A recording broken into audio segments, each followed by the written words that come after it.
Day one was nothing less of exciting with record-breaking moments as well as unstoppable action. Day two leaves us with so many questions. I'm Tashmani, your host for the 2023 PMGC. And with me on stage from PJEV, I have Zuxi. And this is not our first time talking. From PMSL all the way till now, I'm sure this is nothing new to you. So how are you? Jadi buat Bagas, apa kabar hari ini? Perasaan aku baik. So Zuxi said that he is fine and he feeling excited for day number 2. Feeling excited for day number 2. Not surprising because you guys are currently on 3rd place. But before we talk about that, let's share your experience from day number 1. What are the ups and the downs for you guys yesterday? Jadi di hari pertama itu apakah permasalahan yang dihadapi oleh Persija EVOS?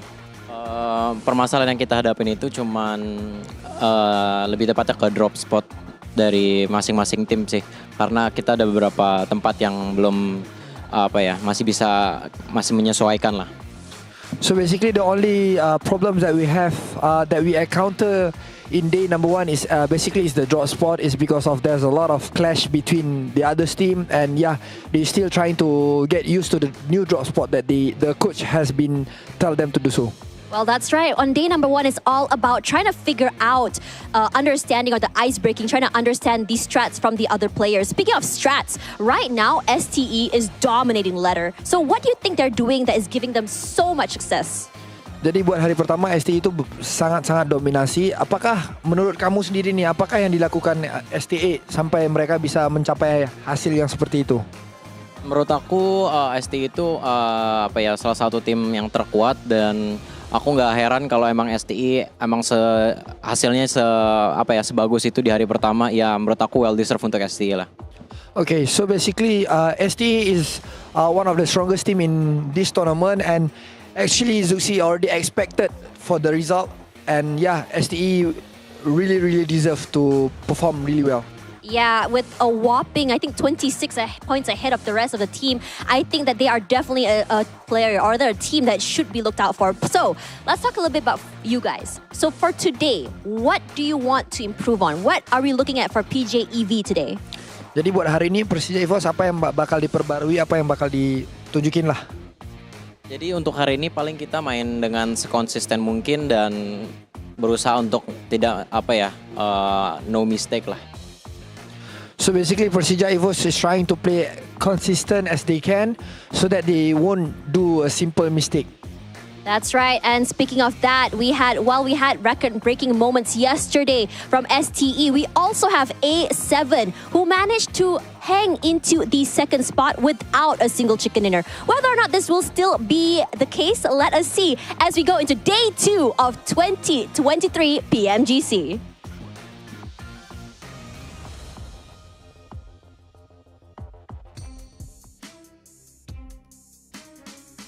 Day number 2, let's go. What's up, everybody? I'm your host, Hot Jukes, and next to me, I got the Stalwart Esports fan club, Maxman and Kalaris.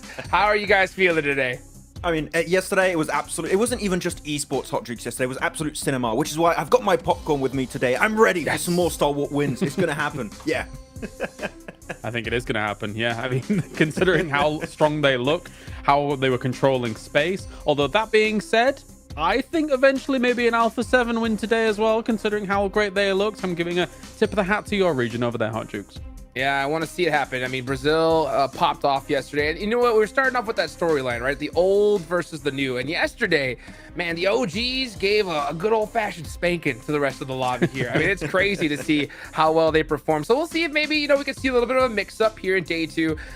Day 1 is always a little bit of a wash for me, right? I always give that little excuse punch card because you know what? Those nerves definitely kick in. Sometimes it's a little tough for those teams to kind of over-adapt it. But you know what? It's day number 2. That card has been punched, and it's time to get it done. Of course, speaking of get it done, of course, we got to give a big shout out to our official smartphone of 2023 PMGC, the Infinix G10 Pro. It was created for esports players. If you guys want to dominate the lobby, make sure you go ahead and check out that G10 Pro. Also, make sure you guys follow all the socials, esports, PUBG Mobile, all official in all different areas, and of course, the new TikTok as well, where you can get some little glimpse behind the scenes of everything that's going on. So now that you've done all that, it's time to go ahead and run down what we have going on for today. And it's a lot because There's only 4 days. 4 days. This is now day number 2. At the end of this, we'll have officially reached that halfway mark, Kellars. Yeah, and when it came to, obviously the lobby leaders like Stalwart, I mentioned it at the end of yesterday and it bears repeating. Coach comes in, Senna comes in, you might have got yourselves 82 points on the board, but everything is not done just yet. You still could potentially fall off. So as much as those top teams, they did a lot yesterday, I think they're going to come in still as hungry as ever, considering it's still 3 days left here for this, to try and get yourself that top 3 to the Grand Finals. Yeah, and for Stalwart, it just didn't seem forced. Also, their game plan is just very smooth on how they play. It seems like their communication is on point. The way they were just like, I see, how about you 2v8 those 2 squads over there? Pretty much you're going to do that. And same for, at one point, Nazar just taking care of all the teams trying to leave Hacienda del Patron. So just great communication on the board. I'm looking really happy. Though I do have to echo, Kalaris, that I do think we're going to see an Alpha 7 win today. It seems very likely. Yeah. And I'm just loving the drama between the 2 teams on social media. Just like Alpha 7 talking to Stalwart. Oh, when we have a fair encounter, we'll beat you. And then they have a 4v4 and Stalwart just obliterate them. It's just peak cinema again. I love it. It's great. Oh, they're going to be coming out hungry today, and they really need to do so because, it's crazy how we saw Stalwart perform. And honestly, I don't think they can let off the gas at all. They could definitely get passed up if they're not careful here. So we're going to see, I think, some great performances at the start. I think it's go ahead and we should take a look. I think we're going to take a look here at the scheduled format once again, but we'll see if we can pull that up here in a second. But, now that we've talked about those 2 teams, any other squads you think that have a really big chance of popping out today, Max? Well, I'm looking at Quest still. I've talked about some of the individual players. Fahiden is actually the top fragger of yesterday. He's had 16 eliminations on the board, so he's looking really strong. I still, Hot Jukes, want to see a bit more from Al-Hajj in particular, but they started to build a bit more heat and steam towards the end of the day, especially securing themselves that final podium finish with 10 eliminations. So I'm really stoked. So Quest, currently in top 5. They could maybe overtake a position in top 3, but as we saw at the top right now with Procedure Evos, Alpha 7, and Stalwart, it is going to be tough competition to make it straight into the Grand Finals. Yeah, you can see that right here, guys. This is the schedule. Here's the format for anybody that's just tuning in today. Remember, it's top 3 that move on. Bottom 5 are eliminated, and everybody in between is going to go to a survival stage, and that is a place you do not want to be, Kalaris. No, absolutely not. It does obviously give you a few more opportunities, right? If, say, for example, your first 4 days don't go your way. I like to look at it as kind of, we're almost in a triple elimination situation here. The fact that you get to go to that survival and you get to go to last chance. So there's still opportunities here for you if you have a little bit of a bad start. And we've seen teams, be slow starters. So those kind of opportunities in survival and last chance are perfect for those teams to try and get some steam on the board. Gladiators, what? No, what? No, continue, Hot Jukes. Yeah. I think we're gonna skip over that for now. You know what I'm saying? As we take a look here at the point system, this is what has been going on for quite a while, and we saw the aggression in day 1. And I love to see it. I love the fact that we saw teams like Stalwart, leave a confident position, go a little bit further south as particular zones, and just wipe that area of the lobby clean. These guys are not afraid to leave a solid spot if it means getting that chicken dinner, because guess what? You can see it right there on the right, folks. $3 million. That's a whole lot of cheddar here. And teams are going to be hungry for it, Max. Oh, so much cheddar. You can make a quiche with that one. Oh, man, we're going to have a great time. Oh, yeah. Wow, fantastic. But, yeah, especially you talking about the position Hodgix that Stalwart were playing. I think that one thing that was very important, and you brought it up a few times, Kalaris, too, yesterday, timing is very important. And the teams that are at the top are very proficient at taking their fights at the right time, rotating in positions at the right time. I'm especially looking at Alter Ego that I think had some really nice plays and sent in some positions when off angles would be cleared and they have the chance to go for that win, especially game 2 with that 11 elimination chicken dinner. So I am really stoked to see how other teams in the middle of the pack can start performing today, but it's PMGC, man. All these teams, even the teams at the bottom that had a slower start, still have a chance to climb back up. One team in particular that I saw that really ended the day, I think, pretty good was Rejects, Kalaris. Yeah, obviously 2 second places on the board here with 6 elims and 11 elims coming out from them. I always have kind of mixed feelings about how Rejects is going to perform. Even on a broader spectrum when it comes to esports, right? Because Japan, outside of fighting games and stuff like that, don't make too many waves here and there. But Rejects has certainly proven that they're able to hang internationally here in PUBG Mobile. So I'm hoping to see a little bit more from them because, again, if you're able to just convert one of those into chicken dinners, both of those second places, by the way, were against PMGC Evos. So, you're going up against some big dogs when it comes to trying to wrestle that chicken dinner away from them. Being a big dog, we can take a look here at the overall rankings. This is where everybody's standing out after day number 1. Remember, after today, we'll have officially reached that halfway mark. Top 3 is the goal, and I mean, there are a lot of teams that can still pass them up here, Max. Yeah, and there's going to be a lot of opportunities for all these squads, right? We only played 1 of the 4 days, so we're not even halfway done. We will be there at the end of today. That means there's a lot of opportunities for these teams to catch up if they had a rougher start. Though, as always, we do have to set the storyline straight, which is you still continue moving forward if you are in the top 11. Bottom 5, which currently the cutoff point would be Gladiators, Falcon, Brazia, and also Aegon I8. They're done, okay? So we need to see a comeback from those teams. Also, the teams that are just above that limit, so your Mad Balls, Jumba, Melise, not safe at all. So that bottom of the rankings need to start to have that big comeback because, man, top 5, ending it on the first week of PMGC and your adventure is done for the year, that's tough.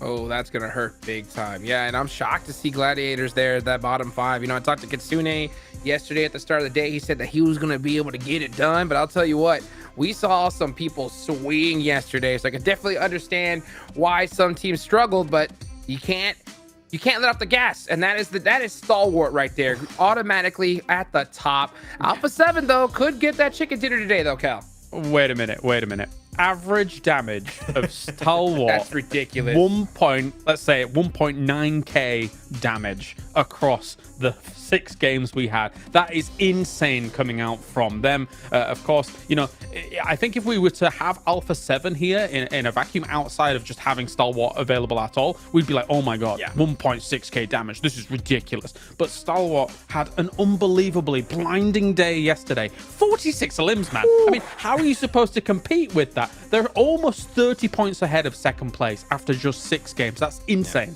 If you take all of their points and you divide them by the number of matches played, they're averaging about 14 points per match, which we say normally, no, 9, 10, that's really good. In PMGC, you would expect that to be lower, but no, they are at 14 average points per match when you're combining placement points and those 46 eliminations so far. So Kings of consistency so far, 100%, and I'm really hyped to see if they can continue. Though, as I did mention, Quest do have Fahidan currently as the top fragger of this league stage. I do still want to see Alhaji up there, though.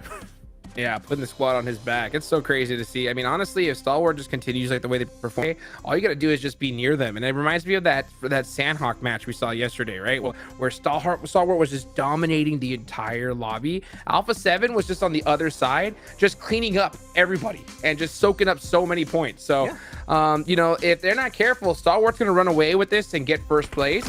And at the end of the day, that'll only leave 2 more slots left that teams are going to be able to fight over here, Max. Yeah, and it could be 2 Indonesian teams because we're talking about the teams that got wins yesterday, right? Hot Cheeks, you got, of course, Stalwart getting half of those to their lonesome. And then you have Indonesia, Persija Evos getting 2 of those wins and Alter Ego doing 1 chicken dinner also on match number 2 with those 11 eliminations. Actually, on this score finish right here, they did really well. So it seemed like we got 2 regions looking really strong. And in the last few years, I would say Indonesia made not the most present region at these level of play, but man, now they got 2 top contender teams to make it directly into the Grand Finals. That is insane how strong and how much improvement has been happening inside that region. Yeah, they're standout. I mean, Alter Ego, right? Like, of course, yeah, they got themselves a win, but I would expect more wins in these 4 days, no problem. Like, considering, you know, the kind of power they're bringing. Whilst we take a look at these highlights as well, one thing that I did also want to mention here, Hot Jukes, is I can't believe I'm about to say this, but I'm really impressed with the Xavier. That's really funny to Max because normally I'm a naysayer, but you know what, they came out of hot drop situations, they got 4th, 2nd, 4ths, left, right and center. I mean, I do expect also D Xavier to put wins on the board in the next 3 days. Okay, all right, I like to hear that. I like to hear that, little bit of a mix-up. But you know what, Max, man, I'm going to ask you a similar question, right? You know, obviously, Stalwart just cast a huge blanket over yesterday, right, as far as storyline-wise. But are there any other teams, right, besides them, besides Alpha 7, that you think that we should keep an eye on today? I am going to be keeping an eye out for the teams that are involved in hot drops. So like you mentioned, D Xavier, which have been actually doing surprisingly well. I'm looking at Bra Esport, looking at Mad Balls, because we're getting into Sanok right now. Are we going to have that Falcons fight against them in Ruins against Mad Balls? I do wonder. So all the teams that were involved in day 1 in those hot drops, I want to see if they're going to be trying to resolve that as much as possible. Also, Loops versus I8, that's still something that's going on in a wrangle that's going a bit of back and forth. So Those would be the ones I'm looking at here, Hot Jukes. And if they do change it, we could see, especially Brat Esport that are in the bottom 5, to have a bit of a redemption, because even though you might win the fight, you're losing a lot of resources. You're going to be out in the blue very often. You don't get maximum scouting. So I want to see a change of pace from those guys. I mean, they need to, right? At this point, it's so crazy to see teams still at this level, right? Going for those hot drops. They almost never work out, right, Kalaris? No, indeed. I mean, if you're a team like Bra, right, like, and you find yourself in these situations, it's absolutely terrifying, considering that they're just not winning these kinds of situations. That in general, you should migrate elsewhere. You should find another location that's similar rotation-wise. That's the most important thing. Well, you know what? Speaking of similar, we got 2 of the same casters, and they are some good ones. Let's take it on over to Jackie and Blanky. Number 2 started. Oh, that's right, Jukes. We're like 2 peas of a pod, mate. Very, very samey. We love the fashion. We love big chicken dinners. And we're probably in the right place for it, Blank, because there's going to be a whole lot of them today.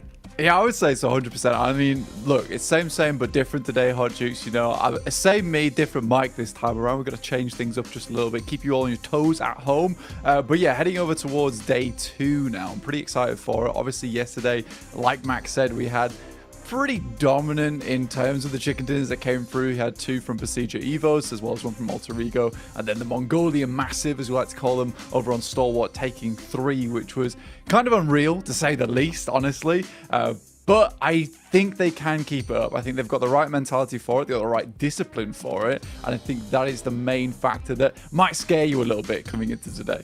Oh, massively so. I think for Stalwart, obviously, we'll see how the games go, but everything looked very drilled. You could see the way they respected their coach, the way it was quite methodical, high-octane moments that were instantly brought back down to understanding they needed to be calm about it. They're playing for the tournament. They're not playing for the day, which is the smart way to approach it in a grand stage like this. But like the Des was saying, we saw so much talent from a lot of our teams across the board, and staking a claim for chicken dinners, well, that was Alpha 7's territory multiple times. They just fell short in the dying moments, right? When you're looking at those 2v2s, those 2v1s, where again, a few of those were actually versus Stalwart as well. So interesting story there to see how that will go.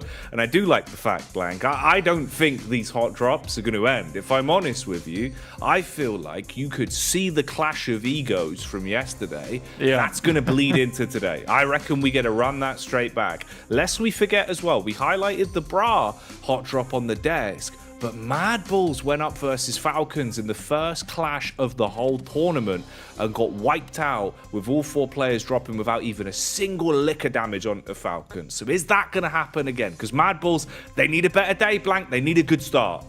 Yeah, I mean, for Mad Bulls, they're really quite behind at this point in time. And it's not a team that I expected to be this far behind either. And you're right, taken down by Falcons at the start of the day is a real unideal scenario, considering that, like, Falcons, yeah, they're the best team in the world. But in the similar vein, look, we got to be realistic about these things. I don't think they had what it took, yesterday at least, to go up against Mad Bulls the way they did. So they seem to have been really practicing, really trying hard to improve as much as possible. And I personally would assume that Mad Bulls didn't expect that similar kind of aggression going out there over towards Sandhawk. There is an option for them to drop over towards that western side, towards Tambang, and loot that area, just give up ruins towards Falcons. That would be probably the ideal option at this point in time, right? You know, you just leave it be. You don't want to deal with these guys anymore. You need points. For Bra Esports, I mean, there was quite a few memes going around yesterday in the PUBG Mobile sphere, where we saw a lot of them talking about how Bra Esports were running towards the start line and not the finish line with the way they were playing out their angles. And I hope it doesn't happen today, but you're right. I think with the way that they like to play out this game, the way they like to play PUBG Mobile, I think they're going to be stubborn about this and they're not going to change things up. And that's fine if you can prove that you deserve that hot drop, right? That's the big caveat to it. If you're going to be that stubborn, you just got to make sure you win those fights, Blank. So at the end of the day, that's what it will come down to. We'll dissect that one a little bit more when we get into our back-to-back Erangals. For now, we start it off just where I'd want to. A nice Sandhawk to ease us into day 2. Will the hot drops be coming in thick and fast? Is that our man, them gladiators on screen? They looked a little bit happier in the body language, I will say. And straight into the drop, it looks like Matic is ready to kick this one off. Yeah, looking a lot more comfortable today, that's for sure. I think there was some nervous faces, right? A couple of sweat beads down the forehead. Good start there, immediately getting instant control over the top side of Northwest Island. I think they were able to drop down first 2. Now they just don't want to push things too far, because I think this is where Gladiators tend to have the most of their mistakes happen, is just these silly little errors. And already starting off strong, they get the initial knock, the initial flush. That is such good news for them. And I think it's that initial bit of damage coming through from Matic, which just absolutely sends them away. And a great shot again to take down another one from Matic, no less. This is fantastic, actually, because you've got the high ground to play off as well. And I like the way they've just forced the issue here. Obviously, Alter Ego, no easy side to strike down upon instantly. So for Gladiators, this could be a big confidence buff. And it looks a lot better already. Matic hitting his shots. I'll be honest with you, Blank. Yesterday, it left a lot to be desired with Matic. And that's a shame, because he's normally one of those players that can pop off. It just felt like Gladiators were a bit sluggish, a bit slow. You've been forced into a hot drop here, and they're taking it on the chin. They're rolling with the punches. They are forcing Alter Ego out of this position. They want you to leave and hightail it, and they're lucky they barely get away. Yeah, and I mean, the way they deal with it as well, right? They really give them some good suffering on their side. Both down to very minimal HP. I think for Gladiators, that was a very important fight at the start of the day, especially because we've got 2 more days ahead of us here on Sandhawk. I don't think Gladiators want to be giving up this position every single time. So the fact they're able to be very confident with it coming into day 2 means that Alter Ego, I don't know how likely it is for them to come back up here anytime soon, because if they have to make that same exit and it is slower, you can see this angle here. Reject actually took a couple of shots up towards Gladiators during that fight from their position where they play around trifecta. So if Alter Ego take too long, they get forced down towards those cliffs. Those sight lines open up, and Reject now knows there's an opportunity to get in on that engagement. Tixie still not giving up the ghost there. With the iron sights, it might be a bit more difficult, but we know Tixie can hit those shots. Tixie on a good day, hitting shots like that, got the confidence to be running around, just iron sighted up, ready for scraps. Yeah, looks a bit better. You could see something had changed a little bit, just even in the body language, man. With the shots we saw on the camera, they looked a little bit happier about the overall day they have ahead of them, which is a good mindset to have. Obviously, you know, sometimes it can be very hard to keep your mental level coming straight back into things here, quite far down the overall ranking. So we'll keep our eyes peeled for that one. We'll see how it goes. Meanwhile, we've got Quest on screens. Yesterday, Quest did a good job of accumulating points, but they were always fighting from the back foot. Ooh, easy with a quick follow-up on that one, though, as he gets challenged by Chow and does chow down on him a little bit more literally there, biting with both barrels. Parajin on the trade as well, close towards the rock, as he'll rock Quest's world and leave them knocked in a bit of an unfortunate position. 2 of the players now completely isolated and not much room for the other 2 to help them or really bail them out for this. You kind of have to give the wide berth the whole way round to go for the res onto easy. By this time, they're going to have reset from the fight, and you're going to have a very angry DX ahead of you. Yeah, I think for DX, honestly, right, yesterday, I have to echo Kale's sentiments that it's just a case of this is not a team that I thought would be this impressive, right? I think a lot of times in the past, and I talked about it yesterday, the Circle loved this team over in PMGC last year. They did a really good job off the back of that, able to get themselves some very cheeky circles, get some great compounds to play off the back of. But it feels like they've really tried hard in towards this PMGC. It's not been easy for them in a lot of circles, and despite that, still hitting some great shots, still getting some very good fights in, even taking it to Bra Esports. I think that was a fight that we thought would be 100% in favor of Bra in the first place, but DX showed that they've got some real power coming into this tournament, and I'm extremely pleased to see it. Already, Quest is suffering badly at the hands of them. And this is Pasija Evos coming in over towards Maliz Esports. They made this same rotate yesterday, so you'd have hoped that Maliz would be ready for it. Already they're able to take off 1 player from them, but it's 1 apiece right now. Bit of a trade game being played from either side. Just taking pot shots where they can. Evos overall as well. I really loved the confidence they have in their full squad. I think that was one of the more interesting things, is how they're able to rotate this roster out from substitute to substitute and gel so easily with it. You know, it's not always the same squad. It's not always Luxy and Zuxy that are in the driving seat to really pop off and be that duo. It feels like you can pass the baton a little bit. And I do wonder if there's preferences there based on substitutes as well of what battleground they're playing on or how late in the day it is, because it did work for them. And it was pretty interesting. Sometimes, you know, that can be a bit of a communication breakdown. You're not as quick to get the comms across when you're rotating players like that if you play over core 4 for so long. But it works well, and it's interesting. Here we go, though. Okay, 2 names on screen here that I've been waiting to see. Reject Tokyo. They had some good games yesterday, stealing away second places, getting closer and closer towards a chicken dinner. It is about that time in Japan. We're getting close towards Christmas, so let's see if they'll be able to get their hands on a chicken dinner today. Right now, they push their way up and instigate a firefight versus Mad Balls. Mad Balls, they've been hit with the unlucky stick on Sandhog before. Whoa. This time, they're getting hit with nades.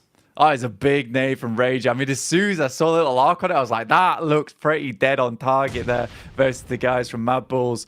And again, for Mad Bulls, they did exactly what I assumed they would do, which is head over towards our western side of Tambang, loot up there, refuse to go for the drop in Ruins. Falcons instead opt to head down towards that south side. There is a refrag, though, coming through. But even so, it's 2 players. They still need to get one of their boys back up again.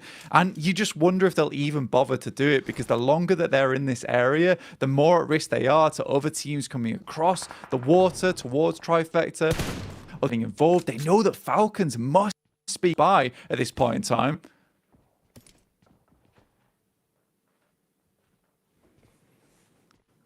How's it going to go for Falcons as well? Are they going to be able to swoop in, cause a bit of carnage? This is a nice little establishing shot, actually, seeing the lay of the land between how far back Alter Ego were pushed from Gladiators in the initial clash. All 4 still alive for Gladiators, of course, after they stole away a few elim points to start things. Bra Esports on our screens now, though, and these are some big names all surrounding one another. Up on top of the hill, you've got Starwalt, the Mongolian side, that proved just how powerful they can be on the battleground yesterday. This man in particular, Nerzed, he was an absolute warlord, Blank. He was armed to the teeth. It felt like he was basically just obliterating anyone. We saw him taking on 1v3s, 1v4s, and doing it whilst grinning. He was very calm about it. Yeah, it was so easy for him, and it looked like just another day in the park for Stalwart a lot of times, and that's what was scary. Tops also 2k damage at the end of the day. You barely see that one time in the entirety of a league stage over in PMPL. He did it here on the first day of PMGC League stage in what is the group of death. So for Tops, that was some unreal gameplay. I love to see the way that he uses that prone position to really lock on with that M4, and I think the fact that he is so accurate with that thing and hitting headshots. That is what I was most surprised about the stats yesterday. The amount of headshots this guy hits is sort of insane, and it's the reason why he's able to put people down so quickly is he just takes off the dome, dude. So for Stalwart, they're a very scary team overall. It's not just Nerzed, it's every single player on that squad. Nerzed's just kind of that wild dog in front that allows the rest of the team to gain so much control off the back of it. Oh, he got that dog in him. He does. He loves it, dude. You see the aggression, right? Whenever a fight kicks off, it's the way that he just kind of beelines it to the front line. He's like this barricade that just sort of goes up, holds it down whilst causing commotion. But you're right, in a sense of teamwork, that is the big factor. That's the thing that sets them apart, is the way that they play off of one another. Right now, though, we'll see how they can react to this as Nerzed is struck down and finished off. Zerich from Mad Balls jabs his way in to annihilate the key man and leave Stalwart down to just 3 off the back of the close clash we're seeing here. So many squads in close proximity to one another, just attempting to find the first knock, attempting to find the first mistake from one of the other squads.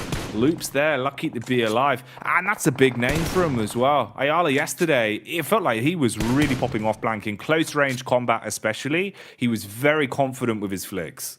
Yeah, Isle, a big-time vet here coming through from Team Queso, now over on Loops Esports. I mean, he did a lot for them. Really was able to push their boundaries to the limit, get them into a lot of awkward scenarios, and then out of those awkward scenarios as well. So I love that play from Isle, and the rest of Loops Esports certainly are able to rep that legendary name within Americas. Really, really good stuff. For Stalwart, like you said, losing Nurzed is not ideal. However, they have this really interesting gameplay where once they lose one of their players, they instantly buckle up, turn into a salvage mission type of mode, and then just try and get as far into these games as possible. Because I think for Stalwart, if they have 4 players, they're happy to pop off. They understand, though, that here on Sandhawk, you need a little bit more pressure. You sort of need those 4 players to give you a chance towards that end game. So right now, it looks like they're going to be looking for a couple more elimination points and then just see how far they can push those placement points. As long as they keep that buffer at the top, they're going to be really safe going forward, Jackie. And it's going to make it nigh on impossible to leapfrog them. And I think that's what's terrifying about Stalwart, is just their ability to pump points every game. Now, this is crazy from Tops, currently looking for a 1v3, and that nade could be absolutely devastating. Dude, this is wild. The sheer level of confidence he had. And look at the timing on it as well. They've even called for the double nade. They were doing this yesterday. It's really hard to synergize this as effectively as they've been doing it. But they're really confident in holding the pin, waiting for the call, double nading at the same time, dealing enough damage to get the knock off the back of it. Action still throwing nades in through the windows and blowing Tiamba to pieces. You've now got to push in to try and clear out in close range. Molotov as well. So the utility massively paying dividends here. And they clean up. That's beautiful. They've just mopped them up like a spilled drink. Yeah, the utility usage is absolutely nutty over towards this side of Stalwart. Every single bit of utility has a reasoning and a value behind it. I mean, that particular building is a little bit rough to get rid of because a lot of times players can just dip in towards that back room and then jump back out again once you bait the nade out. But a fantastic lineup, like I said, with the double nade. Tops knows that nade's not going to hit. He cooks it in such a way that it doesn't explode immediately, gives them time to walk out directly into the nade, the action throws to bounce into that opening outside the door. So it's so smart, and I think that that's what makes Stalwart very good, is they don't take too many chances in these fights. If they can use utility to completely confirm themselves a team wipe, they absolutely will. You see a lot of teams with like 16 nades on board, and they're essentially just lugging them around for no reason. Stalwart uses every single little bit to their advantage. I think that's the key fact you've kind of hit the nail on the head with there as well, because I believe that was 5 nades in total and 1 Molotov for a full squad wipe. The fact you've used that so efficiently with the timing and the comms, especially with the spacing they had between one another, and being able to play so confidently, it's really impressive. It was happening all day yesterday. It's happening all day again today, it seems, if they can maintain this. And that'll be a big boon for you. It can make the difference, especially when fighting with 3 players rather than 4. Talking of fighting, though, it's still going on. Everyone is duking it out at this point. Melissa seems to be struggling as they're getting battled upon. Loops as well getting thrown into the fray, but Tops is dropped as he'll be connected from the sideline. It never ends right now, Blank. The elimination feed is going 60 miles an hour. Yeah, and it's only going to get quicker as well, because this is one hell of a cruel circle, right? This has accelerated the gameplay massively into this match. You shift this bad boy over towards the western side, out towards that bridge, out towards Trifecta. You're forcing teams across really tough terrain. For Mad Bulls in the near future, they're going to have an extremely good time when it comes to those eliminations, because a lot of teams have to cross over Hainan Bridge, and they've got themselves set up nicely to catch a lot of those rotates and hopefully clear out a little bit of space. In the meantime, it's A7 trying to push through what is quite difficult terrain right now. On the other side of things is Gladiators. 3 eliminations in a great spot, a great compound holding out on the western edge. This might be the first time in a while we see Gladiators have a good game. I wouldn't classify that last Miramar from yesterday as a great game. I don't think they did too much. What they did do right was a quick rotate, which again they're displaying here. It's just those silly mistakes that need to be shored up. The good thing about it today, though, is at least they've had time to loot. They've had time to get suited and booted. You can see there's ammunition, there's utility, and there's also one important factor, which is confidence. Meku's been going for peak.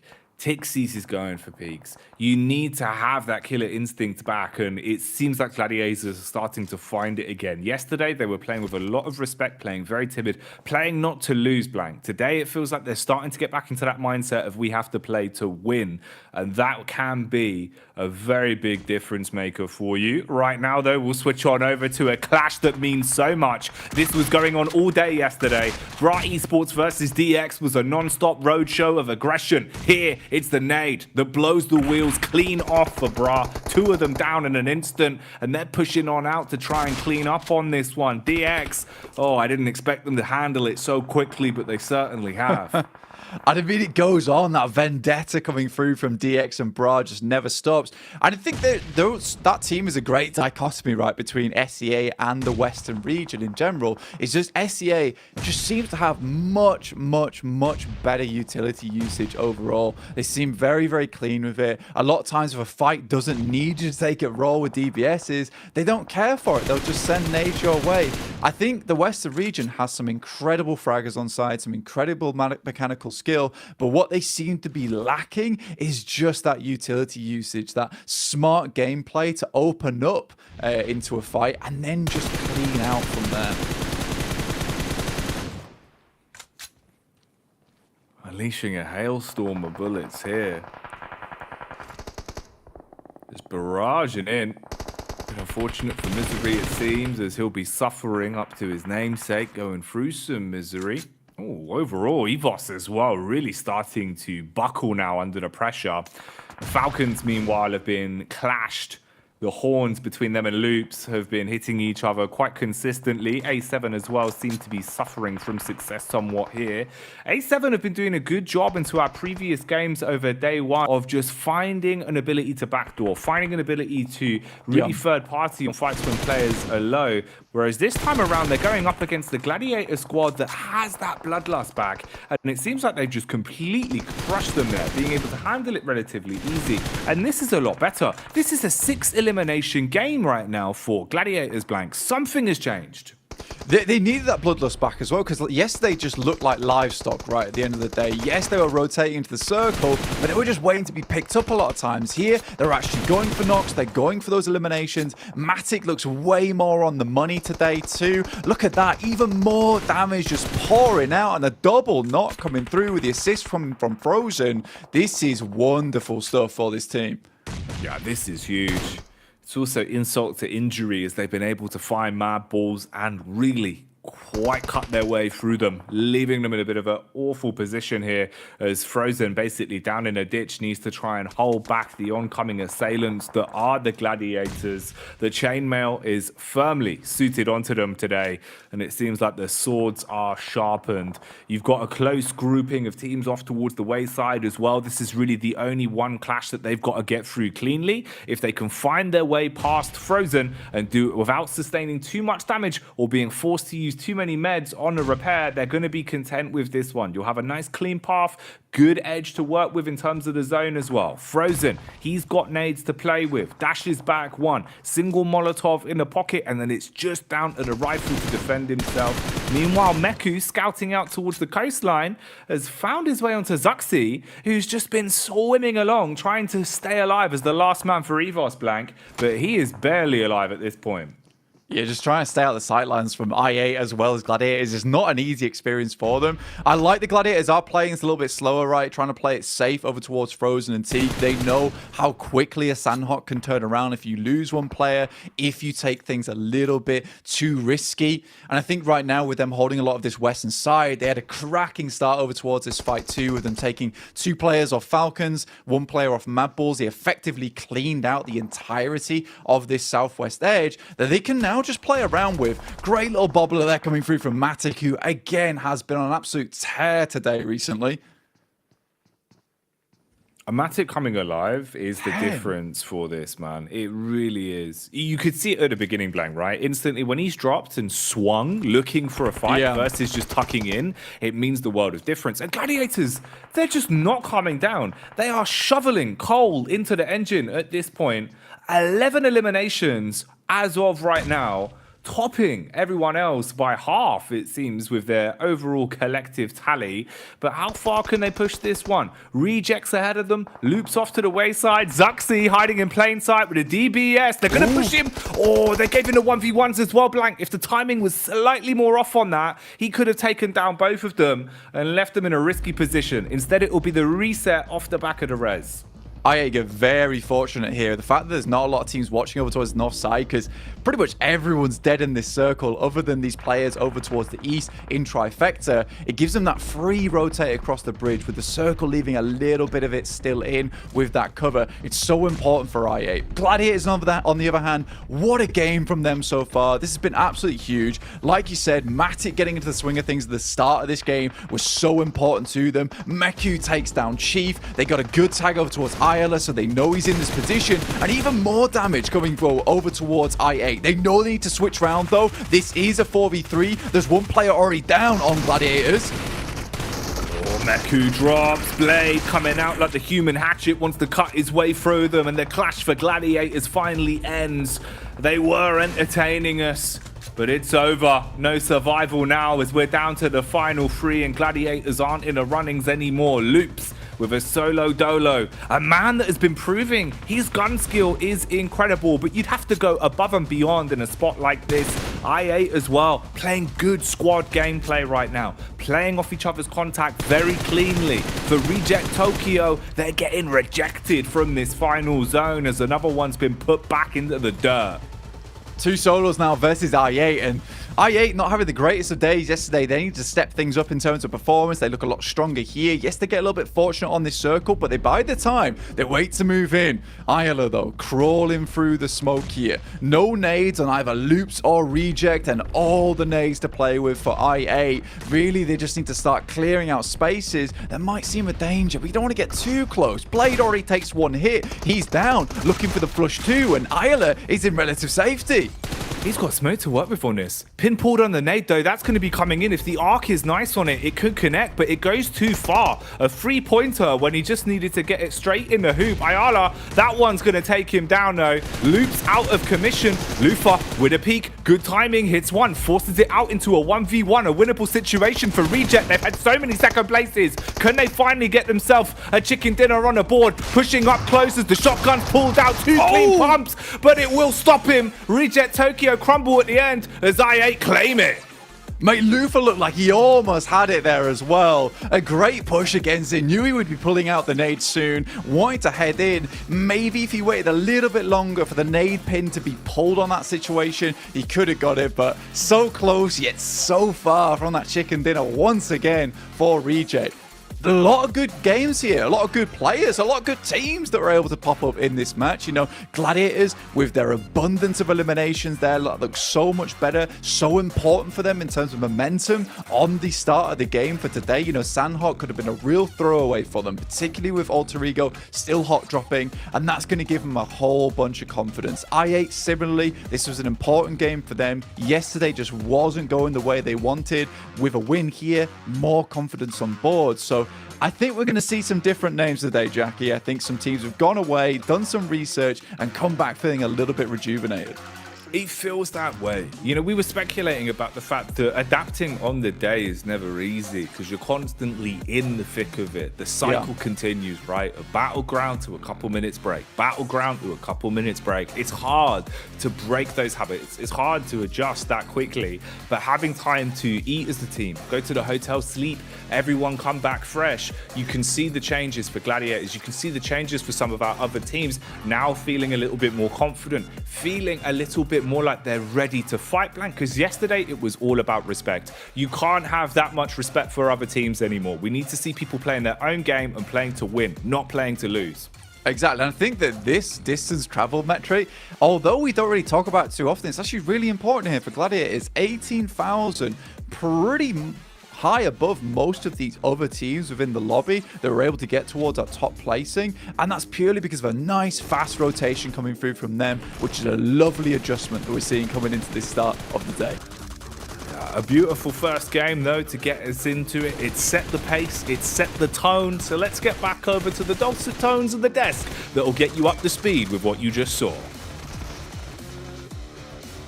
That's how you get started today. Akon with a clutch chicken dinner, and they were all the way at the bottom of the leaderboards with only 4 points. In all honesty, I don't think they could have gotten a chicken dinner at a better time here. The start of day number 2, that is going to just fill them with that confidence going into the rest here of Group Green, Maxman.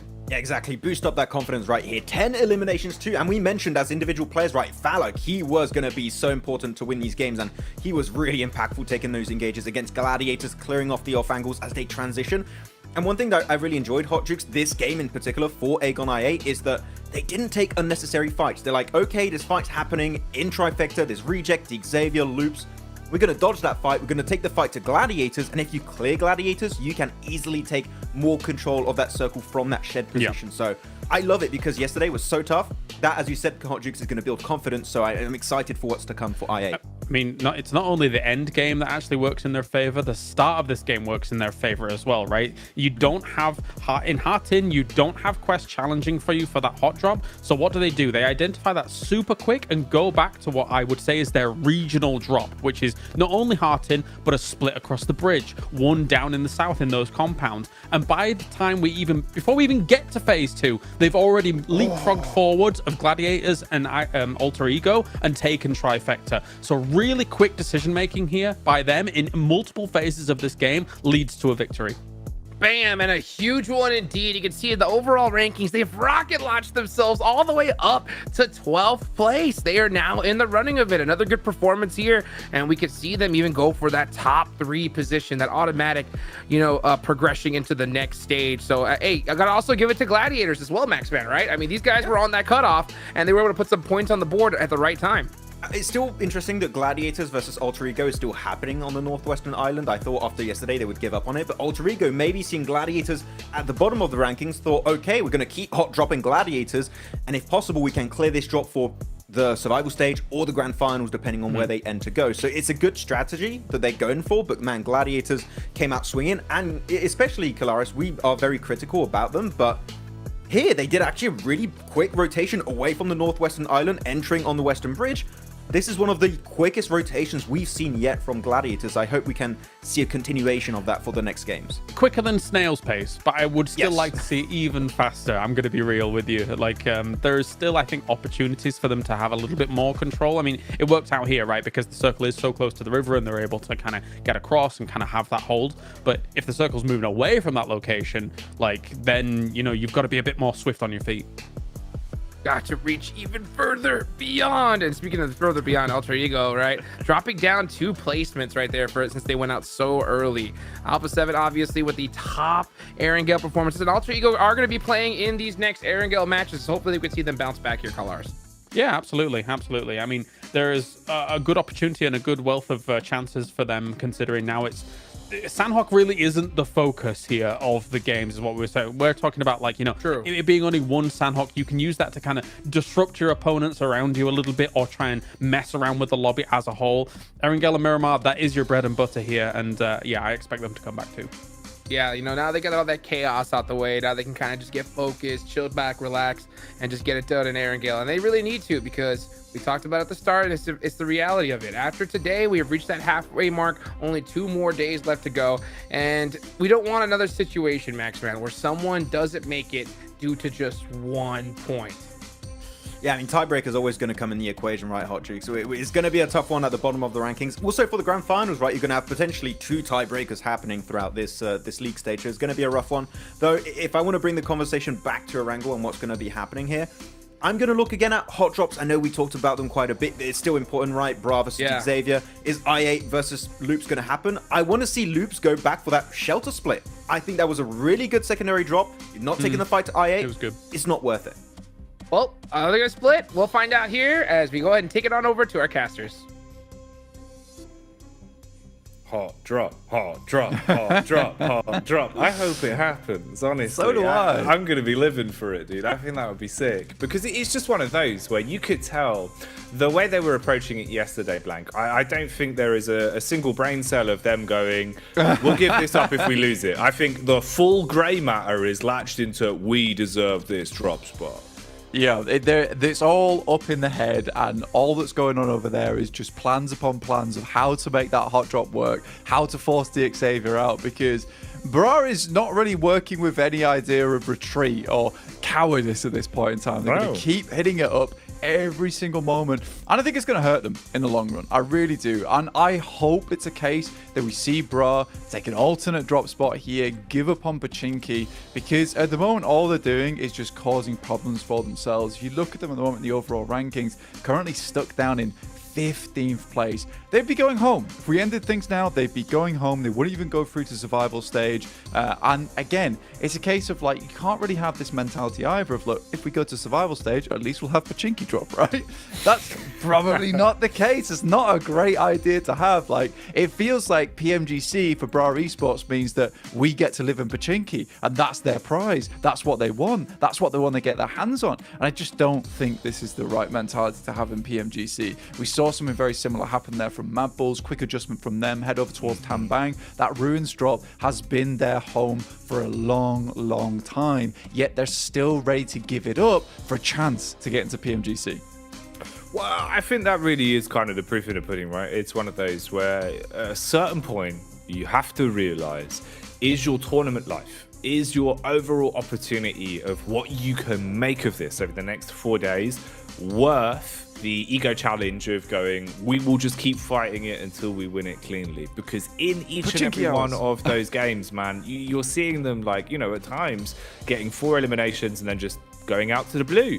That can't be happening, Blank. You know, that seems silly. That seems silly at a point like this. So either win it cleanly or drop into it, have a trade, give it up, rotate out, do something else, because it can't continue like this. Also, there's quite a lot of loot in Pachinki, man. Maybe we can work something out. Let's broker like a peace deal, because this can't keep happening. Yeah, just on either side, you know, one loots up towards Church on that northern edge, and then one heads down towards that south side. You know, it's very easy to divvy up the loot there. Very easy for both teams to exit on different areas of the map too. So, you know, there's really ideal scenarios here for both teams, but I think Bra is just obsessed with violence. So we'll see what happens going into the future. I mean, even the thumbs up, I was like, that's a worrying sign. They seem to be still quite confident with what they want to do during this map. Again, we had the reams of paper of Mad Bulls as Fleek analyzes them, thinks how he wants to play out this game. I think that they definitely did make some strong adjustments yesterday. Maybe pulling out the playbook middle of the day when they really weren't feeling all that good was not the best idea. It's a case of, look guys, let's just go back to basics, have some fun, and we'll reset into tomorrow. With the point sponge at the top at the moment, anything can happen over the next 3 days. As we've already seen, you know, Gladiators jumping up to 10th place right now, 30 points. That's fantastic news for them. That's going to give them a little bit of a lifeline going forward, and they can push this a little bit further. Though it is quite the jump between 9th and 8th place, from 35 to 47, then it only gets bigger from there. So getting onto that front page, if you're on second page right now, will take a bit of a Herculean effort, but there is opportunity. There is. There's chances, there's opportunity, and there's many games ahead of you. If you're just joining us, we're kicking off our first of 3 Erengaus, back to back to back. Now, yesterday, this is where we saw some utter shenanigans time and time again. Is it going to be the same sort of situation, or will things be different here for day 2 of Group Green? Group Green, rather. Whoa, Blank. Let's get it. I thought you was going to drop it at Black and be like, I'm going to save you, bro. I've got the rope. I've got the rope, dude. It's not green. It's fully brown. We're all good to go. Don't worry about it. But we're heading over towards Orango to start things up on our back-to-back, like you say, Jackie. Pasija Evos right now, 3rd place. Great stuff from the Indonesian squad. Like you say, I think that the important thing you brought up was the fact that this team gels any format they want to bring to the table in terms of their roster, so they can switch people in and out depending on what they want to get done. Right now, I feel like what they tend to do here on Erangel is they like to feel a Luxian, Zuxi, Misery, Redface roster. That works out quite well for them. So we'll see what they're able to do with this. Heading up towards Yasnai, we know they have this clean 2 themselves. It gives them a real good opportunity going forward. Obviously, some of their rotations do have to be fairly quick off the bat, but they've got no problem there. Boy, oh boy. The group of death and fake colors. That's what we're in right now. Oh, you mean made-up colors? We're creating a whole new genre. A whole new world. But this is something we've seen time and time again. As we're back to the basics on this one, Pra Esport up against DX. It's not stopping, which means we're probably going to get it for another 2 games in a row as well. So let's see who can pick up the first. I think in a total tally right now, I'd say they're about 1-1, and then there was one game that no one really won. So I'd say we're at 1 apiece at the minute between these two. Yeah, it did feel like the Xavier had a bit of the upper hand, though, to be honest with you. And I'd just give them that extra little 0.5 points towards them, just on the sense that the way they're playing is to actually get points on board after the bout that occurs towards the arena that is Pachinki at the moment. So I do believe that right now DX has the better chance and also looks better in the engagement. I do like the way they quickly turtle up in some of these scenarios, really bait Bra into a false sense of security. And again, it's the same situations that Bra keeps falling into, which is getting one player taken down by utility when they get impatient, which seems to be a reoccurring trend for this team, where they just want to send it over towards a building, run in, just tapping the feet all the way, going 60 miles per hour, but they immediately crash into the wall that is DX Xavier a lot of times. So I think that for DX, they're playing the right style to counter what Bra is currently bringing to the table over in Pachinki. I love the observers aren't even bothering with it right now. They know that it's going to go on for a while, so let's show a little bit more of the map, which I always like to see. You know, there's one of the observing team just watching it, like eagle-eyed, like if something kicks off, we'll check it out. For now, let's see what's actually happening. Because it was a solid maybe 50% of our screen time yesterday, because it just did not stop. It was the hot drop talk of the town that we were constantly tuning in with, just to see if there would be a different outcome, if anyone would finally give up the goose before it gets out of hand. This time around, it's a little bit more fragmented. We've already brought esports starting to double back and give up the space that's taken. So actually willing to not fight to their demise, willing to rotate off. That's an adaptation we did not see yesterday. Here we go. That's that single brain cell going, no, bad idea, bad Leave idea. now, leave now, escape. So yeah, good job to them. And it does feel like, yeah, they've taken the northern side. They went towards church. They got some loot on board.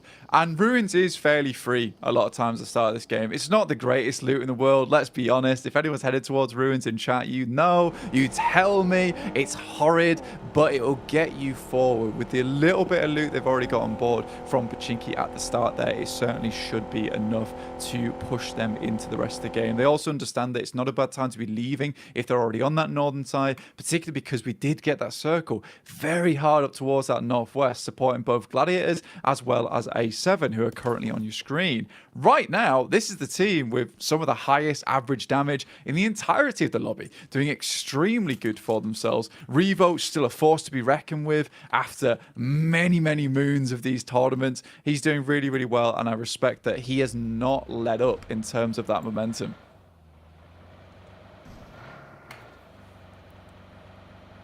And momentum was a big key word that we were talking about yesterday, because it really can do wonders for you. You know, if you can start with the right foot forward, feed the hot hand with some of the players that need a bit of confidence in the early hours of the day, need a bit of confidence with hitting shots, warm into it a bit more, you can project yourself so much further into games. I think that could honestly be one of the reasons why potentially for Gladiators we see a better day from them, just purely because into yesterday, it was back-to-back affair where it feels like it's all gloomy. You're not quite getting to really play the game. You're not quite really getting to flex those fingertips, right? Whereas today, instant drop, instant shots, instantly warming up and thinking, yeah, okay, mechanically, we can make something out of this. We can get into this. This is the other side of the coin for the two rotates, of course, where we saw DX go one way, and they've ended up just on the lip outside of Pachinki, fighting for control of the hill, where Rejects have pulled up. Rejects losing a man early, as it seems like someone's taken a bit of a hefty hit, and Parajin's roaming in to try and support the rest of the squad, whilst Rejects just clean up on that one. Oh no, it's Sarah Biceps as well. Sarah Biceps out of the way is a horrible, horrible bit of news for us to hear about. I don't like that at all. I enjoyed that one. Maybe you can get flexing in the old player booth for the rest of his team. Give them some strength to move on now that he's no longer gripping onto his phone there. But for DX, that's decent. You know, they cut off a rotate that would be going through their area anyway, gives them a bit more space heading up towards that northwest side. So I do think that this is going to be overall net positive for DX. Obviously, Bra is already in towards the circle. I think a lot of the plays that we've seen from DX have come from the fact that they've already made a good rotation and they're great at holding down these buildings. I'm curious to see how it works where they're wearing the shoes of we've got to get into the circle and we've got to break our path in. So what do they do in that situation? And we'll just have to find out. We won't know right now, as we're going to be looking at a couple other teams. Procedure Evos currently making their rotate from Yasnaya just underneath Severny right now, one of the few teams to be heading over towards that northern side of the island. Last time we saw a circle like this here in the league stage of Group Green, we saw it head over towards that northern edge. So potentially Procedure Evos gets thrown another bone. Did you say Geen wrong? Yeah, I did. Sorry. It is Group Geen. See, you can't even say it wrong on purpose. It really takes Groupie Geen. Takes a bit of an effort. Oh, mate. Whew, bloody hell. Oh, that's tickled me. That's good. That's good. I tell you what also has tickled my fancy over the past few days. Quest. They've been pretty impressive to watch in some of the situations. Yeah, up and down. Yeah, man, it really does feel like, you know, honestly, for a side that's kind of had to fight from the mud in sense of like a lot of their rotations have felt a bit uncomfortable. You're kind of always playing from a bit of an off position. The angles they're kind of utilizing are a bit weird. They're hitting their shots and they're being able to pick up the pieces and at least project themselves in towards the upper echelons of a good majority of our games. So they've accumulated a fair amount of points, and if this is something they can remain consistent with, because we've been saying, you know, with the point vacuum that has been Stalwart, there's a lot of opportunities to get yourself out of that danger zone. And I think that's the one key thing at the minute for a lot of these teams is just maintain clearance of not having to worry about the potential danger zone of where you might end up going into tomorrow. Day 3 is a whole different story to where we are right now. Kind of feels like we're still in the land of opportunity for day 2. Yep. Once you get into day 3, Blank, I feel like the pressure's really going to start nipping at you. Yeah, day 3 is sort of stressy Bessie. That is not fun at all, where you really do need to put some points. For some teams, that's about securing their position to the PMGC Grand Finals with their top 3 spots. For other teams, it's a case of, can we set ourselves up to maybe, potentially, leapfrogging towards that top, in towards 11th place and beyond to try and get towards a survival stage, you know? Yeah, it's not the ideal scenario, but you do need to still get yourself into that springboard position to take over, to try and maintain your legacy here in PMGC 2023. But for Quest, you're right. I did like the way they've been playing. You know, they were in a bit of a depression arc yesterday, but constantly providing themselves a little bit of therapy here and there, dragging themselves back out, getting some points on board, and getting an 8th place off the back of that. I think at one time they were around about 5th as well, despite it looking pretty bad some of the games. That is a great mentality to have, and I'm extremely pleased that they didn't just fall on their face like some other teams. You're right, though, there was some real gloomy scenarios for some of these other squads in the lobby where it was just so impossible to pull themselves out of that quagmire. I mean, Gladiators in particular, but it looks like that they've had a full reset coming today and another great rotation from them. I mean, we look at where they are currently on the map. Yesterday, they just sat around in the compound that currently Bra is holding in, and then they've just sent directly up towards shooting range this time around. You know, they decided that the circle goes even a little bit north. It's better to have a pretty rubbish position on the northern side that you can potentially hold out for later to break inwards than it is just to let the game happen. It's a lot more proactive. And I think that's really the one thing that we could ask for from them. You know, we wanted to see a change. We wanted to see them trying to play to their strengths. And at least this is a stepping stone. This is a starting point. Oh, man. That is deadly. Wow. Rosemary and co. Just absolutely ready. Lip ripping on the P because they're ready to just bully him, really. Guess I won't peek that. Yeah, he's just given up. fair play. That's one way to handle it. Okay, Falcons going for a little bit of a crash here as well, it seems, as they're trying to force out control of the compound. Nade's going every which way but where, sort of like the Great Glass Elevator. Six going to be able to make his move around towards the balcony side, but it seems like the bonnet has done some damage as the car's impact will silence one of them. So numbers dwindling quick as Falcons swoop in to gain control.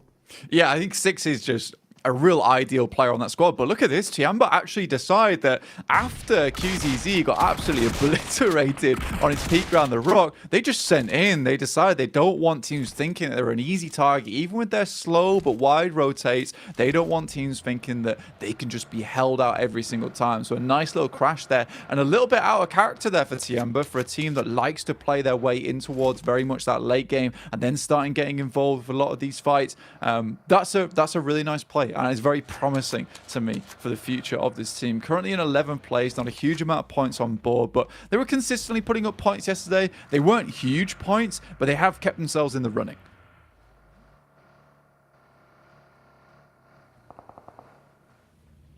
And finally, a couple of fights across the board starting to develop there. No full squad wipes really. It's just more damage done in terms of some of the squads. Obviously, Reject Tokyo were the first to suffer into this one as they've lost 2 players. Alter Ego as well, a little bit slow to the burn today. First game was unfortunate with Gladiators just being able to punish them off the back of the drop. Again, here now you're down to just a duo, so we'll see how they handle that and what they can do to build back into it. Stalwart on the rotate off. Been spotted, trying to trace here outside of the window, putting bullets down range, but they've got 3 vehicles to play with and breeze their way past to regroup and set up towards the hillside with a lot more control in terms of the zone.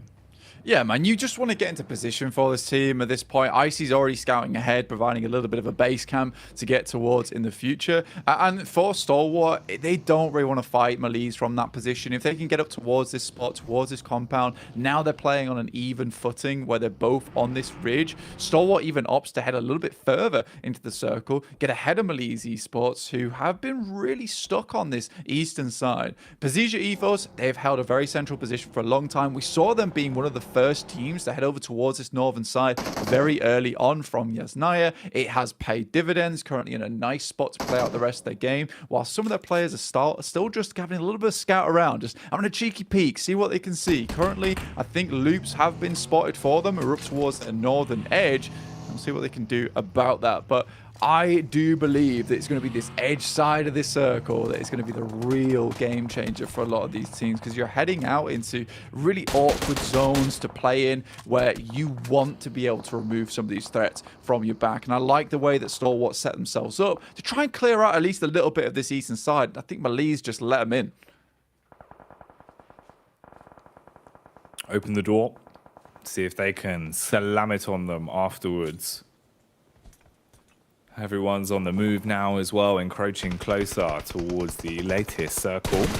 Gladiators could be in a bit of a position to punish here as well. This will be a bit of an interesting watch, actually, with the squads that are coming over. It's Quest that are on our screens here, though, and Bra Esports going up in a puff of smoke, mate. That's a full squad wipe in a matter of seconds. First to go down. So even when they don't clash to the death for control of Pachinki, it still goes wrong. Quest threw that bullet before they walked in the room. I mean, Bra just instantly fall down.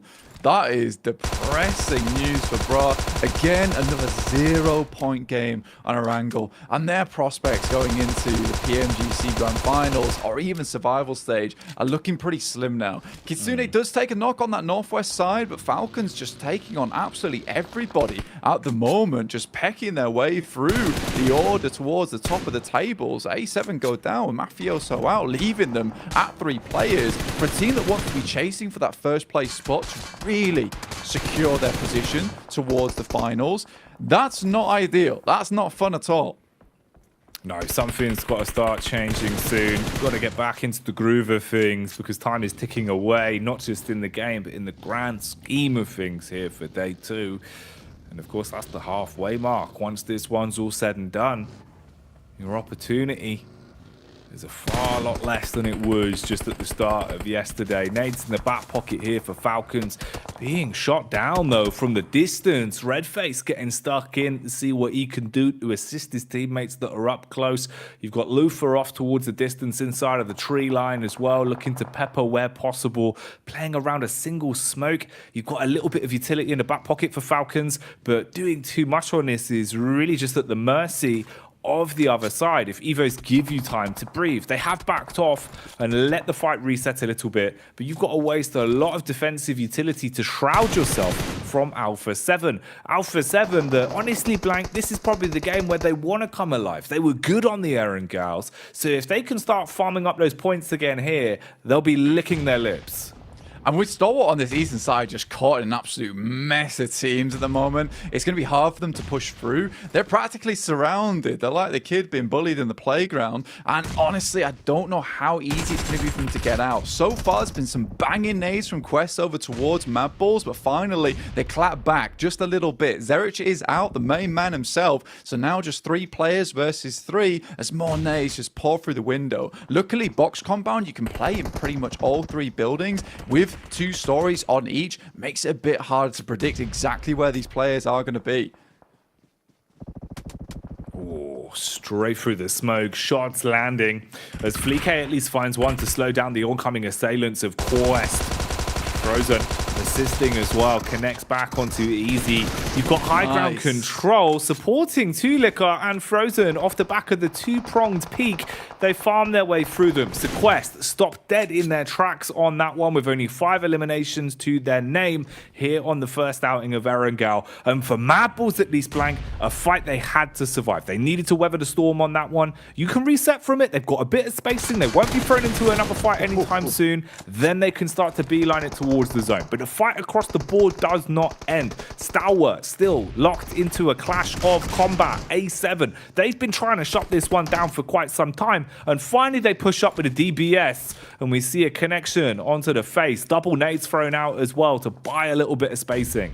Yeah, A7's been balling up. They've been taking the punches, but they've been rolling with them as well. It's been really nice to see. Matic, though, a long-range shot there over towards one of the players from A7 is beautiful. But still, with 2 players up, there is still a chance for A7. They keep dropping smokes over towards Clio, but I don't think Pazija Evos is going to let up. This is where Gladiators could let out the Lion's Roar, though, and maybe go for themselves a third party. The question is, was that first game enough of a confidence booster to give them that idea? How much confidence is in the tank across the board? What's going to affect the outcome on this one? Tiamba running through the smokes, firing warning shots off as they're able to pick their way through some of their last remaining members to shut down another squad. Meanwhile, you've still got aggression coming out, though. As the loops are thrown into things, it seems that actually the bonnet is connected. Wow. And potentially they can close the gap in terms of distance on this, as they're going to roam up, pick them dry, and then see how they can build from this one. So Tiamba going from good to bad in a matter of seconds.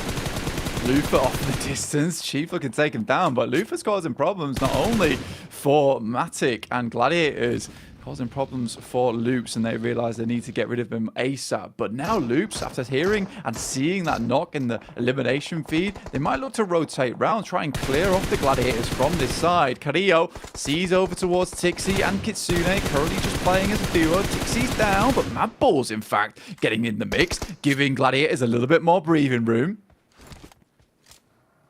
So Tulika, it's a huge connection onto Sunab. And like you say, it might just create enough space for Gladiators to attempt the getaway. They put the pedal to the metal and drove out of there with the vehicles they had stashed close by. So again, playing off of that spacing. Some big names still alive at this point. Circle getting smaller, but a ton of talent in the center of it all. Matic running low on ammo, throws in the reload, sees what he can do. Mini 14 in the back pocket, AR to play with up close. Fleek still finding shots as well as I8 are gone.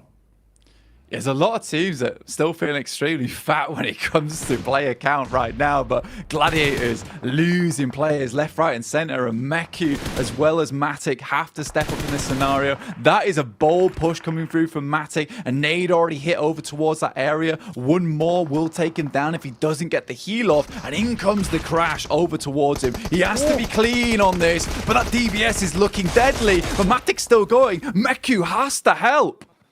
This is ridiculous. Meku, he's got to turn into the mech suit Mandem and go absolutely huge in a spot like this. He needs to be the difference maker. His teammates have been run down, hit by the buggy, and then spanked by the DBS. Ooh, shot back across. It looks like that's landed onto him, and Gladiators have been cleaned up off the back of it. Man, that's a rough affair. It almost looked like he had completely missed him on the initial crash with the vehicle as well. But they saved their bacon, finding the 2 pickups and finished them off. Alpha 7, though, still in it to win it, trying their best to be a nuisance maker from their side. But they're cleaned up, unable to strike against Evos efficiently. And look at that, Alpha 7 dropping into 4th place now with Procedure Evos in 2nd. And quietly but consistently, Loops has managed to get himself into a 3rd place with 7 eliminations on this game. We can't count the Mad Bulls though. 7 eliminations of their own. They've really had a good step up here. And from some very similar locations where they have been held out, where they have been breakneck through. Like, I think this is good news for the Mad Bulls. They're doing quite well off the back of it. Procedure Evos, long way to go. Loops currently holding the high ground. Going to be tough to push up towards them. Chief already hitting a nasty shot over towards Luxy. Will lay him down. Oh, Chief warming up now. And Loops, it feels like the whole squad's starting to pass the baton a little bit more. In the past, it was Ayala that was making great plays, Mythic stepping up where necessary, but now all 4 of them are getting to grasp with it. They're coming out swinging into day 2. A smoke screen ahead of them, fighting downhill. Redface peaks up with anger as he'll battle back onto 1, takes out Mythic, readjusts with the SMG, peppering bullets towards the tree. Chief waiting for the attack. Nades exchanged as the Molotov burns the grass all around him. He's got to do something quick on this. Tries to close the distance blank. The double pump comes out and takes down Redface. I mean, that was a nice play there from him, trying to get the nade, trying to get the utility through, but I think Redface, with the mechanical skill he's got on board, probably could have just gone for the dry fight there between him, but a lot of players on that side from Loops does make a lot of commotion happen. Mad Bulls looking for some more, though. Zuxi gets knocked out there from them. Just misery now from Procedure Evos, trying to push this game as far as they can, but it is Chief, once again, to lock it down on this upper side. The big chieftain, he's got the lay of the land right now. Everyone is following his rules. He is giving it the big one. Nerzed with a nade as well, dashing it out, and they're feeling the pain. DX just getting demolished right now. Tops and Nerzed blank. They want to top those stats once again. The crash comes in. Look at him go. He's an absolute lunatic. He is in their grill. Up front and personal, has a shotgun to work with, gets sent around the side though and is dealt. Honestly though, the confidence coming through from this lad is off the charts. It's almost unacceptable behavior what he's pulling out here. Frozen peeks out for a second, but now position known. 3 teams remaining, 2 at 4 players alive, but DX all trapped in the shack. It's not looking too happy. I go lucky for this team, and Mad Bulls right at the bottom of the hill. They've got a long climb upwards. Let's see if they can pull it off. Mad Bulls, they're low on util. They don't have too much to work with in terms of defensive utility. You're looking at the smoke count and it's at a dead 0. DX grouped up, all of them together. Sure, that can be effective for trades, but a single nade could blow their hopes and dreams away in a spot like this. Chief and Co. watching downhill as well. Loops, they've got a good split here. Nice comms, able to focus on both team pushes at once so they can put bullets down range onto Mad Bulls from a distance with the DMRs and keep DX trapped in position, playing this one out to try and take them down in a raw team fight if they can finish Mad Bulls. Circle moves down the hill though. A great little blessing for both the Mad Bulls and DX. But like you say, a nade could spell absolute disaster for the guys on DX. There's still 12 in the back pocket. 5 Molotov to burn them out of position. For Mad Bulls, they're slowly but surely just losing more members. Try to go in for the rescue, for the save over towards Tulika, but Loops still aren't having none of it. They have got such good control over this map, just absolutely clutching both teams by the neck right now. So hard to do anything. Tulika gets licked up. Man's gone for good on that one. And it gets a whole lot harder to play off the back of this now. Mad Bulls, numbers dwindling. DX, they've been sitting pretty this entire time, just playing off of one another. A single nade could be the difference of you being even in this situation at all anymore. Lamborghini was the only one that had pushed slightly further forward, but now they're starting to fan out a little bit, trying to encroach a little bit more out of their comfort zone. Chief's attention taken by Mad Bulls. All the time in the world on this one. I think Loops realise just how much of a danger Mad Bulls are to them because they can't really effectively assault this location. If a case of Mad Bulls are able to take shots of them as they push inwards, but Chua makes a terrible mistake, just laid down outside the shack, visible. Fleeke still, once again, hitting some mad shots over towards Mythic, who has been holding them down this spot for a long, long time. Right now, he's struggling to peek outwards. Lamborghini, similarly, trying to get Chua into a position where they can pick him back up again. That nade scarily close to the small windowsill to move through, but that one will take down Chua. But there is a knock in return. It's a big trade back, actually. This could give them a leg to stand on. This could give you an opportunity to fight. Look at the nades coming out. One by one, dashing them in, trying to keep them uncomfortable, playing off the back of the timing. They know that he's got to reload eventually. Forced to fall back because of the contact with the nade blank. They silence him. He's gone. Space being taken now. Lamborghini flanking towards the right.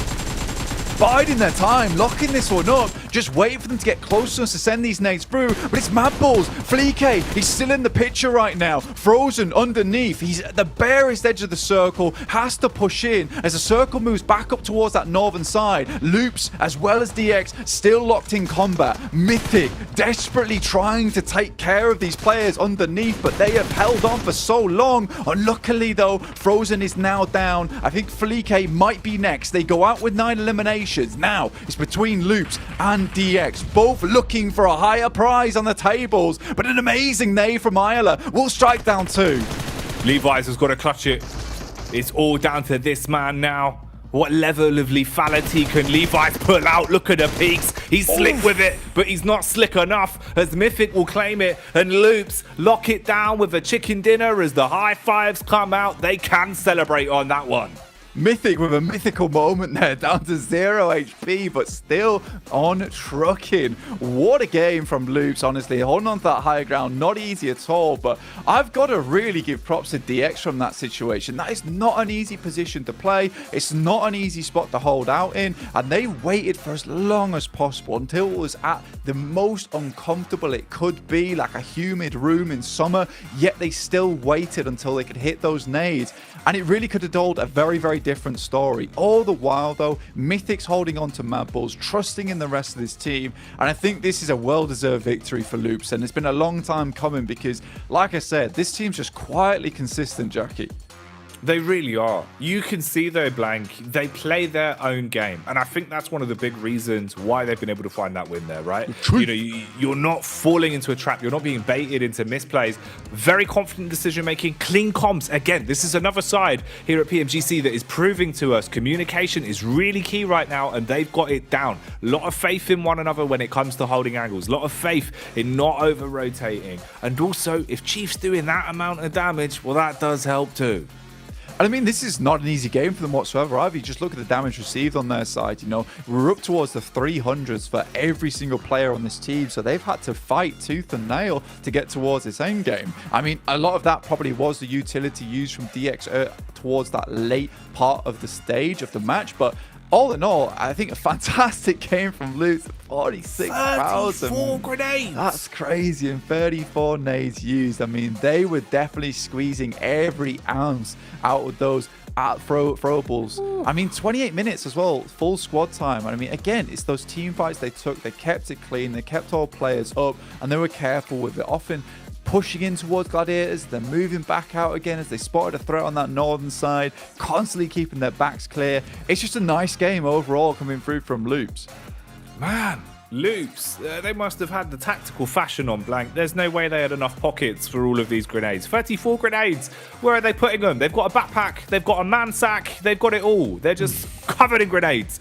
But that's unbelievable. A big game for them, really. And I think, you know, it goes to show, even yesterday, we were talking about how impressive Loops were at certain times when it felt like one or two players would pop off. Here, we saw them in unison. Here, we saw them playing like a team, and they go above and beyond to secure their first chicken dinner. Let's get back over to the desk then to break it down, as we've seen some LATAM lunacy in Game 2. Brazil showing up big here, man. Loops crushed that game. One of the best performances we've seen so far. It's so crazy to see them put up so many eliminations and that not be the most eliminations we've seen so far in this tournament. And this is match number 2 already. Things are starting off hot here, Colars. Yeah, we picked the wrong Brazilian team to back, apparently, at the beginning of the day. Obviously, we were all on the Alpha 7 hype train, but I mean, Loops on Erangel looks fantastic. Whether it's them having to deal with that military drop, where they didn't have to deal with it this time around, but they went back to that shelter split that we were hoping for. The playing path kind of warranted that, as it were, and they are patient about it here to be able to play downhill into a very open area against the rest of these teams. Yeah. They knew where to go and they knew when to go. I love it. Yeah, and the way you play Crash Site is just hide the cars, right? And the moment that other teams do not have any good position to play from, you start to use the cars to flex out and get those multi-angles. And Mythic in particular had such key angles. The moment that Mad Balls were obliterated on the southern edge, you can start to flex out against Xavier and make sure you're going to secure every single one of those eliminations. So, I mean, I have to echo your sentiment here, Kalaris. On Erangel, they are so damn scary to deal with that I think we're going to see more wins like this from them. Man, I would have liked to see Mad Bulls leave Xavier alive to actually fight Loops out. I think that they kind of hamstringed him a little bit with that one particular knot from Flique. Right. But at the end of the day, right, they still put up some major points on the board. So take a look at the overall rankings, and Loops moving up to second place, starting to catch up to Stalwart after that performance here, Cal. That's huge. That is huge here. And as you say, what you were saying about Mad Bulls, I kind of echo that sentiment as well. I mean, if you think about some of these scenarios that go down, you've got to be a little bit concerned when trying to move through terrain that is very difficult to move through, right? And one way to do that is be stealthy, be sneaky, don't take those shots. Try and move away from the idea of drawing attention to yourself and maybe getting away with a little bit more. It's a tough decision to make, though, in that kind of scenario. And actually playing Q before that, they're just able to negate a lot of the rotations on the southern edge, especially Quest in particular, and then you can start to be sneaky, as you said, Kalaris, because you don't have to really be cautious about your backside being backfilled by another team. So really good approach from them, though we had so many good individual plays, especially with seeing some of the nades play from Loops. They had so much utility that was just chucking behind the rocks, the trees that are the only hiding spots in a circle like this, and Loops still currently like significantly better than other squads on this battleground. What the hell? Erangel is their map. Man, they know what to do, especially if they get in a position where that play is just obvious. They're so difficult to take down, and they just ran with it. So if they get that zone, they have proven that they could just get points like crazy. That said, though, I mean, as much as I was like, oh yeah, we backed the wrong Brazilian team, the impact Alpha 7 is having on these lobbies on Erangel as well cannot be understated. 8,000 damage from them. I mean, if we're thinking about this game here, right, they're coming in from that west side in a little bit of a slower manner because they kind of have chosen their location that they already want to sit at.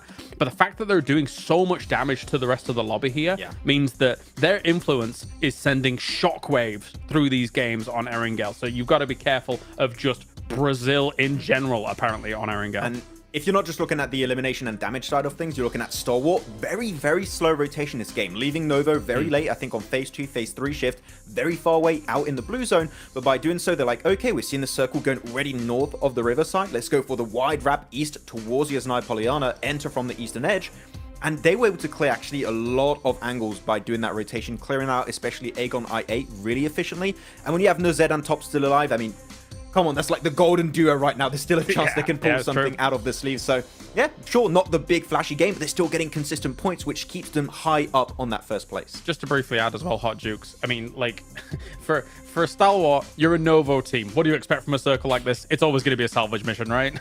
Yeah, I mean, well, one thing that they have for them is that we saw a zone like this in the past. But you know, one thing we got to talk about, of course, is the official smartphone here for PMGC, the Infinix GT 10 Pro, a phone created for esports players, guys. If you want to go ahead and dominate the lobby, make sure you check out the GT 10 Pro. Also, make sure you're following the TikTok, guys. You know, PMGC 2023, search it up. You can see some cool behind the scenes and a whole bunch of other goodies as well. And if you're doing that, you gotta also hit all the buttons. Subscribe to everything we got going on here, because it's only gonna get more intense every single day, every single match. And one team in particular that we got to talk about as well, Max, man, is Persija, huh? Oh yeah, I love their play this game. I could talk about that I could do a whole segment just talking about how Persija play this one. There was a super cool fight in their compound over to the west. There was that little hilltop, which usually is strong if your backs have also been cleared.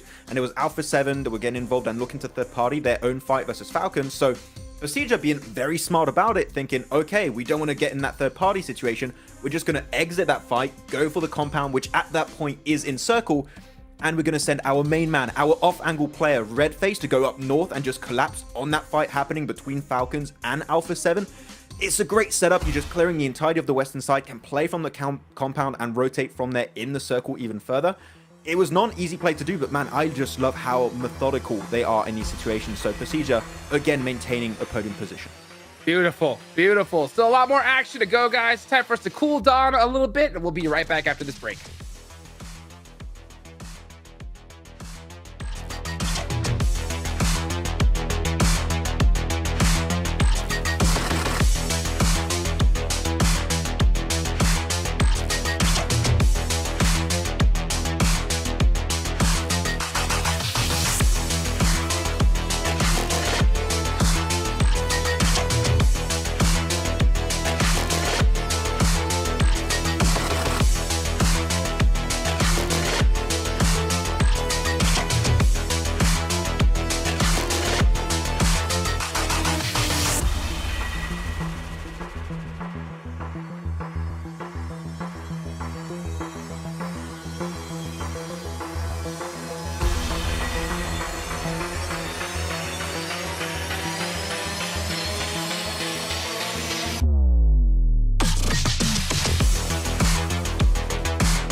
is Xavier with that hot drop situation. But they did put some decent points on the board here, Kelars.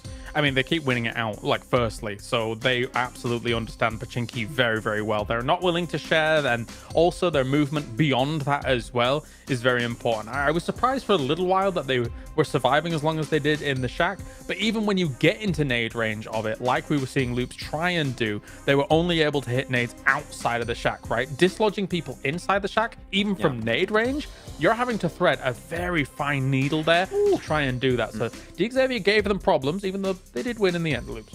You saw like 34 nades coming out from the side of Loops. Like, oh, we're going to be very aggressive. And then you have 34 smokes used for the side of Xavier. Please don't nade our shit, please.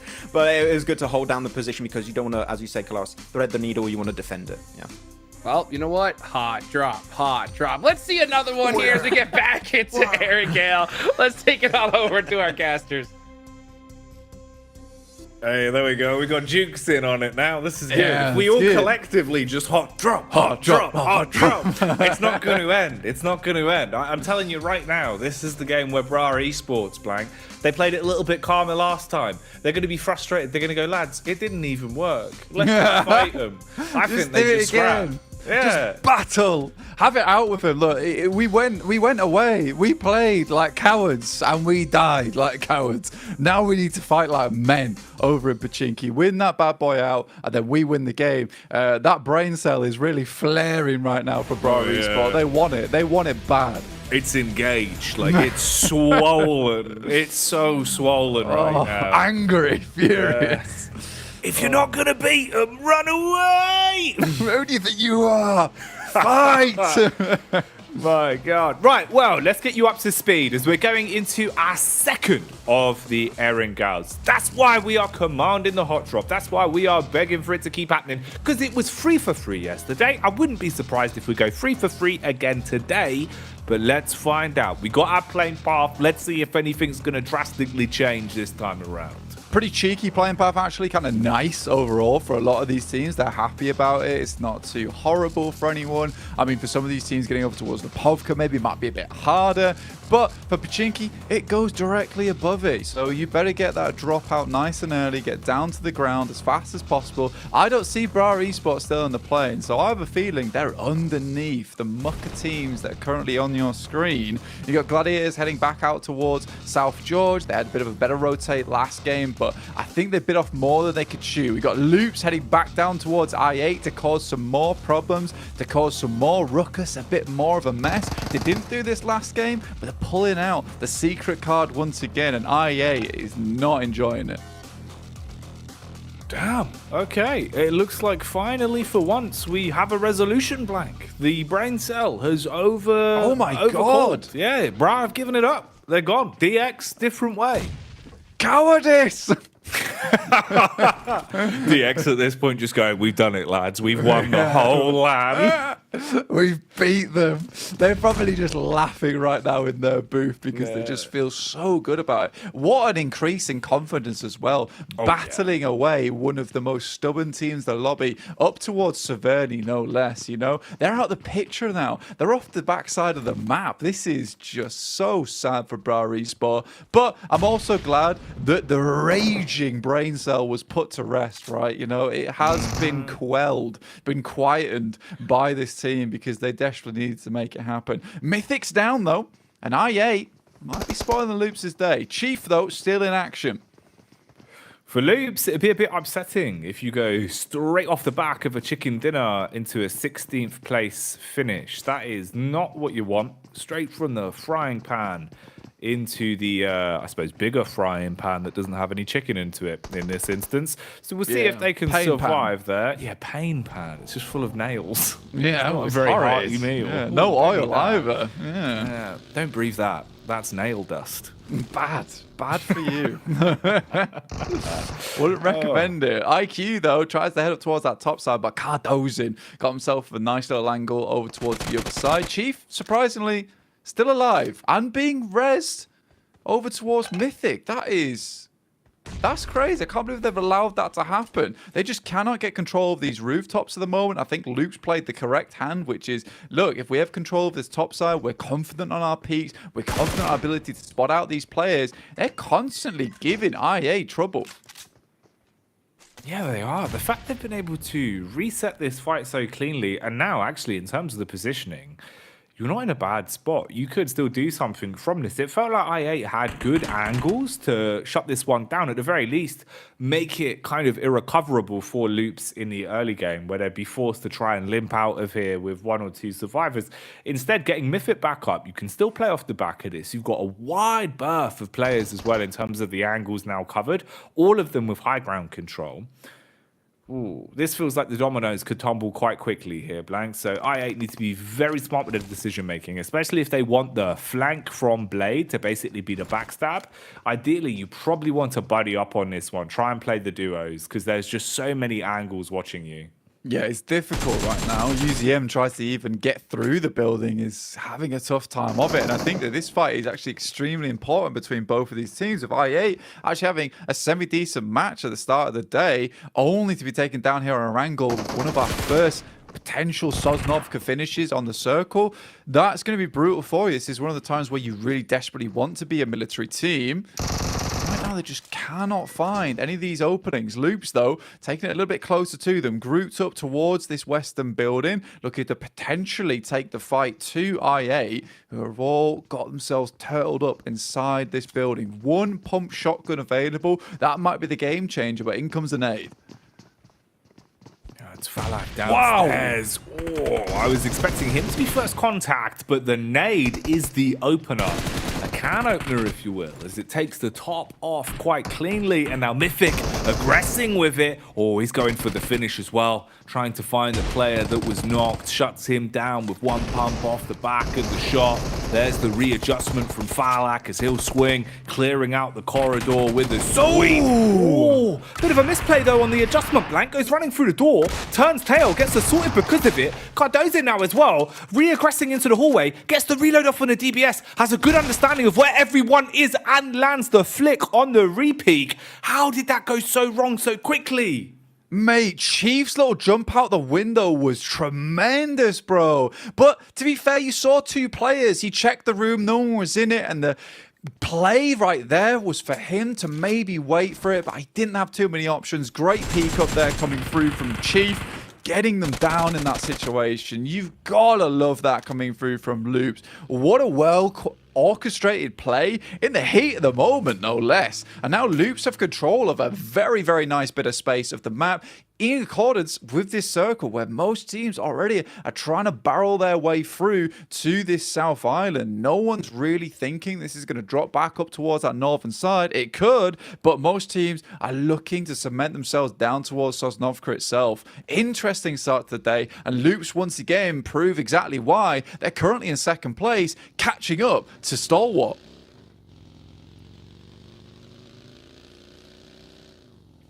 Really cool fight there between the both of them. Different as well, different flavor considering the hot drops that we have been seeing on Erangel. You know, we've traded out the DX Bra Esport clash and we got a little Loops IA clash, which honestly, I'd take it. That was something different, mate. You know, that was kind of like the cayenne, maybe a little bit of garlic in there. Yeah, and honestly, it really was like IA just became smoked after each. They certainly were smoked by the guys from Loops, just wielding some pretty heavy weaponry towards their way. Gladiators still yet to make their move. Mad Bull similarly also on the same trajectory. For Bra Esport, again, another pretty brutal game for them. Been forced up towards Severny, the furthest you could be from Sosnovka. Getting themselves down here, obviously, is a bit of a trek for them. They are rotating alongside Pasija Evos, but they've had to limit the amount of time they've had to loot here. Because remember, Circle was south to north, so although, again, there is a lot of loot in Severny, they were limited by the fact that the majority of their time would be in the plane, in the shoots, getting a little bit of time to loot. They see this circle, instantly they realize, look, we've got to start making our way down towards that south side. This is not going to be an easy game for us otherwise. But a lot of these areas are taken up. A lot of the bridges held out by 1 or 2 teams. It's going to be a bit of a struggle for some of these guys on the northern edge. Most likely might just want to post up to some of these important compounds that sit on the side of these bridges on that North Island. Thing is, for Bra Esport, though, at least the one saving grace that is, although it's going to be uncomfortable and it's not going to be the easiest thing in the world for them, is you're basically having to fight for control of what is left already with a lot of the compounds being scavenged for, especially now with the zone moving across as well, making it an awful lot more awkward back over towards Novska. It's really going to be a bit more uncomfortable for them. But at least, Blank, this is them playing out that longevity, playing out a smarter game in terms of the early rotation. So many times they tunnel visioned and then just got left in the dirt where they weren't able to do anything outside of the opening fight in Pachinki. They've had to adjust their game plan here, and that might bring up a bit more of a pep in their step. You'd hope. But we'll see how they handle it. We'll see what they can do. We know Bra Esports have an awful lot more to show us. We just haven't seen it over day one. Tiamba on screens here, though, and they are being crashed upon. Nades for days. Stereo frags could be coming our way as they just decimate with them. It looks like you should be able to pick off the numbers, but instead it's Tiamba that are eating the damage. It looked like it was well placed with a Molotov and the follow-up for the grenade, but hasn't really worked out too well. Unlucky as well on a back tap here. Oh man, Blank, this could have been a whole different fight. Yeah, YDD almost hits his leg blown off his body, able to jump to the side just in time to get out of that nade range, but it still tickles him quite a bit here. But now Maliz Esports all trapped inside this building. Nades for days available, but not many available. In fact, for Tiamba, with not a lot on board, just a stun grenade now in the hands of Lee. Maybe there's some more on the rest of the players that might be able to be used to good effect. This is down towards the south side of the island, but CEO later finds QZZ, and now they push out from this building towards the backside, try and open up some more angles, and Tiamba feeling a little bit lost now. Their off angle in QZZ being down is a really horrific start for them. They lost a lot of info off the back of that, lad. So rough, man. It felt like it really should have been a different encounter off the back of the way the initial crash went with the utility used, and especially with some of the shots they were landing. You're going to be kicking yourself that it's now fallen into a position where you feel like your confidence has been sapped a little bit. Oh, HP being ripped away, as well as the nade's going to open it up. Shrapnel all over the gaff. And everyone else is looking a whole lot more confident as Lewis and co lead the charge, clearing building to building. Contact found, bullets down range, just spamming across. Might bait them in, but it's just a Bizzard. He's pre-firing with the Bizzard, trying to do Maxman proud, but it's not happening here as he goes down.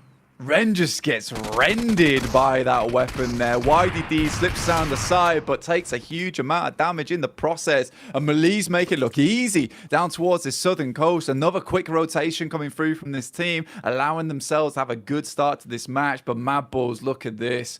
The two EU brethren setting themselves up for failure at this point in time, but I think Mad Bulls still have a good opportunity to get across. Gladiators, you just got to hope they've got enough meds to weather this one out to the point where Mad Bulls realize that they too have to cross this bridge now. With this circle heading right down towards this south side, Mad Bull, the time isn't working with them right now, it's working against them. They need to get moving, but they'd love to pick themselves up a couple of eliminations in the process, as Gladiators have to move across as well.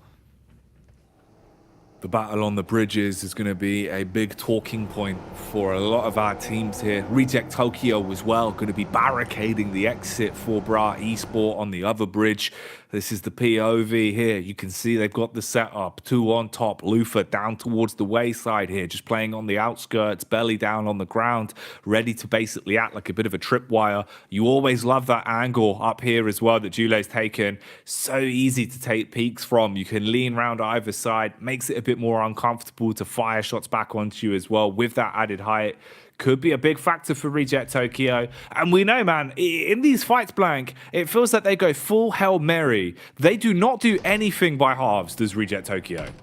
No, they commit to it, and you got to respect that from the Japanese team, is that they've got an idea, they want to play it out. It doesn't always work out the way they want it to, but they really do try and get it done to the best of their capability. And I think that's how you improve at the game as well, right? You know, you're playing at this high level of gameplay with all these teams. You have to commit to a play. If it doesn't work out, at least you've got mistakes that can be fixed out in the future. Could jump out of the vehicle, tries to find some shots over towards Tospic, but Kane might be the prime target as he barrels his way across the bridge, but Reject just a little bit too slow on the trigger there.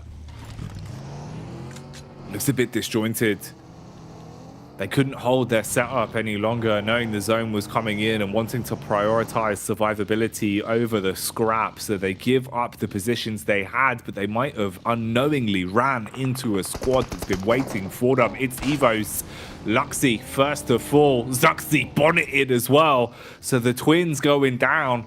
Now you're going to be struggling to project yourself further into this one, but a sneaky maneuver from Redface. Couldn't quite prioritize the targets though. Baited by the vehicle as he'll be hitting the car rather than the player. And then it's slowed down, slammed to the ground as Julo will clash back onto it. And it is just misery. Looking to try and make a play from this one. Luxy at least could still help him, but it depends on the spacing. They're quite far away from one another. Luxy, he could be running straight into the crosshairs of the two right ahead of him. Regin Ocio jumps in the vehicle as well. Smoke's going up. Some wild movement in the vehicles right now. Luxy goes down. And I think that practically all of these eliminations have just been by the vehicle's bonnet. There's one final player off the distance in misery for Pasija Evos, but I think it might just be all over for this team. In the meantime, look where Gladiators have got themselves to, all the way on that northeast side. That is one hell of a send for this team. They're going to try and lock down any squad trying to get on that northeastern side. And what a hellish, brutal, nasty old circle we've got here, where it moves down into the water, playing off that coastal edge. In some way, Gladiators move through the hail of bullets and the storm that's occurring on this northwest side to get themselves a pretty sound position, honestly. Misery. Moving back on in, buys time to at least get the heal off as well. Meanwhile, Mad Bulls, a side that we alluded to a rough rotation for them, expecting them and Gladiators to run into one another. Instead, this is where they've ended up, moving the whole way around and getting themselves thrown into a bit of a clash. Earths and Megamind, basically in a 1v2 versus Tulika, but look in the distance, Blank. Here comes the big dogs, Loops. They had a rough start to this game, but they weathered the storm, patched themselves back up, and they've had 6 eliminations in total since then, and they are coming in quick, looking to aggress onto Mad Bulls. It seems like they've also found an opportunity to fight versus Quest. Al-Haji down is really bad news for them. Tulika spots out the 2 players, and there is the final frag that comes through along the way from Frozen. Takes down the final 2 from Zia there. Well done to these 2 lads. It might be pretty unlikely to get your boy Tulika back in the game, but at least you get some eliminations off the back of this one. Loops, though, have been extremely good on this side, and it's probably one of the only reasons that Gladiators are able to make their way through is they heard that fight and they heard the skirmish, and they were able to just thread that needle at the right time. So really good knowledge of what was going on in the map to make that play happen. But again, the Mad Bulls just suffer to Loops, who have a real good chokehold from the north side of the circle, even taking shots down towards the guys from Quest. It's a really rough time for this team. And Frozen, he just sends it out into the water, and he's just going to take a big old dive to survive this one out as long as possible, because you know, with the way this one's set up, with the amount of water that's currently in it, it's going to be a rough game for everyone, and teams are going to start dropping like flies. A group of fish is a school, but a group of alter ego players, that would be called a wet alter ego at this point. That is correct. Yeah, you're not wrong. Quite a few of them have a nice swim. It is a big old swim. I mean, they were swimming all the way on that southern side for a long they've time. Been swimming for a while. I imagine what they went for, because they start in Lipovka, right, is head down towards Mills Power, pick yourself up a boat, and then just swim out outside of that render distance of the game itself, and then just swim all the way in. Nice nade there from Gladiators. Kitsune takes down one of the players from Malise, and they're the players that currently have a decent compound. I think they have taken a couple knocks in turn, which they're currently remedying as best they can. Kikali from Bra, this is the team that had all odds stacked against them on this northeast side. They've managed to start clearing. This is when they can play to their best capability. They're a team that's great once they start getting that ball moving, and for the last practically 8 matches, it has been a dead standstill.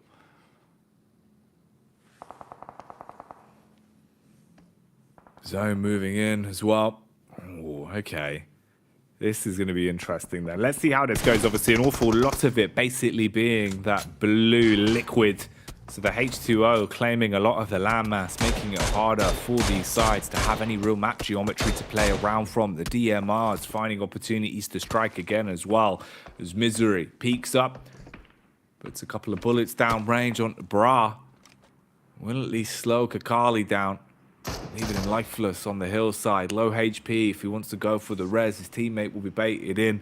Meanwhile, he's got to medkit himself back up as well, so won't really be able to take the fight. And this angle is being watched by Coursera, so they're aware of his positioning now. And they've got the firepower for it. Scope attached for max precision. Meanwhile, Cardozin taking a hit as well as they actually find that adjustment there. So Bra Esports, 3 eliminations to their name, getting a little bit more out of this one. This might be where we start to say goodbye though to Alter Ego. It's taken them so long to arrive on land. They have been swimming for ages. Their boots are soaked. Their jeans absolutely ruined. But they're going to try and get up on a rock face and see what they can do. Rosemary, low HP though, Blank. Yeah, mate, honestly, at this point in time with those wet clothes or soaked clothes, it's feeling heavier and heavier getting back into this match because I don't think they expected the circle to come this far down towards the south side. They sort of hoped this would be an open area where they could slowly move in towards the hills on that northern edge and play a more relatively fair Sosnovka circle. Last player from Pasija Evos will go down in Zuxi. That stalwart picking them up. Have been relatively quiet today, yet still putting up points here and there. You know, they got up to 96 points. They started the day on 82. It's not bad at all. And currently playing from that northeast edge. And I think when you give a little bit of space to stalwart, even if it requires them to push through teams, really hamper a lot of squads, this is where they really do thrive a lot.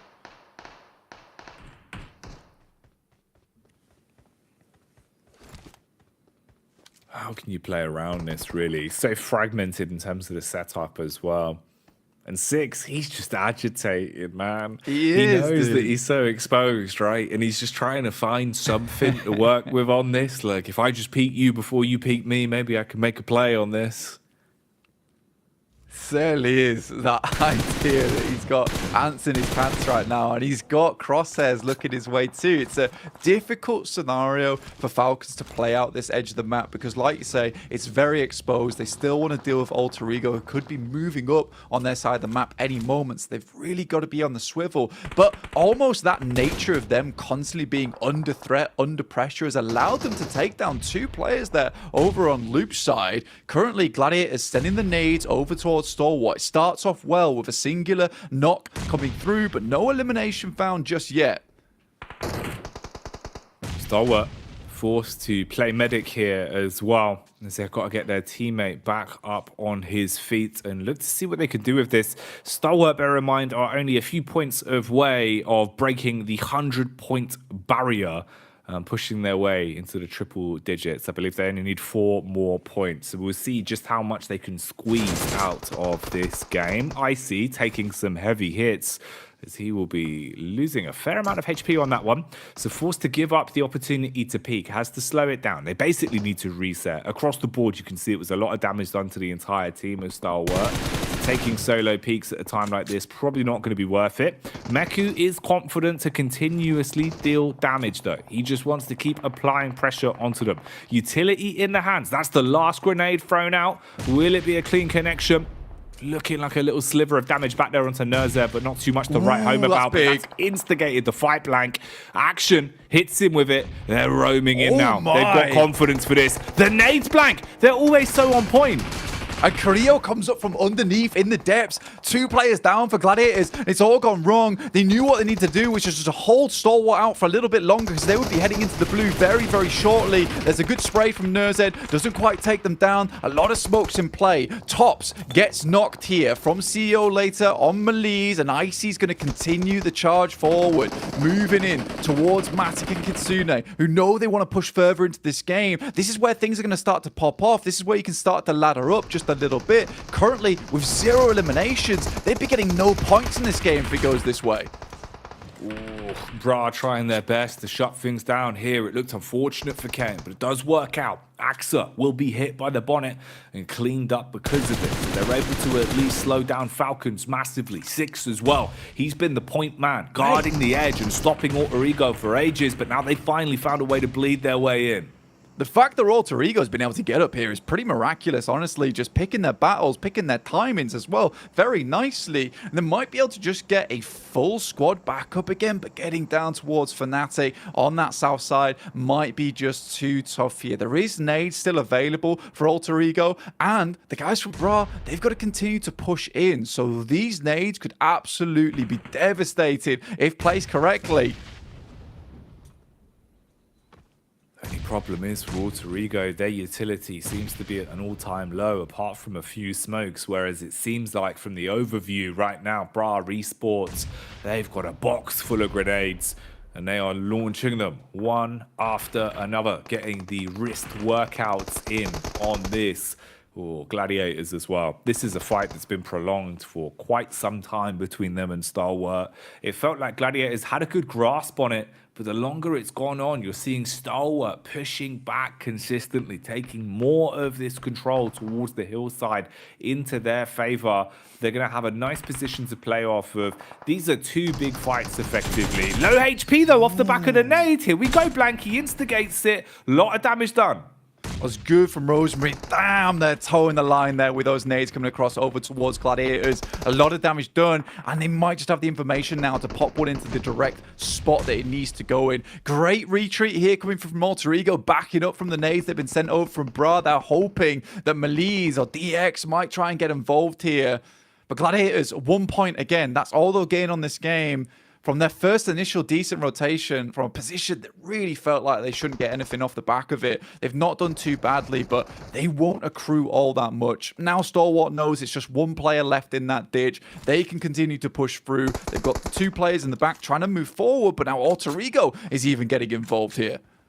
Mafioso's armed himself as well and saw an opportunity to take the peak onto the backline of Gladiators. Of course, this has kind of given away his surprise angle. So Stalwart at least know where he is and can try and shroud themselves, make sure their backs are kept hidden from that angle towards the beach. Parajin, though, with an unexpected peek through the window, able to at least inflict a little bit of damage and make it more uncomfortable. Mafioso's back on the move as well. Matic again eats a Molotov as he's turned into a barbecue gladiator. That's the second time they've been mollied here as well. It's so uncomfortable. Each time they've gone for the res on it as well because they know they need to have these two players if they have any hope in hell of getting themselves back into this game a little bit further. And still, yet to lose teams, yet to lose players here. Everyone's just holding in a tiny little position that has some relative safety. No real meds remaining now for the Gladiators. Got some stims on board, but that's about it. Rosemary in play. Just go down and action found here. So Maliz looking over towards Stalwart. Another nasty Molotov over towards Gladiators. These guys, they're charred. Oh, man. They're like an overcooked marshmallow right now. Going to be far too burnt.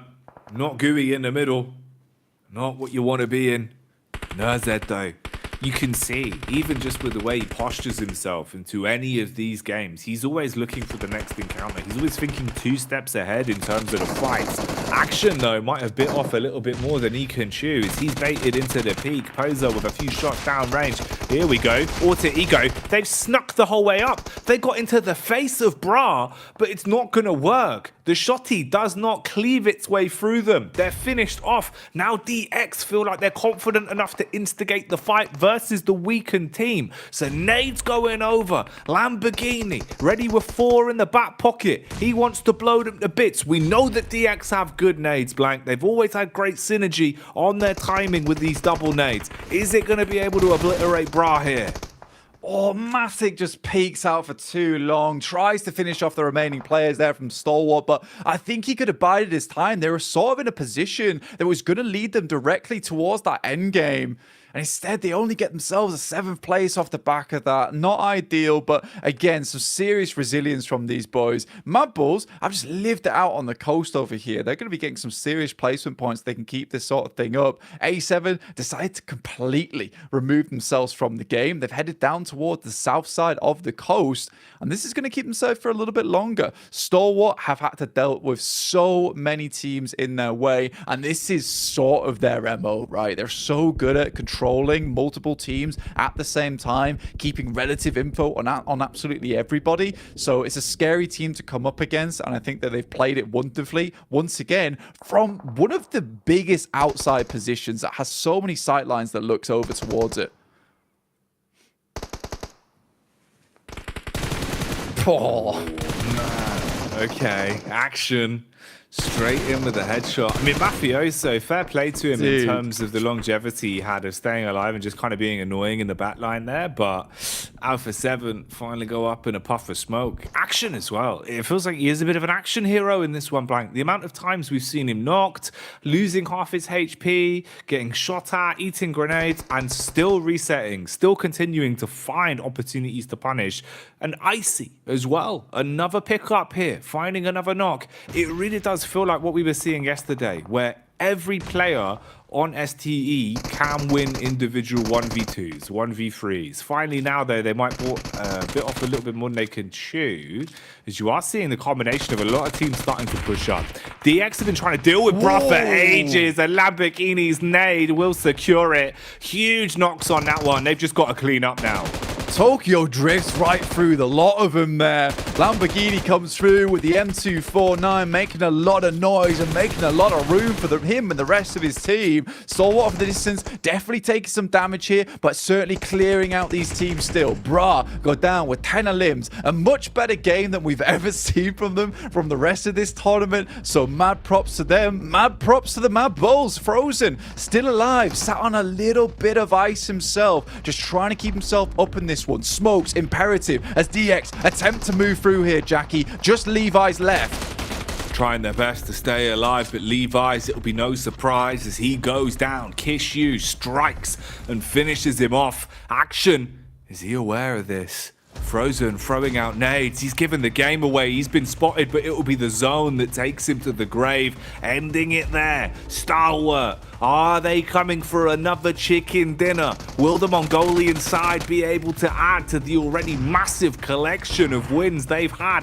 over the course of the event so far? Battling up the hill here, up towards Malise. They're all on dead set HP now. Lewis barely breathing at this point in time, but Nerzed, he's taken out. We're into a 1v4 here with these two players underneath. Oh no, it's just Icy and Tops. So we've still got a little bit more to do. It's a little bit crazy. It's all over the place for all these players. Poser also just peeking over the edge into the abyss here. Icy tries to reposition, gets a bit of damage, but there's a knock from him over towards Poser in the process. And Malise, they just can't keep up. The BPM that's coming out from Stalwart is far too much to handle. Blank, they're just dropping into them. It feels like they are just falling like flies right now. They cannot strike back. Forced to go into the hill. It's the zone that makes it uncomfortable, though. That could be the one saving grace. They've got a lot more room to play with in terms of the map geometry as the zone closes in. It's all about healing through this. Can they actually survive this one, or will it all go wrong? It seems like they've lost it in the dying moments. They actually are able to win it from underneath Malise Esports. I thought they were going to go down to the blue, but Icy had not had enough. He jumps backwards and on the jump, hits the shot, slams the earbud to the desk because he don't need no sound anymore because he's hearing the thunder of the chicken dinner in his ears. What a game from Stalwart. What a game from one of the difficult positions on the map, one of the most difficult positions on the map to play. And they just calmly beset upon loads of teams. The way that we saw Action just lazily move up onto the rock, take down two players from A7. What a brilliant victory from them. It's absolutely nutty. You love to see it. And again, this was one of the toughest games for Stalwart so far. And again, it just looks pretty easy. Yeah, that's so uncomfortable. You know, even when we're sat there really trying to analyze it as best we can in that situation where you look like you're at a massive disadvantage, even when the numbers that were being thrown at you, they were just trying to whittle down their health enough so that the zone would be what finished them. Man, that's absolute insanity, Blank. You look at the damage again as well. Top, he was posting, I think, what was it, like 2.4k we saw him peak at yesterday. It was again, crazy. Here he's dropping a K. Like, the guy's just unstoppable. It's crazy how well Stalwart have been playing. The fact that they find themselves 3 chicken dinners yesterday, another chicken dinner today, the human embodiment of the point vacuum blank. I don't know how else we can sum it up, right? Yeah, they were just sucking away at these points. And honestly, why not? You know, fill themselves up to the brim because they deserve them. They deserve every single one of these points. Yes, it drops over towards the Sosnovka Island and they drop in Novo, so they had a good chance at making it happen. But where they entered from was so difficult to pull off. The amount of teams taking shots at them, the way they took care of Gladiators. You know, that was an interesting fight overall for Gladiators because I do think that Gladiators made a good play to get towards that spot. They had 4 players. They knew what they had to do there, which was to delay Stalwart as much as possible. So when the blue came in, it was going to be rough for them. But in the end, Stalwart just used that idea that they're so good at gathering information to grab all the utility and just send those nades over. In the meantime, we're going to send you over like a grenade over to the desk. Misery for the rest of the lobby. Goodness gracious, what a game. This is insane. Stalwart with another crazy performance, and with a, and I quote, I think I heard Kalara say, use the word silly circle about 9 times. What do you think about that zone, Cal? Yeah, that's a good way to describe it here, Hot Jukes. Thank you, Calaris. I mean, let's be real. Stalwart, yes, okay, they're Novo and it's a military finish to a degree, in inverted commas. I like the AMR links, that's very nice. They came to the cliffs late and then at the very last moment had to hit the shots of the Malise dropping onto the next cliff above them, and were able to do that as well here. Otherwise, they kind of bleed out to the blue. But another Stalwart win. That's 4 in 9 games, Hot Jukes. Unbelievable, Max. Yeah, if you don't believe in Stalwart at this point, I don't know what would make you believe in Stalwart, okay? They've already showed, like, top tier, S tier plus gameplay, okay? It's just Stalwart, just so good. In circles where, you said it right, Kadar, city circles, again, just to reiterate the point, they are still able to find a sense of consistency. And despite Top being clearly MVP of this game in terms of damage and eliminations, I also want to talk about action. He's got so many strong angles down below to make sure that also the solo of Mad Balls were not going to pose a threat to their location. So action was just setting up the team so efficiently, step after step after step. So man, they already were in first place with a significant lead here, Hot Jukes, and they're just going to make an even bigger lead, it seems. Obviously, as well, like there was a trash talk video released just before today's games as well, and Progisa was saying instantly, they were asked, you know, who's the biggest threat in the lobby? Stalwart. No hesitation, nothing whatsoever. What a surprise. 116 points in 9 games. But Xavier, Mao pushed up in top 3. I mean, they have been also consistent on this map, and especially now with the hot drop not happening anymore inside of Pachinki, this is actually going to give them even more opportunities to reach that late game and frag out hard. Like, they got 41 eliminations on 25 placement points. Xavier are a threat, especially with Lamborghini hitting some of those sick nades, Hot Jukes, so he's just able to carve his way in that circle. Oh yeah, man. I mean, I love the way that they were pushing up to it. Unfortunately, not able to make it all the way to the end because it was a tough circle. I mean, it's crazy that Stalwart, I mean, actually got their drop location, right, as a final circle, and that's insane. And it's so crazy to see a team that lands so far south on Sosnovka dominate this tournament. The first team to hit 3 digits. It's absolutely ridiculous, you know. But you know, another thing is, Kalaris, you know, you know, they gave up the hot drop. We were doing the chant. They gave it up, but they actually put some points on the board. You know, they are an aggressive team. They are relatively stubborn in some of their tendencies, but it's good to see that kind of mature decision making come to the forefront this early in a tournament. You could, in theory, just bash your head against the wall here over and over again. But the major problem is Xavier was performing well on other battlegrounds as well. So there's no reason for them to ever leave. And in fact, Xavier, in theory, if that hot drop did continue, could just be more aggressive on that push. Even if they lose out on that, you just wound them a little bit. And then in future potential scenarios in the tournament, you don't have to deal with them. And it's so much better too because now they're not taking the fight. They dropped on the complete opposite side of the map, right? They dropped in Severny on that 2 split of Alpha 7, so they had to regroup. But it goes to show that just not taking the fight, they can clearly make those rotations work out. And the fact that they have the resources at the end, they can start popping off and maybe not get the win, but at least have consistent points so they can avoid being in the bottom 5. So great change from Brian. I just hope we're going to see that happen throughout the rest of this league stage now.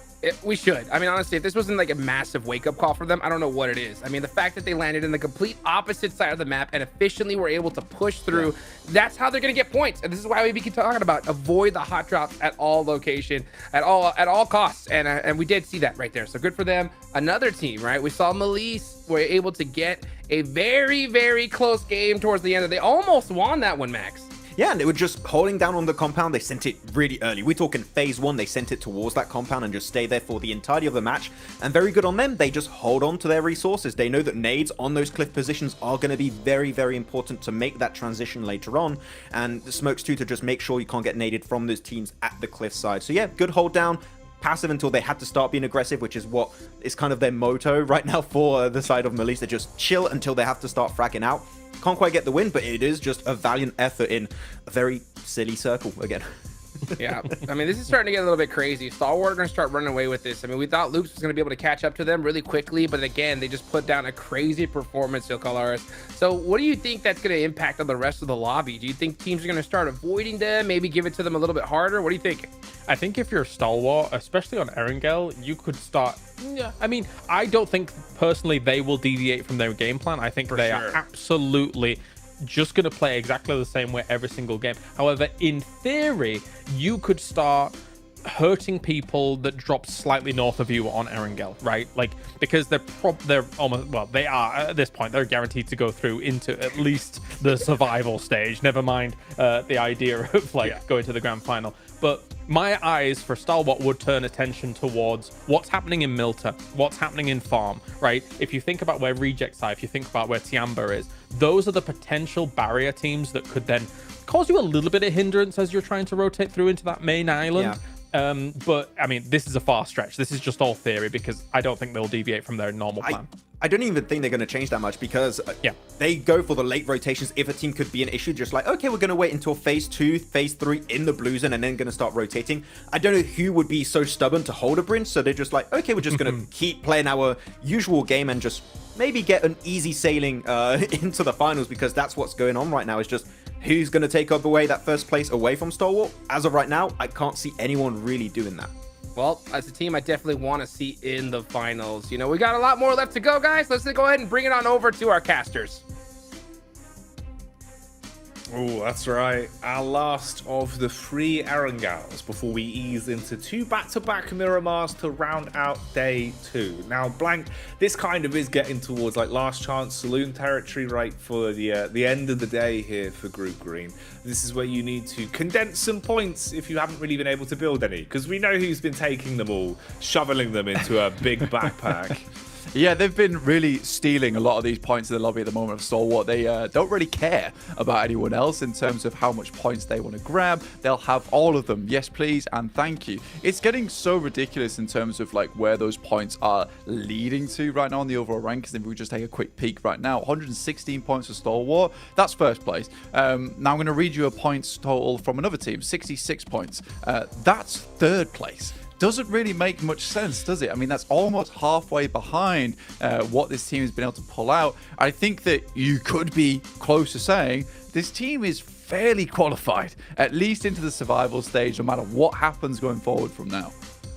Yeah, I mean, you'd hope, right? Something absolutely miraculous would really have to happen. And honestly, I think it's one of those where unless they start just coming bottom 16 every single game, and even then, I feel like maybe there's a chance. So we'll see. But the way Stalwart are playing it, it feels like they are very, very comfortable at the minute. But they're not going to slow down. I think that's the beauty of it. You can see, even when it's a close game, Blank, they're a little bit frustrated with some of the outcomes. Even if they're taking wins, they want it to be clean. They want it to be a high-point scoring game. It feels like they are here to play no matter what the situation is. And that is a great mindset to have. Championship mindset, Blank. Championship mindset is what you need at the end of the day, because this is the team that looks like they're playing over towards the PMGC Grand Finals right now with the amount of effort they're putting out. And I think that, you know, if you can do that over in these first couple of days in your group as well, just put out the performance of your lifetime, directly qualify towards that Grand Finals, where a lot of that prize pool actually is already. So you just get maybe a tops. If you get even into that top 8, you've already made absolute bank. So, you know, having a really good performance here in the group stage, getting the direct qualification to the Grand Finals is really good, not only in terms of taking a lot of the pressure off you, but just in terms of securing the bag at the end of the day. Yeah, I'm getting that mega bucks and being happy with your efforts. Well then, we make it back here, Group Green and the Green Pastures, as we go into Erangel one final time today.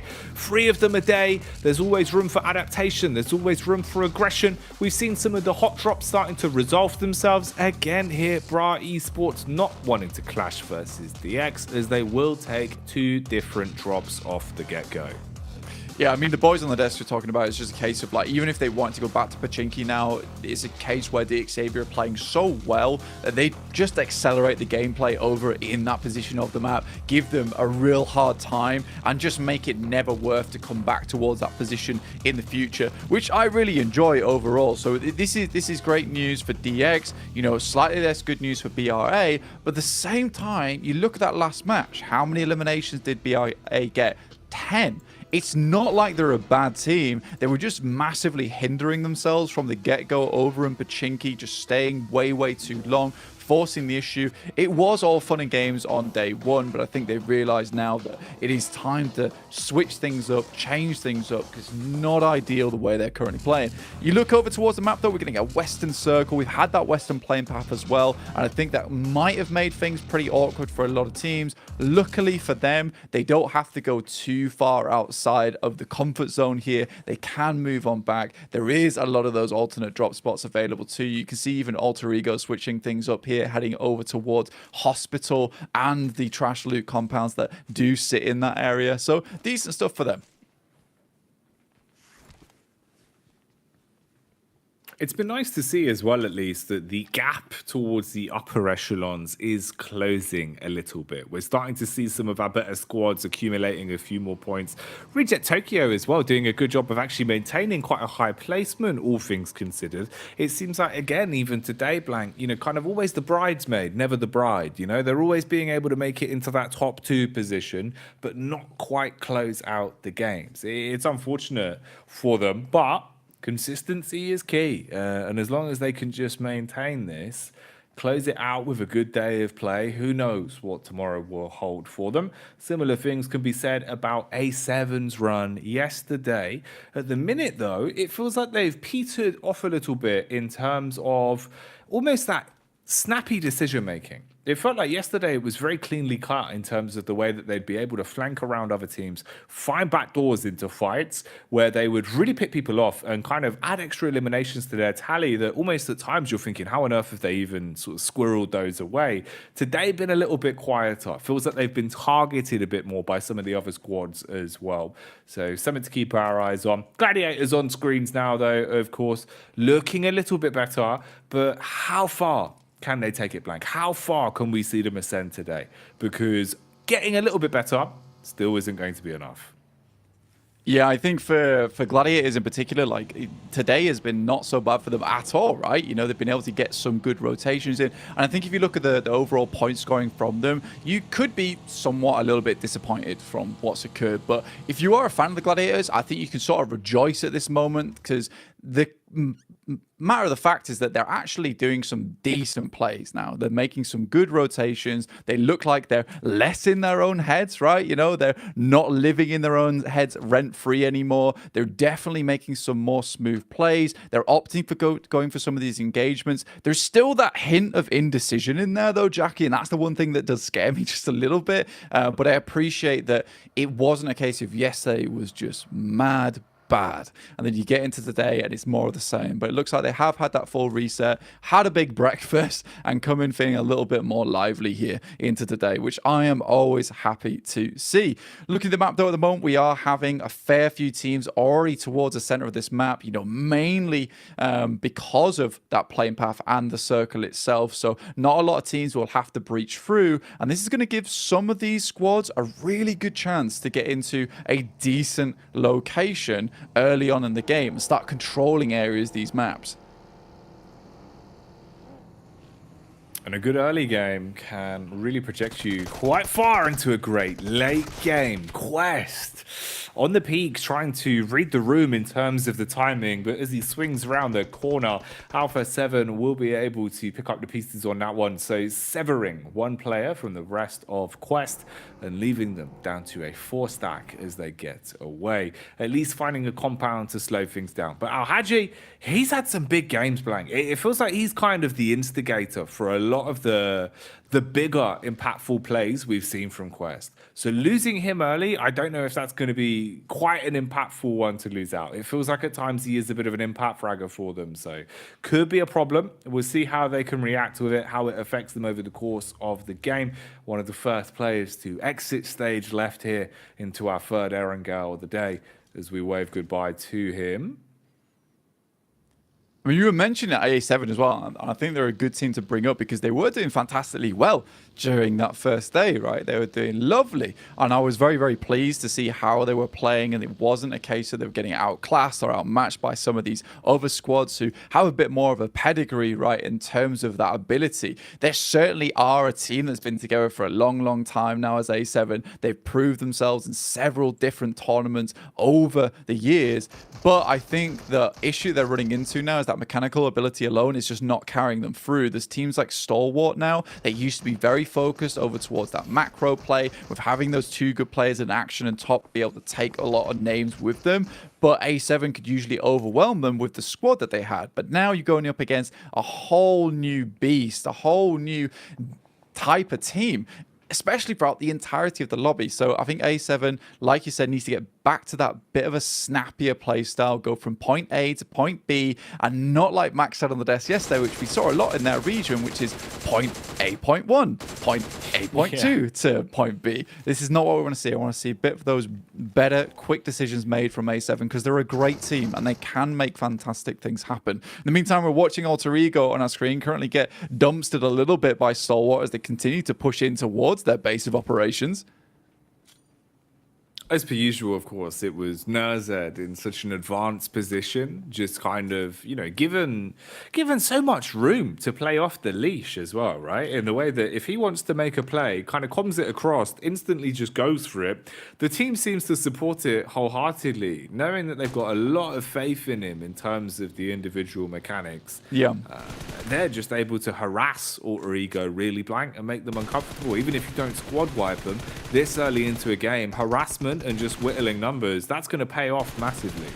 Yeah, it's a play style that you kind of have to cultivate before you come into this tournament, though, right? And I think that is just the confidence factor coming through from Stalwart, because you look at Stalwart, you look at Bra Esport, they try and go for the same thing in a way where they're the bullies of the lobby. They will just crunch you out of position with sheer overwhelming force. The issue is if you try and play that same gameplay when your team just cannot match up to some of these squads in the lobby, you cannot push into the circle, you cannot find those cracks in the armor of other teams, and you just slowly get pushed out onto the edge a lot of times. So you need to know that you are the best before you come into this tournament to pull that kind of thing off. And if you can't do it on the first day, you have to quickly readjust. I think the readjust maybe came in a little bit too slow for Bra Esport and they had to swallow their pride a little bit earlier, but now at least they are back on the path to at least a survival stage finish for themselves. But for Stalwart, that playstyle is just working absolute wonders for them so far. Yeah, it really does feel like, you know, they're kind of the biggest kid on the schoolyard and everyone else is just too scared to touch them. Because that's the other thing that's going to come with it. You know, you think about when you run into them on a rotate now, you see Stalwart, you're probably already kind of thinking between two minds, or do we even actually really get stuck into this engagement? Scared. Yeah, like, do we just give up on it? Because the likelihood that we're going to get out-aimed right now is probably quite high because they are just hitting some unbelievable shots. And the teamwork is super drilled from them. So they're not the sort of squad you want to run into. Probably for Bra as well on the same page as DX, because Probably just got all that trauma. You're like, oh, God, Pachinki. They need some serious therapy right now after that, don't they, bro? Like, DXs just cause some big problems emotionally. The mental is damaged at this point in time. But again, it feeds back into what we were saying about Stalwart being the biggest kid in the playground. You know, he's got a beard. He's just got into secondary school. he's only 11. He's only 11. It doesn't make any sense. But I think for them, look at this. Like, they've just headed straight towards that central side. They know that they can challenge off against anyone, and that spot's open. This is not a circle where you're like, okay, I could just take center now, because the circle was over here in the first place. So was the playing path. There's likely to be a team there. They didn't care. They just sent it in. It was free. They've got it. Now they've got a really strong base of operations to play around with great sightlines out towards a lot of the fielded area around them. It is so good to play into their favor right now. And as you like to say, Jackie, you know, feed that hot hand. You've got to, man. You've got to. It's the difference, really, of being able to bring up someone's confidence. Because the thing is, Blank, you know, confidence, especially like in esports in these days, it's one of those where it feels like if you break it and if you bring down someone that, you know, has natural talent but not enough confidence, it's very hard to ever get them back to that point. Whereas if you're someone that maybe is a little bit shaky or outside of the game, but you can come in, hit a couple of shots, you got your teammates saying, hey, man, that's sick. Suddenly the confidence goes up. You're more willing to make those hero plays. You're going to really manifest them and make them happen. It's the fickle thing about confidence. Very easy to break it, and sometimes you can't find it back, but you have to try. And in some of these squads, we're seeing the benefit of believing in yourself, of backing yourself in 1v2s, 1v3s, just how much of a difference it's made. Coastal clash going down here, though, as Gladiators are going to be on the roam. Falcons looking for the contact as they've got high ground to play with, spotting out Matic and putting a couple of bullets his way. Puncher jumps in a driving seat and seems to be debating whether or not he wants to start to make a bit of a move on this one, just getting the vehicle into a better position for later. But Matic stimmed up and on the move. Mate, this is actually kind of a cool play that happening here, because Matic moves out into a location where he kind of is going to get shot no matter what, and then backs off. In the meantime, the entirety of Falcons are looking at him. You know what happens? All of Gladiators rotate over the top side. Unfortunately, they rotate directly into Malice Esports, but it's a great distract play, no? It's really fun to see. Meku can't quite get behind. And Kitsune might just be able to heal up, but his vehicle's absolutely trashed here. Meku shot out from underneath the vehicle. I mean, what they did there was smart. They got into a decent position because of it. They also circumvented quite a difficult rotate through Falcons. So you can see the Gladiators are still trying their best. I mean, from that western side, it's sort of the safe pick, the safe play, which you expect a team like Gladiators to go for at this point in time. Just hasn't really given them the biggest boon going forward, as they just rock straight up into a lot of teams with a little information that they had. And I think at least one of the good things about that is it starts to show that Gladiators are willing to show ingenuity again, right? They're willing to kind of run a risk of, if someone calls the play, everyone's all in on it, rather than kind of umming and ahhing, because that's always the worst element. When you see a fractured team, when they're fragmented in just sticking to one call, that really can come back to bite you directly on the bottom, which is never what you want. Always quite painful. Makes it hard to sit down. At the minute, though, we're seeing some of Reject Tokyo being forced to sit down as they've been taking bullets from the wayside. It's Alter Ego that have been peppering up towards them. So you've already lost Rage and Ocio. And it just leaves the triple threat of the Japanese squad left alive, closely grouped, all jumping inside of the vehicle, though, and losing a ton of HP. Zone going to start to push them back out and take some of that space away from Alter Ego. They've set up just on the ridge here, and this is a triple threat now. A7 are coming in as well, Blank. I think the gloves are coming off. This is going to be a bit of a boxing match. Absolutely, you're not wrong here whatsoever. For A7, Alter Ego, as well as Reject, they're going to be struggling to get out of this situation alive. And I think at this point in time, it's more about the elimination points. But Alpha 7, this is a bit more snappier. You know, they're heading up towards the northern edge, towards the ridge, to try and cut off both of these teams. Acquire some elimination points in the process to make it easier to get into the circle going forward. Speed of the circle heads towards that northern side. This really does cause now problems for a lot of these teams down towards the south, who have to get a move on. DX immediately sends out from the safety of their compound towards this fielded zone with little to no compounds in it. The one that is the main focus point is Loops' compound over towards that northeast side. If they get a northeast shift on this circle, practically just a winning position. But in the meantime, every single team, they want to control the ridge on the left. It's going to be a fight for survival, it seems, then. Right now, we're seeing the clash going down. I8 spraying and hoping that they'll be able to smoke everyone that's coming up through this stairwell. Blade goes for the quick readjustment, tiptoeing his way around, low on HP. Reaggression comes out as Kishu will find the snapshot, hitting the head and stopping him in his tracks. Now playing field medic to get the rest of the team back up and see if he can save their bacon. So numbers thinned here. A few of our squads starting to lose manpower as the fights are kicking off across the battleground, it seems. Even Stalwart now losing one as they're down to a triple threat.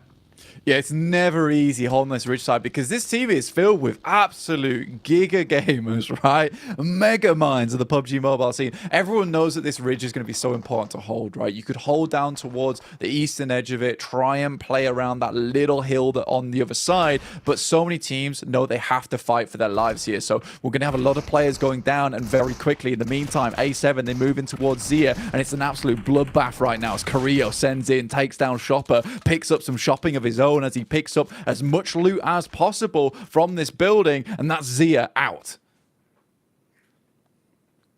Gone again.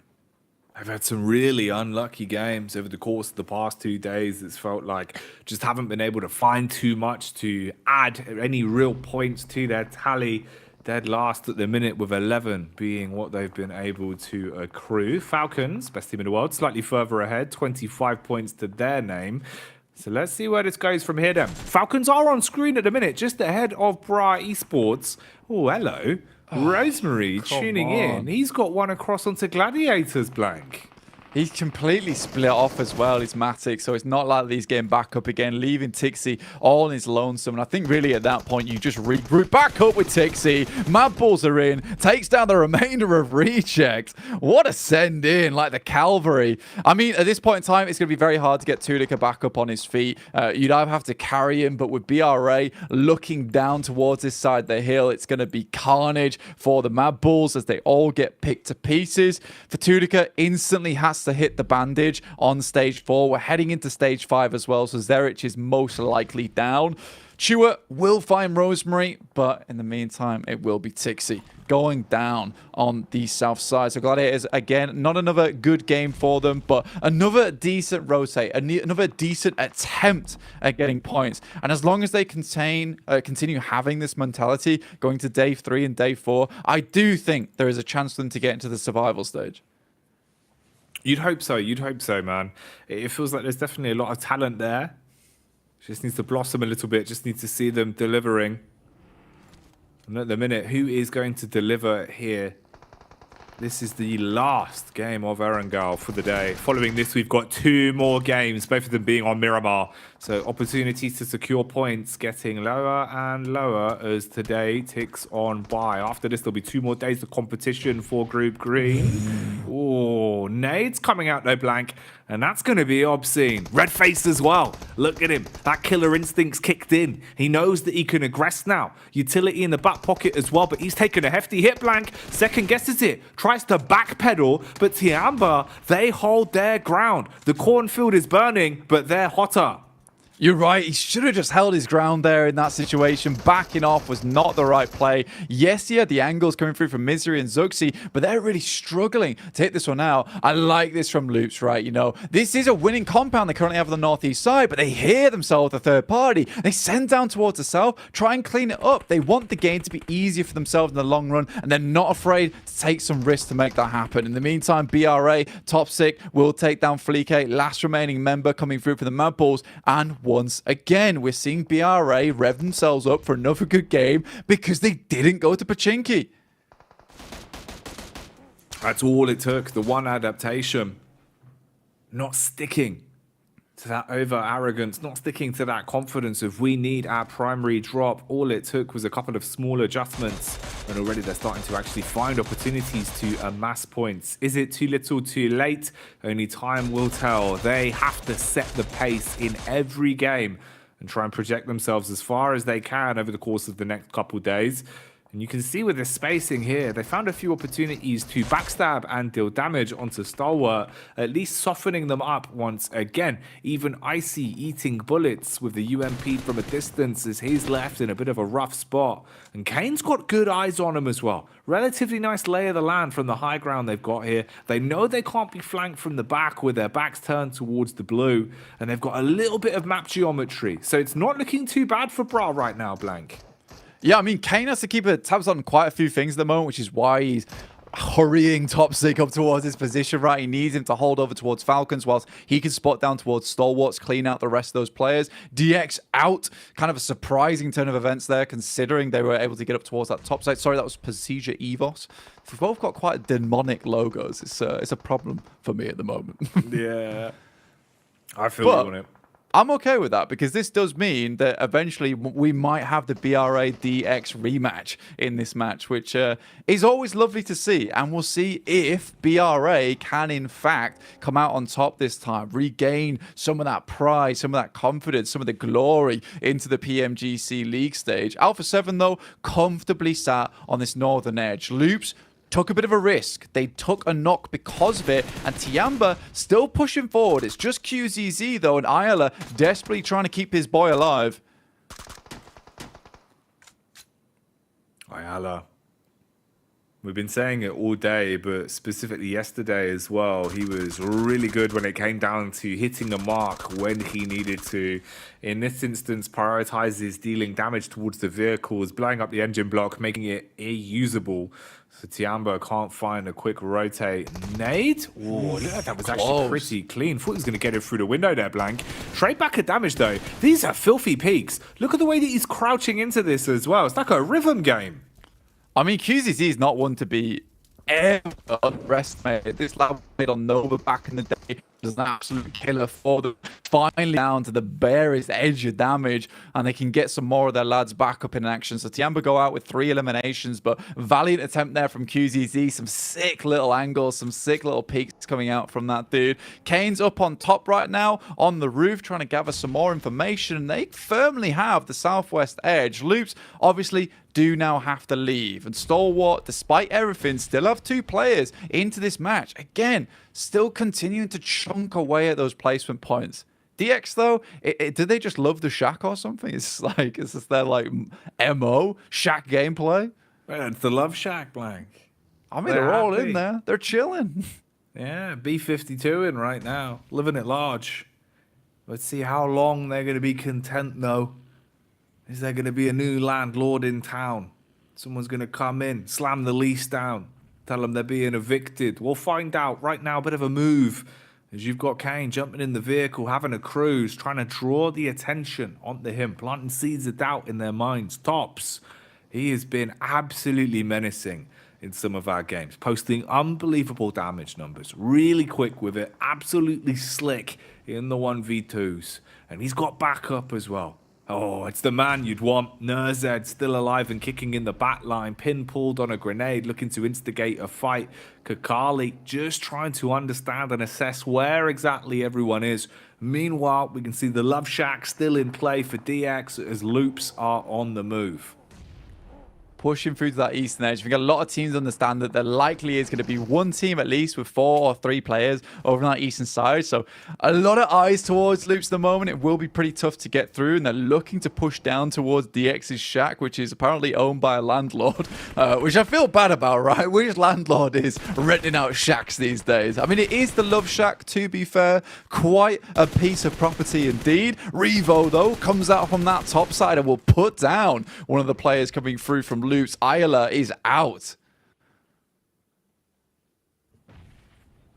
It's a good first opener. Top still just lurking, buying his time as well. We're getting ever closer to the possibility of Bra Esports path eventually crossing DX. Maybe they're the secret landlord. Maybe it was their property the whole time. We'll see. Is the lease in the back pocket? Whip it out. demand recompense for coming anywhere near to them. They are on the outside of the circle, though, so they will have to finally go out on an outing from the Love Shack itself. It is in a ditch too, so getting out of here will mean they'll have to have eyes in the back of their head, and all players have to be swiveling that head 360, see if they can get it done. Surprisingly, I think Loops has got quite far into this game. I thought there would be way more players looking over towards their direction. There's been a serious stalemate between both of these teams over towards BRA and Stalwart and DX. Nice shots from Chief, though. The Chieftain seriously bringing the pain, bringing the thunder in these matches so far. Levi's got barely 2 steps outside of his home before he got taken down. Ooh, he's trying to crawl back to safety as well, but denied as Chief shuts him down with the big nades, blowing him to bits and stopping him in his tracks. Nurzed, he's just been waiting, dinner plate loaded, ready to unload and stick a fork in him if they peek out. There's first contact, big damage done. Backs off for a quick nade as well, lines up the arc on it, hopes that it will be right on target as it lands in. Perfect. His aim is squeaky clean, the arcs and his grenades are insane. Disgusting stuff, leaving Tops to deal with BRA all on his lonesome. This is terrified. And DX go out with nothing but a sound. A still Stalwart battling back against many different teams in the lobby. Smoke's being let out at the moment to try and provide a base of cover to get Tops back up. BRA, they've got bigger things to deal with as A7 starts to swarm in the distance. They've got a nice lineup here. We asked for more from this team. They're starting to deliver like a postman on a Monday. The letterboxes are open, and he is pasting them straight in. First class delivery. Talking about first class as well, the reset from Stalwart is pretty A1. The fact that you've been able to revive Tops, get the smoke down, play off the fact that you know the attention of Bra has been taken by A7 pushing in from the side. And this is quite the regional clash we've got going on here as well, with both of our LATAM sides in play. The big boys from Brazil on both Loops and A7 coming out to try and deal some deathly blows. That's going to be an aggressive play style going into the final circle here. Limited numbers across the board as well, Blank. A7 is the only one with 3 players alive and kicking. Nurzed, though, we know he's a one-man army. He basically counts for 2, but he's going to be left black and blue on the contact as he's overwhelmed as Bright Esports finish him, take down Stalwart, whittle us down to 3. Yeah, BRA sensed the looming threat of A7 on the distance. As soon as they got that knock as well, they decided it was high time just to send it in and show them what BRA is made out of. The Stalwart goes down with nothing but a sound there. Nurzed not able to stand up to them. Senab does find Cardozin though with a lovely little nade, and Chief, I think he just wants to secure this second place, looking over towards the 2 players from BRA. 3 players for A7. It's seriously doable for any of these squads at the moment. Chief could pull off something absolutely crazy. I wouldn't be surprised to see it with the way he's been playing today.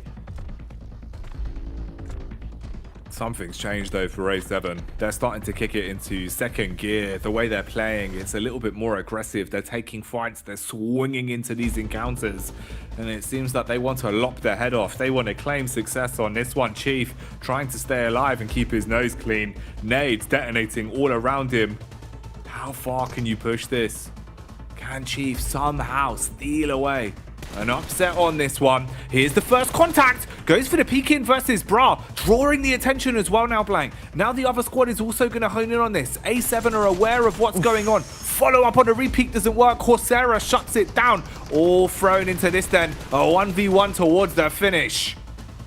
And it will be A7 to take themselves another little victory here. Finally picking one up for themselves. Great stuff for them. They're super pleased with it. It's a much better game for them as well. I think that they've been experiencing this all day today, where for all their games, it's just not felt as good as it did yesterday. And they've just shored up a lot of those problems, which I think were just mainly based in the macro, right? Their gun skill is good. They can trust themselves on that. They just need to hit those points a little bit quicker. I think the way they set themselves up there on the north side of that ridge too is just really, really quite nice. Loop set themselves up for a good game. If that went over towards that northeast side, I think that could have been absolutely a Loop's win. I also respect the fact that as soon as they see the circle not moving towards them and leaving even their compound still in, right? But they expect it to move away. They start clearing out players down towards the south side to give them a better chance of getting into that game. It's really nice seeing these two Brazilian teams step up massively into this tournament. No, it is. It's sick that we got them both in the final circle on that one. But, you know, like you're saying, over the course of the entire event, we've seen a lot from them that's been impressive. We've seen individuals popping off. We've seen the team as a whole playing some great PUBG Mobile. And I think it's been very fun to see the different sorts of flavor that both of them have brought out. You know, there was a lot of word on the street that A7 would be a powerhouse. I was hoping to see some good signs from Loops, and both teams have delivered. So we couldn't really ask for more. Better for Bra Esports as well. That's got to be a talking point, right, Blank? They've given up the ego challenge of constantly fighting for control of Pachinki, and it has worked wonders for them. They're getting points now. And that's what they need desperately. And what we need desperately as well is the beautiful boys over on the desk to break this one all down. Brazil, here we go, man. Alpha 7 gets the win. Hey, you guys predicted it at the start of the day, and it finally happened. I mean, man, we're starting to see Brazil pop off here as the day goes on, Kalars. It was a matter of time. It was a matter of time, and here they are. I mean, likewise, Loops was also able to survive very long into this game, but Alpha 7 towards the end, controlling that northwest side of these circles and being able to kind of greet any comer to their terrain very, very strongly. I gave them a little run for the money towards the end. I thought maybe it could have gone their way, but nope, Alpha 7 on lockdown. If you're very silent right now, you can just hear like 7 Worlds Gaming screaming like, oh, there you go. You can hear it. Oh, yeah. Is 7? He's still there? What? But yeah, what a presence. We're having really similar echoes to last year, right, Hotjix, where we saw Brazil on the first day of the Grand Finals, first, second, third place. And we expect Influence Rage to also do well in their group. So, man, we've got top contenders from the region and another 20 points on board. And finally, the win that has been converted. Loops and Alpha 7 are just making Brazil proud. Oh, yeah, they are, man. I'll tell you, one team that's always making everybody proud of Stalwart. It's so crazy to see them just consistently put points on the board, even when you think they're done for, right? They still stack 10 points. It's ridiculous. It's just Top and the Z is like, Top, you're going to clear that team. The Z, you're going to clear that team. Got it. We're going to 1v4 both of us together at the same time. And it actually works out. They survive, Kalaris, I would say, way longer than many of us would initially expect, because especially they hold on to that utility really late so they can just get some strong angles, smoke out to go for the res too. So they are very, very smart as to how they use their resources to just make into, it seems like top 5 every time. When they do not get a win, it's a top 5. I don't know how it keeps happening. Similar to the circle from the last game, it's silly. All right, that's it. That's what I'm going to leave it at. It's silly. Yeah, I think that's a good point to leave it at. That's ridiculous. I mean, look at that. Still in first place, but now we're seeing Brazil catch their tail. Look at that. Loops in second, Alpha 7 launching themselves up to third. It's just starting to get intense here. Now I'm going to shift on over into Miramar. Now, one team I'm particularly proud of, right, is Bra. They gave up the hot drops, and look at them go here, Max. Yeah, I mean, they're happy. They gave up the hot drop here on Miramar. They won the hot drop against Pasija Evo, so they're like, okay, we got our position. We can actually go for the normal rotation. And I mean, Kalaris, we were talking about this team, right? I mean, they're your personal dark horse in this tournament, right? Is that if you give this team an opportunity to reach the late game scenarios, mid to late game, they are constantly going to get those eliminations. If you give them a strong spot with the fragging power, this team can put on full display these matches. They are a team that can come out consistently with high eliminations and can also wrap up games. We can see it sometimes. So I'm telling you, for first time in PMGC, it took a bit of time to get there, but this kind of level of play style is enough, I would say, to head at least into the last chance. Oh, Max is so excited. He's so close to his camera. It's amazing.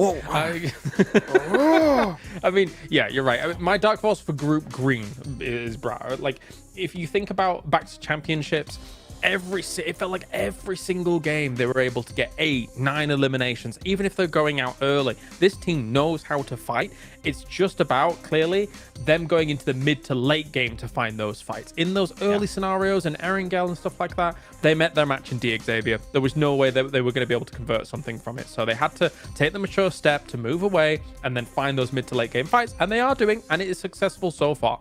Hey, starting to wipe the lobby. And if you guys want to wipe the lobby in PUBG Mobile, you got to go and check out the official smartphone for PMGC, the Infinix GT 10 Pro, a phone created specifically for esports players. Man, this is starting to heat up here, and we're going to get even hotter into Miramar. So, man, Bra clutching it up, Stalwart on top. I mean, who knows who's the next team that could possibly rise through the ranks here, Max?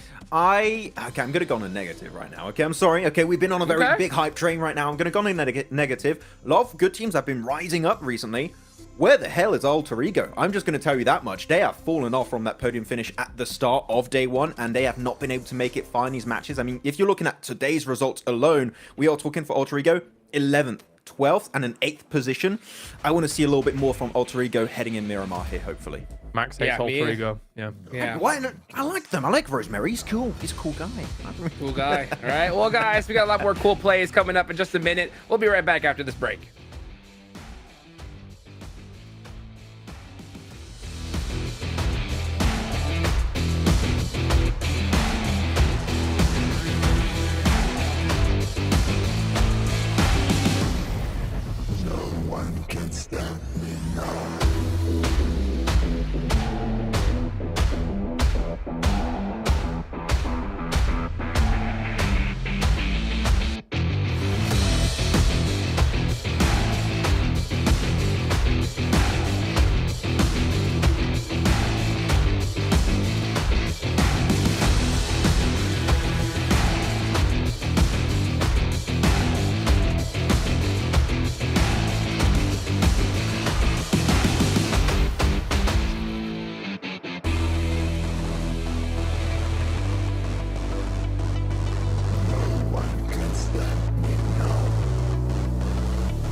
And we're back. Here we go. Go ahead into Miramar now. This is where things are starting to get intense. Kalaris, you know, we saw Brock give up the hot drop and finally have success, right? Do you think we're going to see it here in Miramar? I think that they're going to be able to rotate from Picardo quite happily. I think that they're going to be able to take some of those decent mid-game fights once again. They're good in these foothills on Miramar where you have so many circles kind of focusing down on. So I expect good things from them to be able to bump out of at least that bottom 5 elimination spot here in Group Green. Well, let's see if they can do it. We're about to head into Miramar. Let's go ahead and take it on over to our casters. All right, all done with the Erangals, moving into the Miramar madness. 2 games left to go for the second day of Group Green Blank. I'm interested to see how this is going to go, man. It feels like Miramar from yesterday. It's kind of a bit of a blur already. Yeah, dude, I think it was definitely an interesting couple of matches we saw in Miramar. They went by really fast, honestly, because we got some pretty quick winners on the board, and we saw Stalwart able to take their 3rd chicken dinner on this map. I'm genuinely curious, just as much as the boys, about like how well is BRA going to be able to do on this map, because obviously Yesterday, they started to perform just a little bit better, a little bit tighter on Miramar itself. But today, they've actually had some good games on Erangel, right? They're coming into this feeling pretty decent about themselves. They're feeling fairly happy. And this is a great moment for them to keep pumping up those numbers because they have climbed significantly, honestly, over the past couple of games. If you remember, they were pretty much dead 16th at one point. Now they're 11th, technically into that survival stage with 42 points. So they're not too far behind a lot of these teams. Honestly, though, like the guys on this were saying, Jackie, I think my main concern at the moment is Alter Ego. With one chicken dinner, the only team really to drop so low from that top 3 position down to 9th place now at 55 points. So really not accruing much of anything today. Despite, look at that, Rosemary actually doing quite a lot of damage for the team. That's what I mean. It does feel like, you know, Alter Ego, they're being able to find themselves in situations where they should find points, they should find eliminations, they're dealing damage, they're surviving late into games. I just don't quite know what's gone wrong for him. You know, yesterday maybe the difference was there was a little bit more backup as well supporting Rosemary. Today it does kind of feel like at times it is just sort of Rosemary that's being the one to sort of put bullets down range and give them a leg to stand on. Who knows, mate? Maybe we'll see a change here. You know what I mean? Change of scenery, change of mindset, come in fresh, not for the Mad Bulls. Very unlucky. Straight in, not ideal. That is super unfortunate. I mean, Mad Bull's about to go for a bit of a long drop here as well because obviously they dropped down towards Impala here on Miramar. So they've had to really go for the long parachute across. They dropped down in some unfortunate areas around Malise who have just chased them down. Currently, Zerich is even being chased down by some of the players there on Malise Esports. I don't think that he's going to make it out alive anytime soon either. So pretty crazy for them overall. Mad Bulls looking over towards Pasija Evos in the distance. It's a tough game. It's a tough game. They had to alternate a little bit here, drop over towards the north side of Los Leones. Not likely to get over towards their original drop spot. The vehicles in this area are pretty sparse, so fairly rough overall. For BRA, though, this is the game to watch for them. I think if you've got focus on anyone, it should be this team because they are certainly making the climb at the moment. And Gladiators dropping back down to 13th place. That little bit of fire we saw from them early on seems to be dimming, sputtering, just embers left remaining. And also, I mean, you know, when you look at it for what it is, right, on our right-hand side, Skyscraper, you can see with Bright Esports all the way down in 11th for 42 points. If they wanted to try and overtake, let's say, Reject, that's only about the difference of 20 points or so. It really isn't that big of a gap, right? It's close enough where, yeah, you pick up a chicken dinner, you play a great game, it could be there. So the possibility to shake things up, especially towards day 3, day 4, for some of the teams that start to get all of the problems solved, figure out any of the issues with adjustments they need to make with their playstyle, with even confidence for some of our Tides. Going into day 3 and day 4, there's a chance for some big leapfrogging to happen. But that's something we can speculate more towards the future on. For now, we'll stick to the facts. We'll stick with what we know and what's been happening over the course of the day. Get the lay of the land here in terms of where our teams have spread out from. Gladiators a little bit more fragmented as well. They've been a little bit more willing to play the buddy system. Meku and Matic have looked like they've had kind of that drive back to instigate some of the fights. It'd be interesting to see if Mad Bulls can really turn this one around as well, because of course you've been hit again with a massively unlucky start. You lose a player from the get-go. You're feeling probably uncomfortable. It's Miramar. It's taken a while to get here. What can they do about it? First team to lose a player. Let's see if they can reset, because they need some points, man. Not in a bad spot overall. 10th place is 10th place, but they're not really gaining, blank. That's what worries me. It feels like, you know, you could stagnate quite easily. Yeah, they had that little pop-off, right, and they were able to accrue some points, and that's great news for them. But at the moment, they're stuck between a rock and a hard place because they can't really move down towards Los Leones to loot because I8 is a team that loots on that northern side, so they have to push through them to get to the south and have a little bit of looting capability down there. I'm also pretty sure that they're just out of vehicles, with Malise Esports taking one of the few vehicles that was found by the team on Zerich, which I imagine they would have used and got in as far to head over towards Impala and pick up some more of the Mirados in that area. That would have been great news for them. And luckily, now they're left without a paddle in this game and are just having to live on with pretty much just scraps of loot here. It would be really unfortunate for Mad Bulls to go down early in this game because they just have a bare nothing to work with going into the future. PMGC Evos looks like they're just completely surrounding them right now. And it's going to be super hard to leave because the doors are just locked on all fronts. Some of these other teams, though, Alter Ego, fairly decent path in from El Azhar. They've got a lot of space to play with, considering of this. We had this standoff between PMGC Evos, IA, as well as Mad Bulls. So a lot of area around Minas Generalas is just open.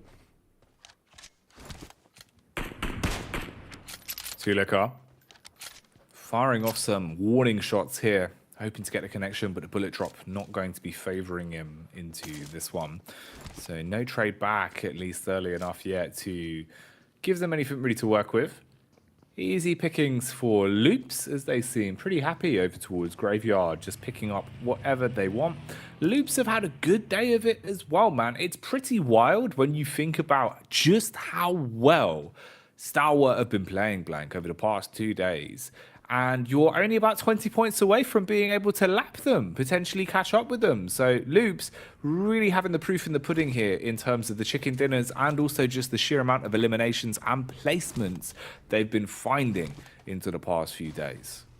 Yeah, I mean, you got a team like Stalwart who just look animated and lively right into these games. You can see the moments that they're impressing in. And then there's Loops, really, who is just quietly confident, just plinking away at the pickaxe at that big old mine vein of the points over towards the PUBG Mobile tournament that we're currently in of PMGC. And they just made their way up to second place by doing it. And I think we haven't had too many comments about them because there isn't many mistakes to highlight from this team, right? It just feels like they're a very, very consistent team that makes the right moves a lot of times. You know, they don't have the most insane fraggers on the team. We have seen some way better players in this lobby already show themselves up and just speak to their own talent within this lobby. But as a team, they're just fantastic. They don't have too many flaws on them. And I think some of the positions that they take, they love playing these high ground positions. They love setting themselves up for success. And it's worked wonderfully.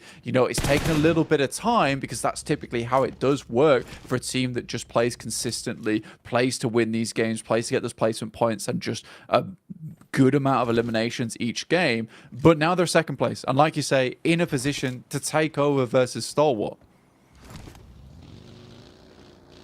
And that would be impressive, man. It really would be if they were able to, you know, have a huge game of it here. Because remember, obviously, you know, this is still one game away from the last game of the day here. We have another Miramar after this. So opportunities to accrue the last few points of the day are there. You just have to write the history books. You've got to be the one that put the best foot forward and walk away with any additional benefit. All the squads on the move now as the zone will adjust itself. We start to see everyone swarming down, trying to get center circle as quick as possible. Awful lot of opportunities for clashes here. Quest, it always feels like they get unlucky on their rotates and they are thrown into a fight that 9 times out of 10 they don't fancy being in. At least here, being able to match the pace, seem to have a relatively clear pathway into the zone. Gladiators on the move as well as they'll start to arrive on the scene. Yeah, I think for Quest, they've got a pretty base operations that they go for every single game. And I think that's kind of what's putting them in some awkward positions. Like, there does seem to be some good adjustments from a lot of these teams in terms of how they want to rotate in, what's going to be open, how they want to play it out. And I think that Quest does have that to a rudimentary degree in terms of like stage 1, stage 2. But once it gets beyond that, I think that's where they really start to struggle just a little bit of like being able to work with things on the fly, figure out what rotations would work in this situation. That I just think some of the other teams in this lobby have a better grasp of. One of those teams in particular I think is very good at this, and again I'm as surprised as Kale is about this team, which is DX Xavier. They're very good at identifying some really good rotational paths in that end game, where a lot of teams do struggle to find their way in. DX Xavier's been looking for these decent little avenues to be able to just slide their way in, find a good spot and play from there. One thing I don't like about that team at the moment, though, is just the insistence to drop into one position, play a shack, and just be really, really bullheaded about it. I just want to see a bit more aggression from that team because they've got great players on side. In the meantime, Mad Bulls finding Lewis, so there's a bit of revenge there from Malise. Again, right now we've got Quest on our screen versus Reject. Kante goes for one, doesn't find it. Reject trading at least versus Quest here relatively efficiently, man. Kante, yeah, that's not what you want. Feeling like Dante on that one as he was going through the 7 rings of hell, burning brightly from the Molotov. Ooh, nade straight to the face as well. Poser probably almost knocked off balance from that one. Just ate the grenade straight to the face. It has at least slowed down the clash versus Madballs, but Madballs, they look a bit hesitant about it. Instead trying to play on the angles and look for an opportunity to peek. They're taking so much damage, Blank. This is turning on its head. Madballs, they could fall through the fingertips quite quickly on this one, unless Flique or someone can do something miraculous. He is just firing out warning shots, peppering into the walls, dealing damage to the cement, but not cementing an opportunity for Madballs to get a grasp on this one. And they've taken so much time with it. They've been able to get back into a better angle. Flique, at least on the cross there, hits one, and that's an important shot to find. Yeah, really important, because at that point in time, it felt like Malice Esports was going for a reset on that fight. So able to take out another one of those players gives Madballs a little bit of an extra edge here in this fight. This is the same team that took down their main man Zerich earlier on in this game to remove that vehicle from them. The fact they've been able to stand up tall again and Malice Esports continue to push the issue, and Madballs refuse to be pushed around, but one goes down and Kissu looks for another. One player remaining, it's just Flique. Around the corner, bouncing into action. Quick switch into the secondary, and Flique finds the damage, shutting down Kissu, but he is still in a 1 versus 1. Still in a position where if he makes a single wrong move, it could all go wrong. Here's the repeat from the right-hand side. We'll see you later. Looking to stop him now, pushing in, getting close, just pre-firing on the peak with the SMG. He's trying to play off the back of the hill, giving him timing to work with. He's literally giving him timing for this, Blank. He's going to be able to get the full hill back in. Flique can reset the fight from this. That is massive for them. CEO later backs off a little bit, gets back round, but the building, this Vector is absolutely deadly. Used to be a really well-used weapon in PUBG Mobile back in the day. Does a lot of damage very quickly, but CEO later able to hit those headshots, just puts him down with the M4. That is big news for Malice Esports, but what a great hold off by Flique. Always been kind of the solo god of the team, but it just wasn't meant to be there at the end. But again, really impressive stuff in the meantime. A7 lost 2 players to Gladiators, by the way, down towards the southwest side and via Damar, which I didn't expect at all. Currently, they're the furthest players from the circle itself, so Gladiators do need to get a bit of a move on. But you know what? That is still good news. Taking down the winners of that last match always feels good. Certainly a better position to be in. Some interesting fights have been happening on this one.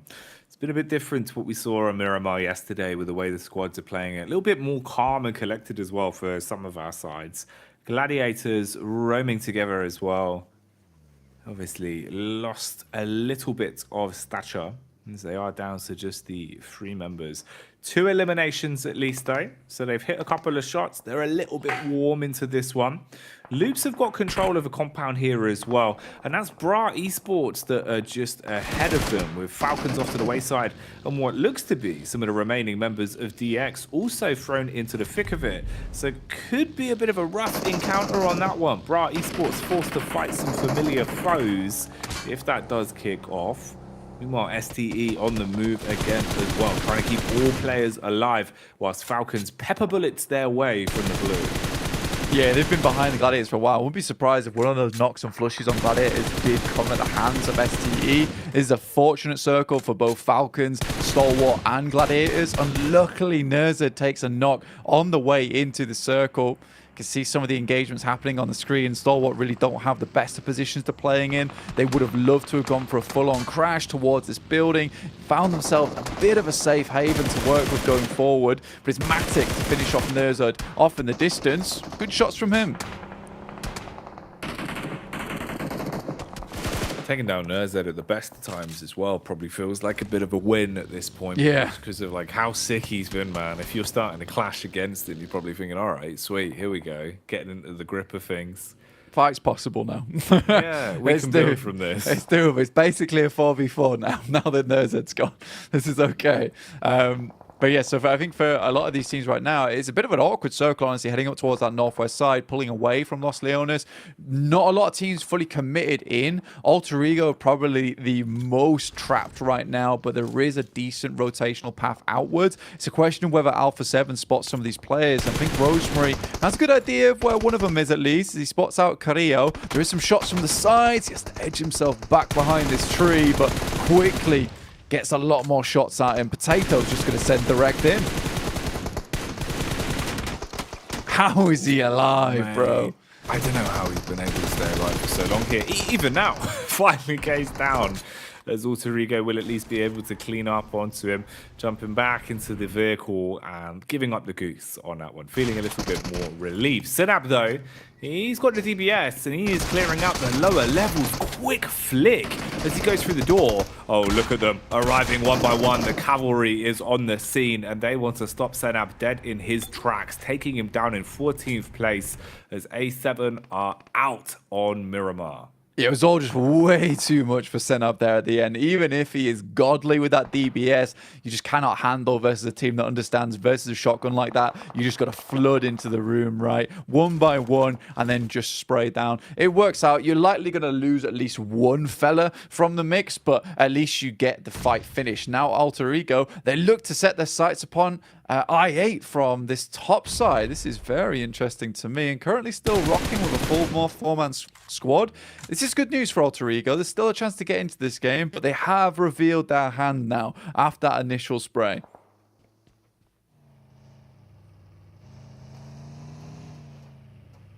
Tiamba, compared to yesterday, it's felt like they've been a bit more quiet as well. We've not really seen that same level of aggression that's coming out from them. They had a couple of nice point scoring games yesterday. Can they get anything more for themselves here on Miramar? At the minute, you found early contact. Been a bit of a feud between these two sides as well. It feels like they always end up running into one another.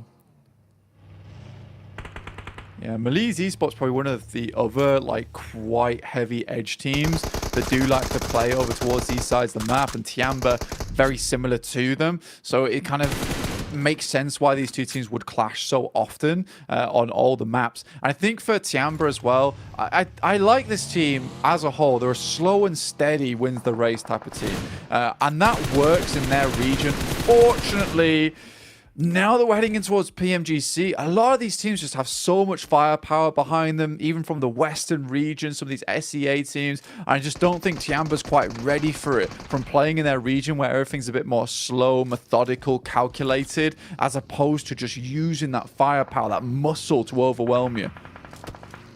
Not able to thrive in the chaos as easily as some of our other teams that are a little bit more used to it. Oh, the double bonnet was very nearly a possibility there, but at least Ren has been able to render that chance useless as he'll strike back onto him and clean up. Takes down the squad, saves his teammates Bacon after it got a bit uncomfortable. Hello, Alter Ego eating nades as well. It's always grenades now, isn't it? It's just always Stalwart launching grenades. Yeah, they're absolutely brilliant at it as well. I don't really think there's many nades that they have missed if they've got info on where the player is. I think that was the massive downfall or angle for Gladiators when they played against them, is that they just didn't back off. They held their ground. And once that happened, so it was just like, well, we're very good at tossing these, so have a couple of nades your way and chow down on that, in which case it was pretty much game over from there onwards. Overall, though, for the players on Stalwart, just 2 alive. They do have a concrete to work with, so holding out Alter Ego is their main problem right now, especially with them getting a bit of the circle for themselves. Gladiators looking to find at least a direction to get in towards this circle. Meku extremely low on the party bus, will need to heal soon, but the blue is still pushing in, so they don't have a lot of time to make this work, Jackie. They don't at all. And you've still got to bypass one squad that's just ahead of you. So for Gladiators, are they able to make their way in cleanly? You're going to have a lot of crosshairs honed in on you. Meanwhile, Tiamba as well, forced to fight versus Rejects. Rejects feeling like they've been warming up over the course of the day again. What can they do right now? Struck down by the initial commotion, as we actually see at least a bit of a clean trade back on Tiamba. Relatively easy for them, as they'll pick them to pieces. Only one man really remains, and what can you do at this point? You could see if potentially he could pick off some of the fragmented players. Reggie and OCO would be the first point of contact, and he's taking shots from the back as well. It looks like that might be DX that are starting to get stuck into it. No, it's the Evos that are coming over the hill, with Zuxi actually being sideswiped as well. So the commotion continues on this one. You've now basically got 4 squads all grouped on top of one another, and we're seeing those numbers dwindling quite quickly. So a lot of loose elimination points could be hoovered up here. Yeah, it's kind of a tough position on the circle to play because there's so much open sightlines available to you. A lot of these little ditches and valleys to play around with. Tiamba, Lee does unleash a grenade over towards Reiji OCO. He makes a good spray and that'll be lead down. Instantly reject his move and they know they need to get in towards position to start fending off versus Pasija Evos, who is their next target on the list. Gladiators lost the majority of their players. Tough rotate, but one of those decisions again where it's a case of they could have fought versus reject, hopefully won the 3v4 and then had a better time of it, but instead they opted for the safety play, and I think that they just need to have a bit more confidence in themselves there. Again, this doesn't work out well and I'm not defending them. I feel like something could have way better happened here. Tixi likely to go down any second now. It feels like at this stage of PMGC, confidence is everything. And if you've not got confidence in these sort of situations, you've kind of already lost it. You know, taking the lesser road, thinking that they wouldn't have to fight as hard to get through it, hasn't really paid off there. And for Reset Tokyo as well, that feels like the sort of squad, you know, the side where Gladiators should be confident to have a 1 versus 1, have a head-on Team Z, Team Scrap, but just not feeling it, not enough fuel in the tank, so they go up. Meanwhile, Rosemary striking back versus Falcons as well. Wings clipped on Puncher as he's down on his last legs. They've got utility in the back pocket. 5 grenades to play with, some Molotovs as well. Hoping that that will be on target. Definitely is. Oh, that's a big boy. It's kind of like throwing the dynamite, blow up the rock behind him as well. Open an opportunity. Alter Ego been fairly quiet, but now making a lot of noise. They bring the thunder here. Actually unleashing some fireworks a bit too early. It's not quite the 5th just yet, boys, but still making it happen. That's good news for Alter Ego. They have circumvented a lot of these positions on the map, and now they want to take a bit of that high ground. Might even start pushing up towards Zia on that western side. They've taken a knock in RNJ, and bruh, they're continuing their warpath here, Jackie. They are indeed. They haven't stopped, mate. They're getting a whole lot more confidence the longer the day's gone on, and this is the change of pace that we were hoping to see from Bra Esports, giving up the ego challenges early, playing out for the longevity of these games, and here on Miramar, maybe there's an opportunity that they can really thrust themselves a bit further up the standings. 4 eliminations to their name right now. Talking of elims as well, we say goodbye to Rejects as they are gone, dusted out of the server now. Eva is still alive though, but they've been taking a bit of damage, green around their gills as they're down to just 2 players. IA on the move as well, clearing out the buildings here. And look how close the grouping is. So many teams on top of one another, with the only thing dividing them being thin walls and a layer of verticality. Yeah, it's a cruel circle as well because you're not entirely sure where it's going to end up. You're going to have to cross the road like a chicken at some point, have your head torn off. That's the issue that a lot of these teams are going to come into in the next couple of minutes as we head towards stage 7 and stage 9. It could be insanely cruel and just center up, in which case 2 teams will have to face off between the roads and maybe have to run across with a smoke train at some point, depending on that center of the circle, because it's very finicky at times. Either way, I'm pretty impressed with Alter Ego this game. I like the way they've tried to play it out. Loops coming in to clean up the remaining members from Pasiva, Evos, and it will be Luxy tries to make it happen, but Mythic just continues on that death march towards him, not slowing down like a Terminator. Gotta go quick, like a blue hedgehog instead. Try and use that speed as your advantage. Flanking back round as well, looking to try and reset is ZR, but you're going to run into Alter Ego from this position. Both of them losing numbers now as well, as it seems like the nades will actually be taking them out of commission for good. Readjustment on the peak, look like Potato is taking pot shots and trying to hold them back. Megamind, wide swing with the nade. They're keeping the pressure on, but it's not really dealing enough damage. That nade certainly will, though. Good trade from Potato. He goes down, sure, but he does a ton of damage to the 3 players' HP bars. So Fnatic is forced into an uncomfortable situation. Survival of the fittest now, where he also needs to deal damage from his little cubby, constantly eating nade after nade, trying to peek out over the top of the smoke. Bullets coming his way. He expires. So will Potato, and Alter Ego are gone. First time in a while we've actually seen Zia do something in these matches as well, so able to rock that one down. I mean, RNJ, he survived from earlier, I think, despite getting knocked quite far away from the rest of his team. Stalwart, again, you know, they're always going to be at least in the top 6. They go down here. Good news. I mean, that's still a fairly decent result for them. They're going to continue pumping those points time and time again, but I would be a little bit worried now if I was still about my first place position, because Loops is starting to catch up. They've got 4 players in this end lobby. And right now they're picking apart I8 from Aegon. They're also looking for a couple more players on the cards. They've got a nice bit of high ground to play around with. BRA's down on that low ground. If the circle moves off to that eastern side, Loops have an insanely good chance at winning it. You were saying at the start of the game, that's just one good game that Loops need to overtake, to overlap on STE. There's a chance here on this one. Oh, it's certainly doable, mate. With how they've been playing today, especially Blank, and the fact you've already got 4 eliminations, you get a couple more elims, you get a couple more under the belt. Suddenly you're thinking about the placement. Suddenly you're trying to see just how far you can take it. If you were to get a chicken dinner out of this, they could definitely guarantee themselves that leapfrog, take first place. And for Stalwart, I don't know if they even know what second looks like at this point. It feels like they've been in the driving seat for so damn long, since day 1 started, all the way back at the beginning. So this would be a bit of a shock for them. We'll see how it goes, though. We won't get ahead of ourselves. Right now, we still have 5 squads alive and kicking.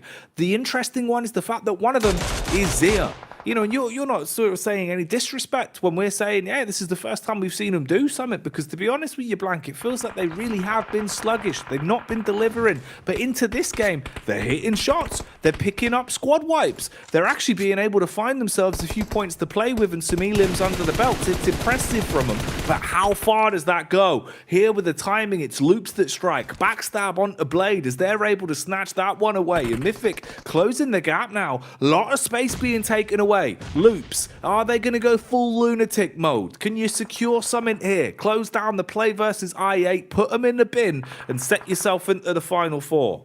Yeah, because they need some psycho plays if they want to make this one happen, because they have to get rid of I8 now. If they want to start pushing over towards that western side where it looks like the circle's starting to go, they need to deal with this team. In the meantime, Chief, he's dealing with BRA off in the distance, which is sort of surprising to me. Lovely spray down from Tospic, but Chief still keeping the boys from BRA at bay, whilst the rest of the team deal with the remaining members from I8. A perfect time to push as well, as they all get shunted out from the concrete. This is gorgeous from Loops. They have just been going from strength to strength, but now they got to leave. Kakali, a gorgeous little side swipe here, really puts the claw on them. Oh, this is fitting, isn't it, as well? The sides that have hated each other the whole tournament, Blank, DX and Bra, they've been constantly scrapping, but now they're working together to prioritize both Loops and I8 rather than scrapping amongst themselves, dealing damage uphill to weaken the opposition. This is giving a benefit to Loops, though, as Cardoza peeks back in. Hefty blow. He's basically as good as gone at this point, but the Molotov should secure the job for good as Loops connect onto that one. Peek up. Is it good enough? No. IQ dropped as he's taken out a commission. I8 go up in a puff of smoke as they leave in 4th. 3 squads remain. Bra and DX have been scrapping non-stop over the past 2 days. Ooh. And that's not going to head here. Levi's nades again punish. There's hatred coming through from DX at the moment towards BRA. They don't want this team getting a little bit more confidence. They don't want them puffing out their chase, because if they do, they might be back in Pachinki. Loops, though, happy to assist, to help in the endeavor to take down Bra Esport, who have tried their best to stand up today. They're currently in a kneeling stance, but they want to get standing tall. They want to look good in this matchup. There's potential for them still. Levi's crawling away from the blue, and in comes the bombardment. That one looks fairly close. It's just a stun grenade, but Paragin popping down some more smokes. It's Chief once again to take him down. Sala as well, warming up now with a Mini 14. Man's an absolute menace with it, and on the UMP, he'll slay from far away, forcing them to hit the DECK. DX out in second. Bra Esport trying to stay alive now as Coursera pushes up, closing the gap, wants to be within touching distance of Loops and see if he can snap back. Has the SMG to work with. Cardozin supporting from above as well, waiting for first contact. They're playing around very fine margins of map geometry here. Not a lot of space to work with. Missing a single shot could be the difference of life or death in a situation like this. Cardozin hits the first, takes down Kakali, puts him on his last legs, finished off by Chief. Whitesnake on the peak, absolutely annihilates them. They are unstoppable as Loops go lunatic mode and secure the chicken dinner and will leapfrog up to first place. That's an incredible endgame there from Loops. Really, they had it all in the bag from that high ground, but Chief pulls out a maneuver that I don't think anyone saw coming with that wide swing. He was coming around for a long time, but it's time for Loops. Honestly, 10 eliminations. I think it's 10 points to the chicken dinner. That sits them so close to Stalwart. And at this point in time, it's Loops looking at the steering wheel of that first place, eyeing it up, asking Stalwart if they want to take a back seat. Man, incredible game from them. Playing really well. And this is the difference in momentum, Blank, right? You know, they're kind of taking this in their stride now, really getting into the groove of things with the way that they've been playing. Man, that's a big game. Get to have a look at the breakdown of the statistics here as well for how Loops are playing. Yeah, it's consistent as well. You know, it's one of those where Loops as a team, they feel like they play off each other very well. It's not one player having to do all the fancy footwork. They're just doing a good job of pound for pound playing some great PUBG Mobile. It kind of feeds back into what we were talking about earlier as well, which is a really nice thing to see on screen displayed by data, which is a case that, like you say, there's no one-star player on this team like we allude to other teams with Nerzed, you've got Bro Esports with Kane, but this is just a really well put together, well-rounded squad that all support one another in that endeavor to get towards the top, to get to the PMGC Grand Finals. I'm excited to see what they can do in the future, and I'm excited to see if Bra Esports can keep this up as well, because they've gone from a kneeling stance to a standing stance now, when yesterday they were fully laid out on the floor. It's crazy to see, but I'm also really proud of this team because they've made some quick adjustments from what was a really humbling first day. Oh, exactly. You know, it's one of those where coming into it, we could have seen them hot dropping again and again and again and again and accepting their fate. Instead, they've opted to change their play style and they're accruing points. Points mean everything right now. One more game to go today. So let's get back over to the desk and break down our first Miramar.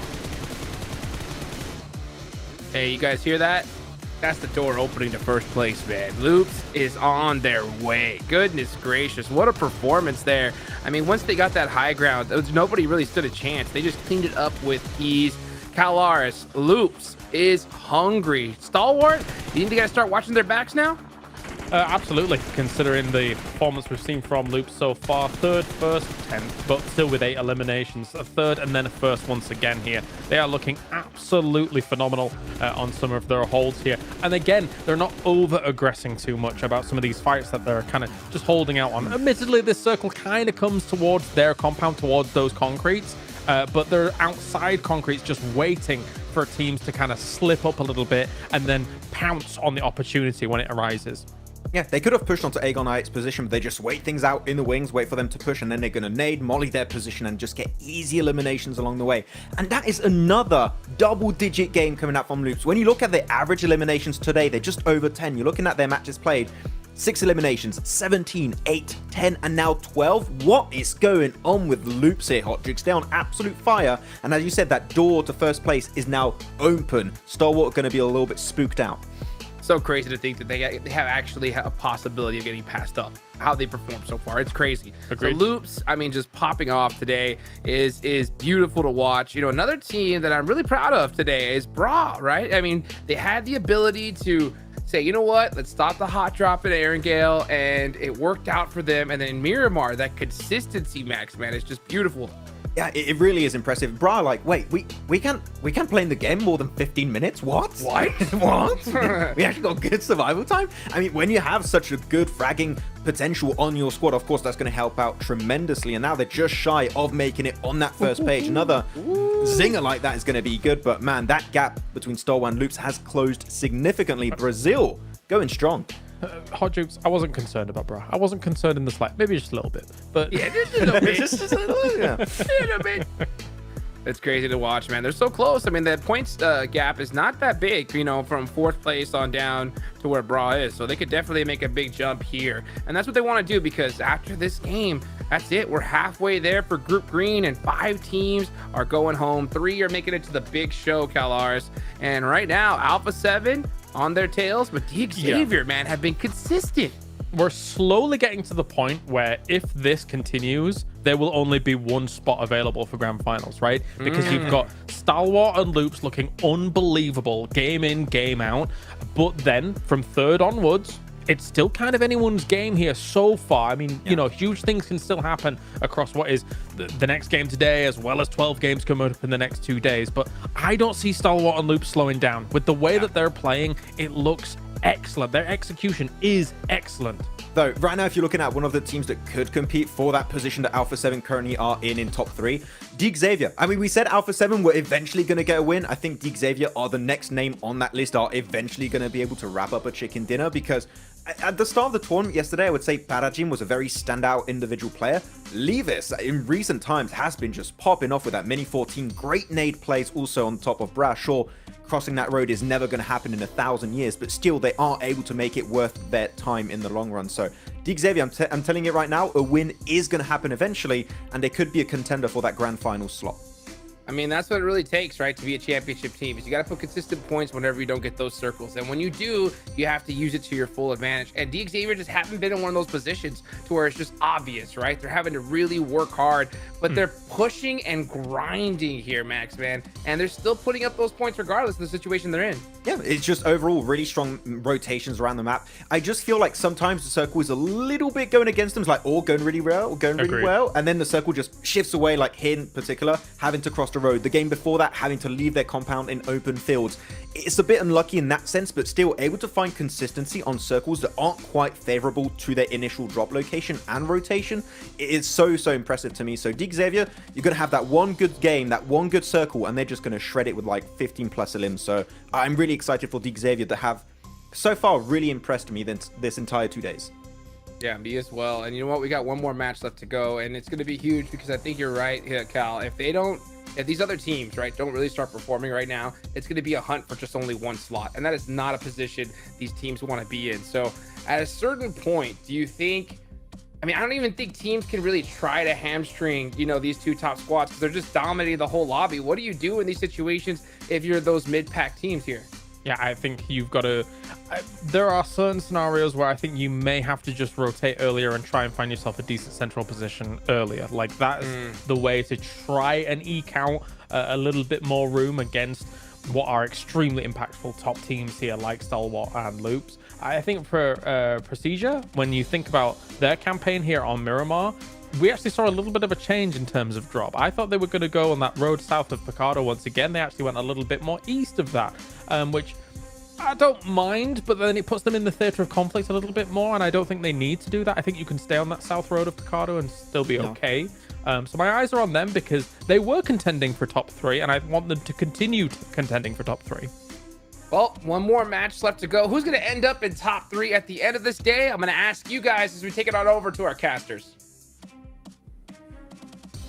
Oh man, it's going to be so hard to call at this point, right? But I tell you what, I'm just looking forward to whoever takes it. The whole day has been so damn interesting in terms of the leapfrogging that's been going on. I didn't think we were going to see anyone get close to Stalwart's point blank, let alone potentially now overtake them. Yeah, I mean, it's absolutely crazy in the sense that like Loops has been able to catch up so very quickly during these games. I don't really quite see how it happened. I mean, it was just one of those things that they've just been chopping away at the tree slowly but surely, and it's coming all crashing looking down now as they pick up tons and tons of points. And I think that they definitely deserve it. I think they're one of the teams that hasn't had these games that look absolutely blasting out of control. But what they have had is like 6, 7 eliminations, pretty much every single match, a fairly high placing. And that's what's going to get you towards a Grand Finals first place finish at the end of the day, unless Stalwart just has an unreal day of themselves. Feels like that's what we've been left with. It just goes down to whoever can deliver with some unbelievable PUBG Mobile at the minute. You've got to pull out all the stops, the team play, the synergy, the individual skill, the nades, all of it has to be pristine. That's what is required of you here. And right now, Blank, we're getting ready to go into it. Last game of the day, then second Miramar that we'll be seeing on our screens. Is it going to be looking anything like the game we just saw, or will this be a whole different kettle of fish? Only time will tell. A lot of storylines today, a lot of teams that were struggling on day one being able to accrue an awful lot of points, a lot of exciting stuff, but it'll all finish here. So let's see just how much energy is left for our teams. We need more energy, more passion from Goopy Geen here as we head into our final match of the day, Jackie. I'm ready for it. We're going to see if we get any different circles here. Are we heading down towards that south side again? Is Luke's going to get fortunate with their circle? And you know what? If they're fortunate with their circle, that's the type of team that's going to take it all the way. They'll pick up the chicken dinner off the back of that because they always want to translate these decent circles into good points that are going to send them further and further up the rankings.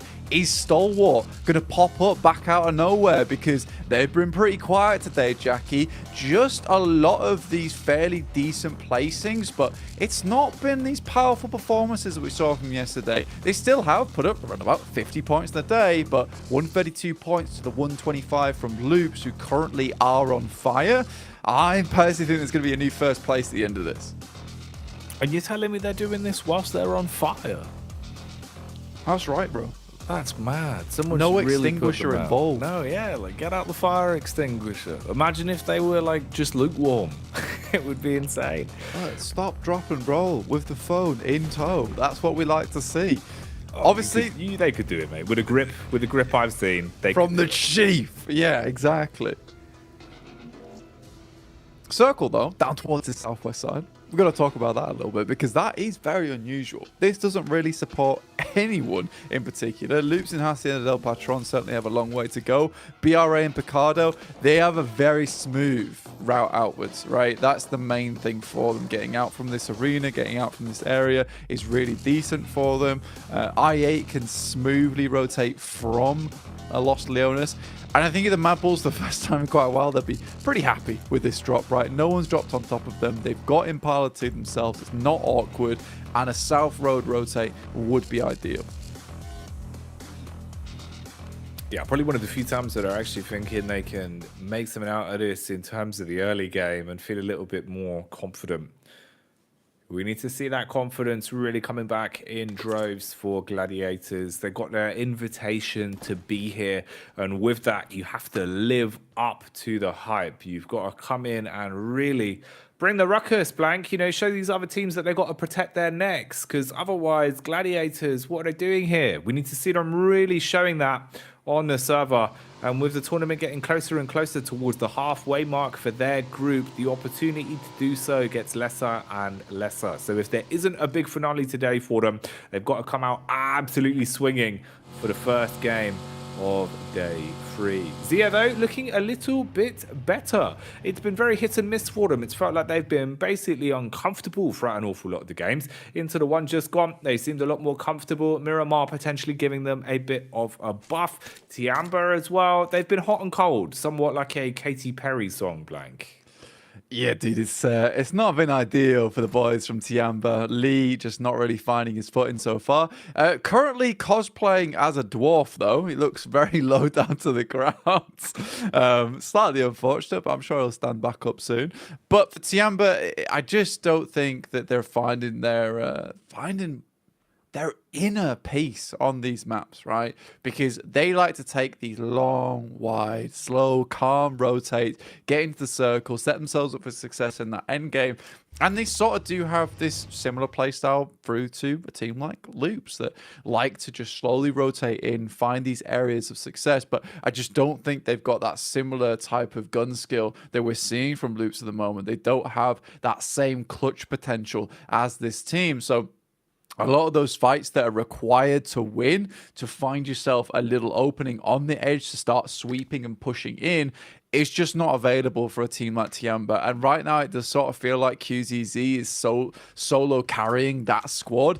And it's a little bit heavy for him. I'd like to see teams, players like YDD, who we know is really good as a player, step up a bit more from that team, from PEL. Like, it just doesn't make too much sense for me. But again, Tiamba, we'll see if they can make their way into that 11th place and upwards to get in toward that survival stage. Right now on the edge at 39 points with Mad Bulls ahead of them with 51 points total. It's always doable, always achievable. You've just got to be the one that finds the point yourself. Never leave it up to other teams to decide your fate when it comes down to the survival stage.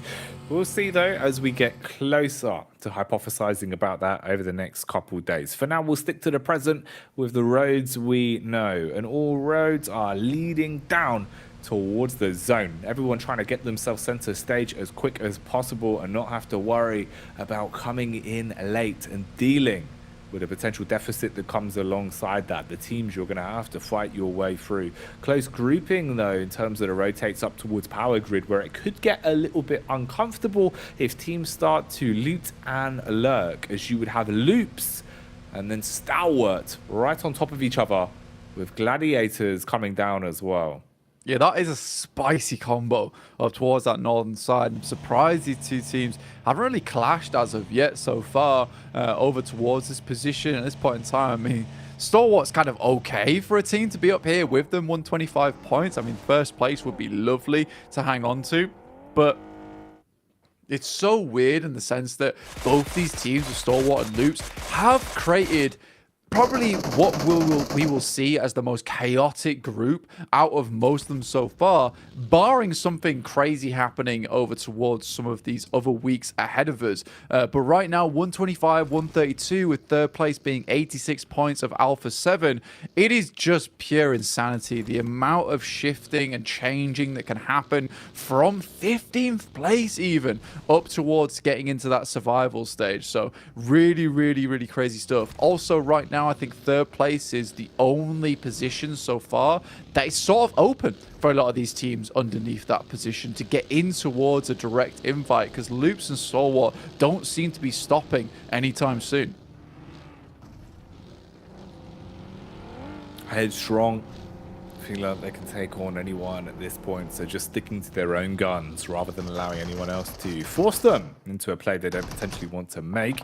There's a bit of a clash that you don't really want to be a part of if you can avoid it though. Bra Esports versus Alpha 7. Two sides that are really starting to find themselves with good footing in the competition the longer it's gone on, especially for Bra after the adaptations we saw for them coming into today. Gladiators though, clean path ahead of them.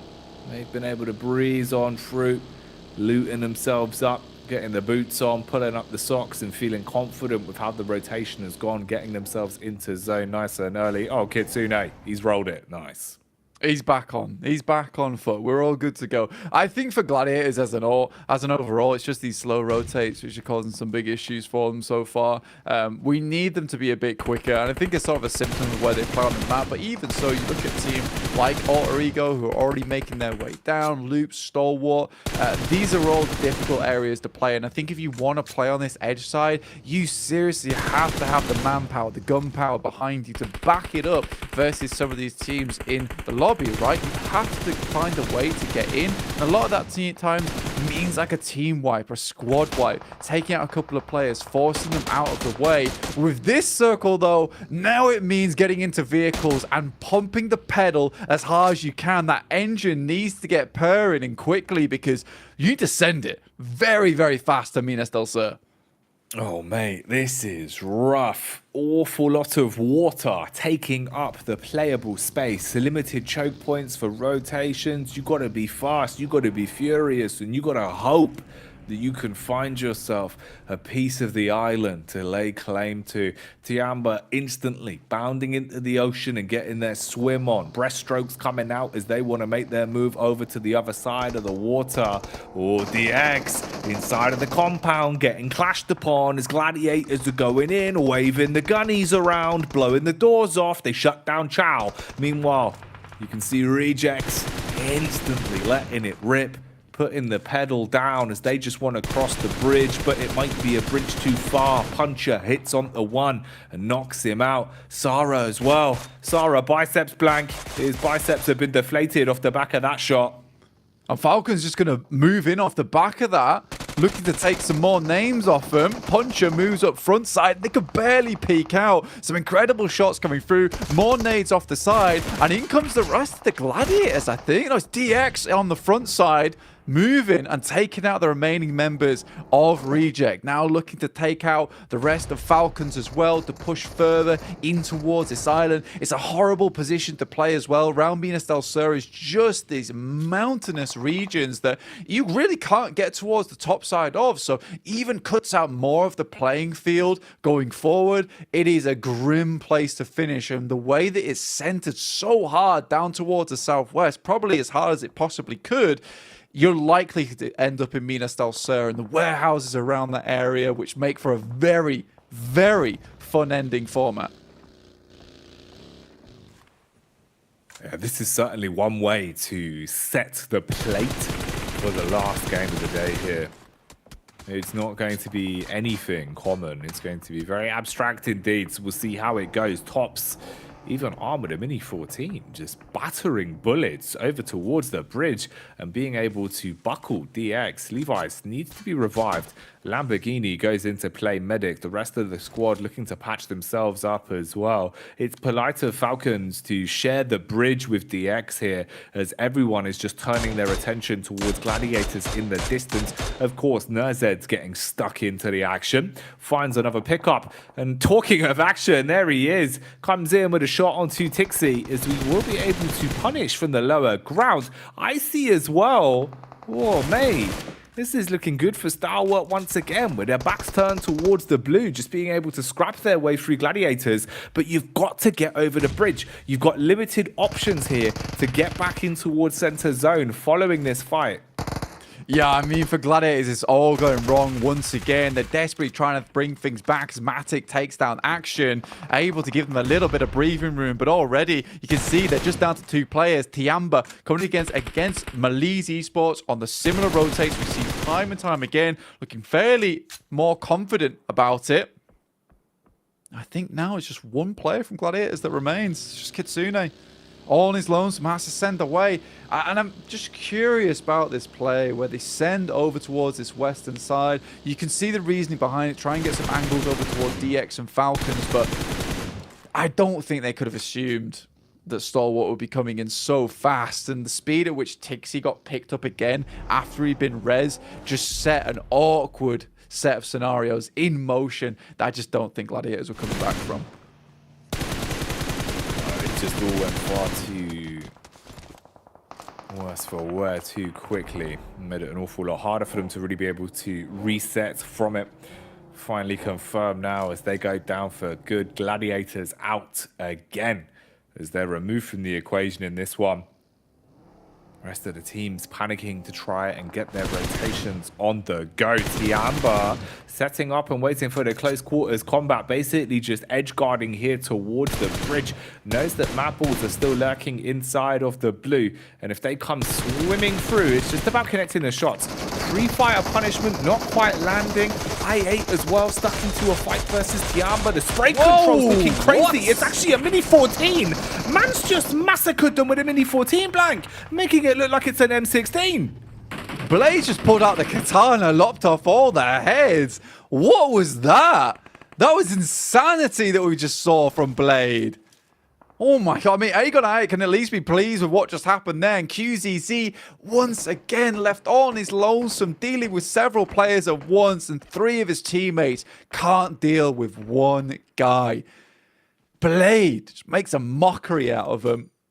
I feel so bad for QZZ because he has honestly played really well today. It's just depressing. For Alpha 7, I think they set themselves up in a really good spot. I like this high ground position they've got. This is over towards the western side of Minas del Sur, right? It sits on the top side. It's a pretty awkward building because it doesn't have the most amount of windows in the world, but it does give you just a position that has such good overlook that's hard to breach. That's what makes it so strong. You can see it here on the map. We're waiting for stage 4 to hit.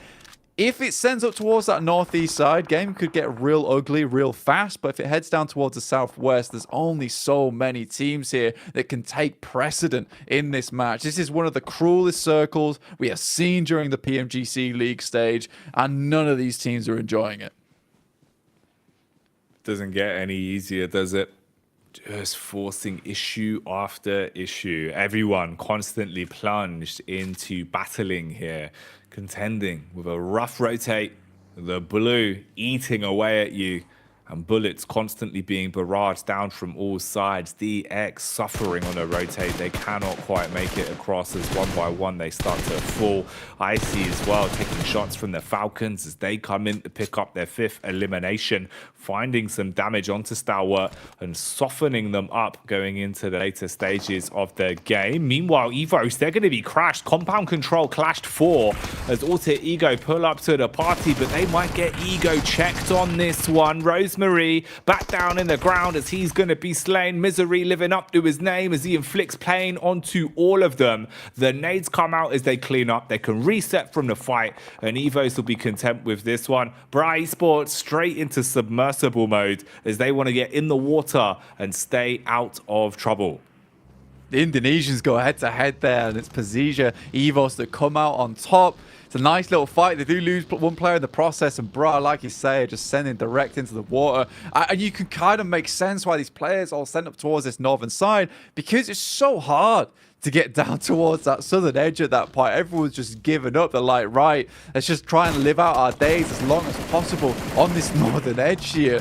Falcons take shots. Zia desperately trying to make an opening for themselves. Megamind just running around, sidestepping bullets, falls down at the end of it. Whilst he opens up an opportunity potentially for teams on that eastern side to maybe, just maybe, get in.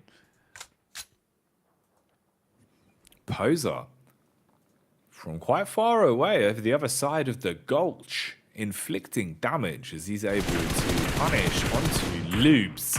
This is Loops that, bear in mind, we were hypothesizing the idea of them being able to do the leapfrog, get over the top of Stalwart. If that is going to be the case, it needs to be tighter now more than ever. Down to 2 players with only 3 eliminations secured over the course of this one. Puncher throwing fists into the river, but not quite connecting onto the players. Finally starting to adjust and deal some damage as he's got to take down a fish in a barrel that are Bra Esports. 1 by 1s, Falcons put the bullets in and start to secure those pickups onto the weakened players. Here's the rotate from Stalwart though, just playing inside of the zone already. Meanwhile, Frozen here, lurking on the wayside. Seems like he's got a nice read on the position here from QZ and knows what exactly the man from Tiamba's up to. Zerich is still here as well, but this is such a fragmented Mad Balls in terms of the split. 3 players effectively rocking a solo maneuver, and the game plan for most of our squads here is just get yourself in that water and stay alive for as long as possible.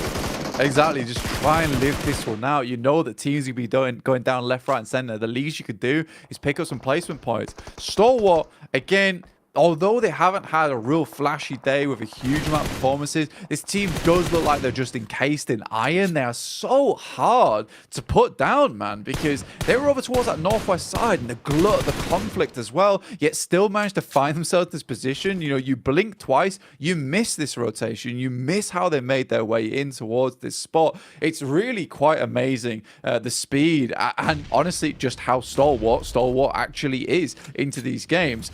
Frozen does finish off QZZ just as the blue starts to push in, so he has a really good read on where he's going to have to go. So that's nice for them. PMGC EVOS over towards that northeast side actually do manage to make it across. No one's really looking at them as of yet, and Loops is dropping down, looking to deal with the Knights from Stalwart. Bullets just constantly being barraged their way now. Misery trying his best to shut down Stalwart, knowing that if he can just finish a few of them off, he'll deny their longevity of gathering points into the last game of the day. Loop seems to have the same idea as well, as Chief is taking the action straight to them. Die Hard in the back there, John McClane. Man's just trying to stay alive for as long as possible. Mythic hit from the upside as Kishu will strike from the heavens. Has the follow-up utility to work with as well. Offensive nades and the smokes for defense. Zone starting to get tighter and tighter as well. So it's going to get more uncomfortable the longer this one goes on. Yeah, the thing is, anyone's on this coastal side now with no opportunity of getting up towards that top side, you're just done, right? Because the circle's going to enclose, cut you all off from there. It's a miracle that Tops has been able to find an avenue in, but he's surrounded by assailants at this point in time. Chief has to hit a big hit on this nade up towards PMGC EVOS to actually try and get himself out of this scenario. That's a lot of damage he just did. And I think that they thought twice about looking down towards him now. You can see the decision making from everyone's very jumpy. Fine margins between teams being wiped and barely staying alive. No! Luxy with a self-detonation blank, couldn't get the nade out in time after taking a shot from the sideline. Forced to have his teammate play field medic here, as he'll be running over, seeing if he can keep him on his feet, but they're taking damage because of it. Might be a bit of a throw for him there. It looks like Evo's losing out because of the misplay, but barely, by the skin of his teeth, gets Luxy back up. Misery with the nade, trades it out over onto Chief. Hefty damage. But the med kit's coming through as he's just trying to get some more of these bandages in. It was only a matter of time though. Misery finally hits a decent one that's a bit of an airburst, kicks him out. 4 eliminations, 4 apiece for Stalwart and Loop. So hand in hand towards that top side. We'll have to see if it's just gonna happen on another day where Stalwart loses that first place.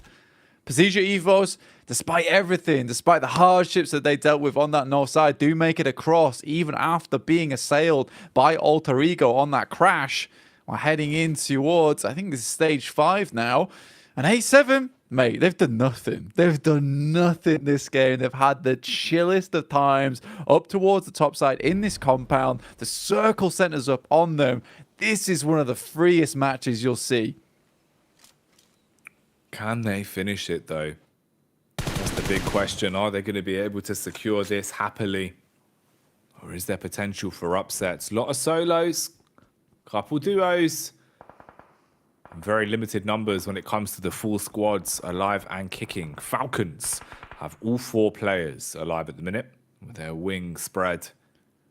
You've got 2 duos, 2 solos, and a single triple threat in A7. So they're down numbers very slightly versus Falcons. The only squad to overpower them is EVOS that take the brunt of the damage early, though. A7 take the peak out as they find Fleek and inflict some damage onto him. You've got good control to work with as well. This compound really could be worth its weight in gold for A7 as long as they're able to hit their mark. You don't eat grenades and just find yourself falling to pieces. DX up to their old tricks. If there is a shed somewhere, they will find it.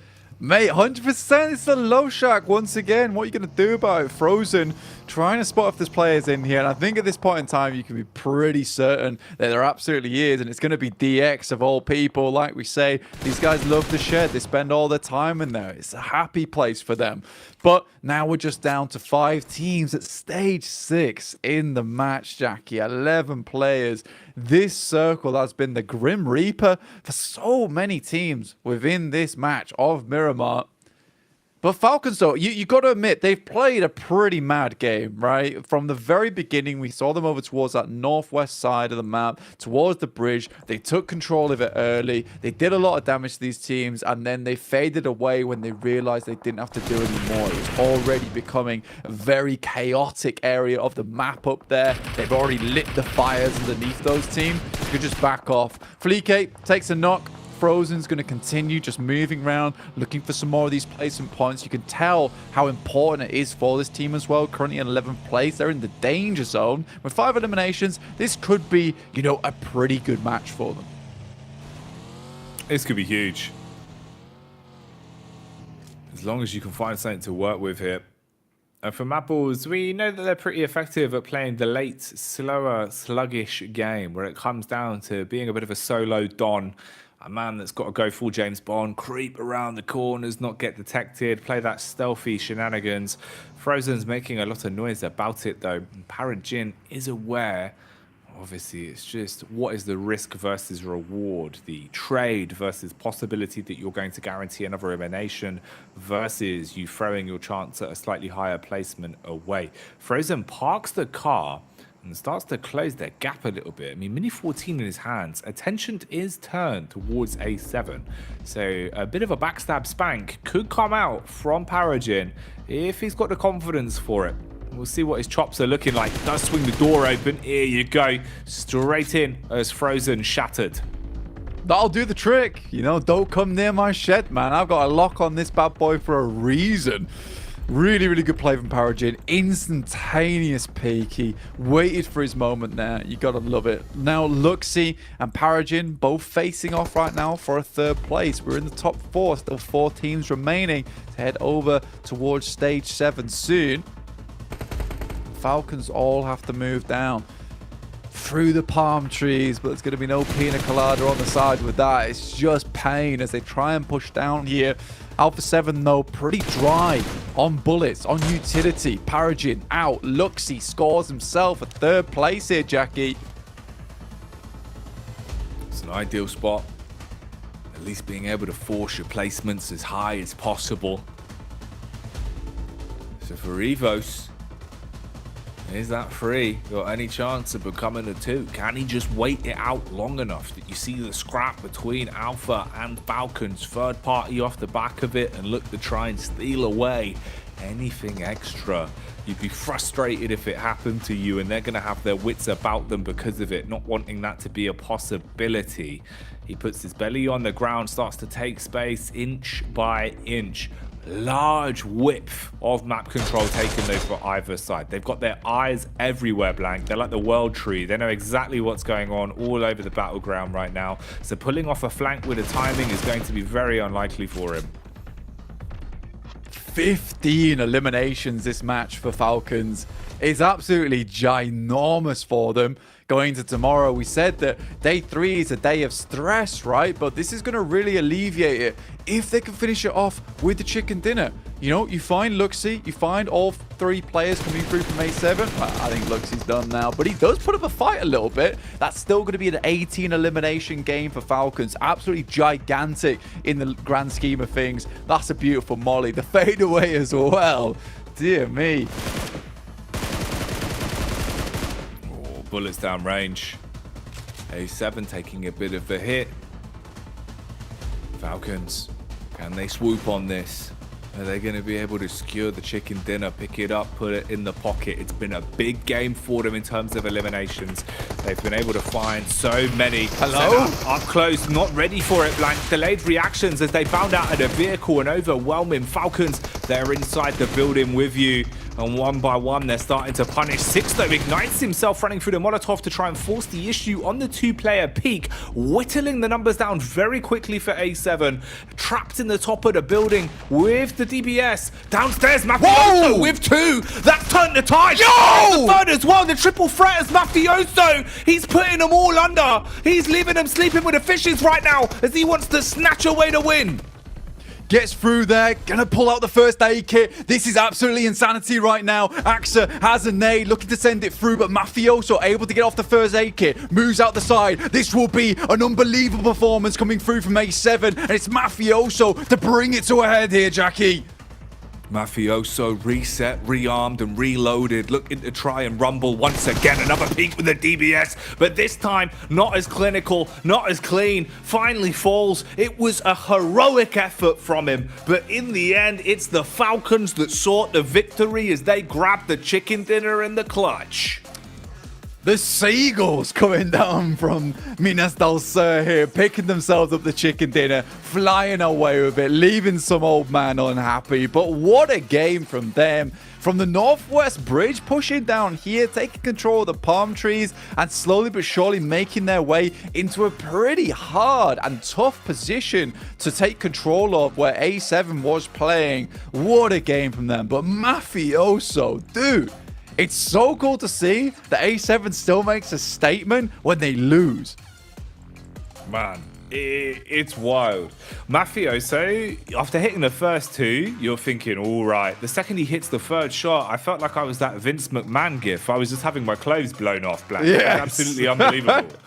I couldn't believe my eyes, mate. I was like, wait, there's no way this is the 1v4, because he looks so quick with it. Yeah. But it was a really good play in the midst of that, actually coming through from Teak. It sounds silly, but he literally was like the Home Alone move, right? Where he actually set himself up between Mafioso and the door, so Mafioso couldn't run out and instantly pop that first aid kit. It actually delayed him long enough so that Axa could get the second res off for the second peak when he finally went down. So it was a very minimal, small play, but it was probably the most annoying play that Teak could have gone for in that moment that stopped probably one of the greatest plays during this league stage happen. Man, yeah, if he would have pulled that off to take the chicken dinner, 1v4 clutch in that manner with the DBS, all of them being perfect one-taps, fair play, fair play. But he still gave us a really good show, a great run for their money. He kept it close and kept it explosive. And that is a fitting way to finish the last game of the day, at least, Blank. You know, that's on the money, really. If we wanted something on brand to prove just how explosive the Global Championship can be, that lived up to it. And you know, the main thing for me about this is that it really is just the Western world of PUBG Mobile just coming alive at this point in time. We are having some insanely good teams coming through at the moment. You know, Americas is looking insanely good. We're having some really strong teams come out from this region. And I think that a lot of the SEA squads kind of have to watch out at this point in time, Jackie. Everyone's got to watch out because there are no easy games. There's no set plays. It's scary, it's nasty, and it's absolutely ridiculous. Let's get back to the desk and break down what's been a wild day of play here.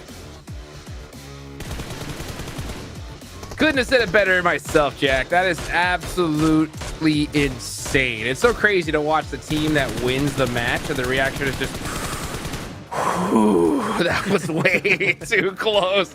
Absolute insanity. I mean, hey, gotta give a big props to Alpha 7. I mean, what a crazy circle. What a way to end the day, Max. And almost a 1v4 clutch streak. I mean, you couldn't wrap up this day any better, almost working out. I mean, that's how scary the DBS is. I'm surprised, actually, that Falcons committed fully, hearing the DBS like, maybe you want to rethink that entire breach in the first place. I don't think it's necessary. Look, even P6 is like, a Molotov? I don't care. I'm going to rush you down. They just wanted those 4 limbs, it seems. Let's be real, it was pandemonium, right? Like, they got themselves 28 points. That's a huge victory, considering they were just absolutely fishing everybody out of the water as they were moving through on that west side. But let's just lay it on the line. They didn't need to make that push. They almost cost themselves the game here when it came to placements, but thankfully it was saved at the end. Hey, gotta give them mad props. I mean, they tied the record so far, right? For PMGC, 28 total points. And man, this will hopefully put them in a good position to at least make it to that survival stage. You know, the chances of making it to the top 3 at this point is pretty insane. But they're still, I mean, we're at the halfway point. Anything can happen in the next 2 days, but we gotta start seeing performances like this, like pretty much nonstop going forward, Max. Yeah, I want to bring it back to Falcon again because there's a lot of stuff that was happening in this game. We got to mention also the circle that was forcing all of these teams to have to go for the swim across. Falcon, I personally imagined here that they were going to go for the very passive approach, which is wide wrap onto the southern western edge and just play for that chicken dinner. But no, they went north, played that entire riverside and got so many eliminations. Reason why they got 18 eliminations is because it was pretty much shooting fish in the barrel, and they got so many of those squad wipes by doing so, facilitating that transition. I mean, it was good. They did both plays to try and get the win. On the opposite side of that, though, I'm surprised all of the teams on the mainland actually decided to swim. Now, I mean, of course, yeah, you get to that cliffside and you're like, okay, maybe we're a little bit exposed here, but often, like 9 times out of 10, when you try and make that swim, you're not going to make it. You're not going to make it into decent placement points. So you can effectively just sit on that cliffside yourself up on the north side and say, okay, let's just try for eliminations. Let's just shoot at everything, right? Like that is another way to try and salvage the situation for you on that north side. But it's by the by, you know, it's a hard decision to make in the moment. Yeah, and we take a look here at the overall rankings, man. Tomorrow's going to be crazy. I mean, look at this. Oh, yeah. I mean, we're starting to see a nice little point gap between second and third place. So tomorrow's going to be extremely important for all of these squads to try and catch up, because it's going to be, like you said, Kalaris, it's going to be a fight for only one more slot here. And that is not a position that these teams want to be in. Yeah, absolutely. And for Falcon, it's a good job that they got so many eliminations in that previous game, because if when it was happening, I was theorizing even if they get the win, they're still not going to move out of the bottom 5. Thankfully, 18 eliminations was enough to slightly move them out of that bottom 5. But they're still in treacherous waters, boys. It was a very important day for Falcon and Brat, though. We have to say the fact that Brat also changed their hot drop is good, because now Short is still in that not safe position on the bottom of the rankings, but it at least allows them to be in the race, right? I think that at the start of the day, they were in a position where they were in the bottom 5, and it was going to be tough for them to actually leave that kind of bottom 5 location. Now, these games are good. Now they just need to maintain a bit of that consistency heading into tomorrow, and like that, they can try and avoid being in the unlucky bottom 5 that would end their adventure very early. So it's good that we saw a good presence of them today.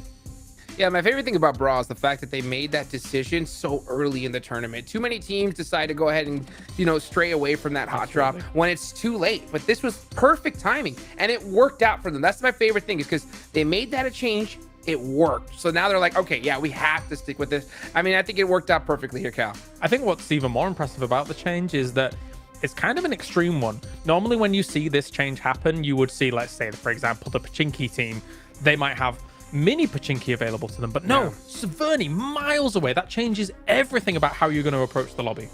Well, you know what? One team in particular that's been performing really well is Xavier, man. They've had such a great, consistent play style. And one player in particular that we've been really impressed with is with Levis. So I think it's time we go ahead and take it over to him with a nice little interview.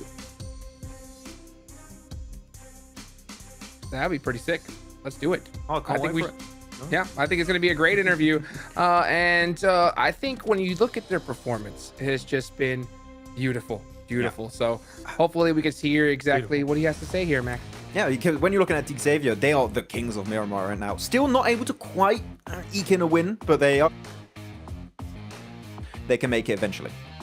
While STE maintains their lead today in the 2023 PMGC, but it's the Brazilian region that has surprised us all today. But before we get into that, let's talk a little bit more with our player from Vietnam. With me, I have from Xavier, Levis. And they are a team who yesterday was in 7th place, managing to claw all the way up to the top today. I believe it was 4th place. But for now, how are you feeling, Levis?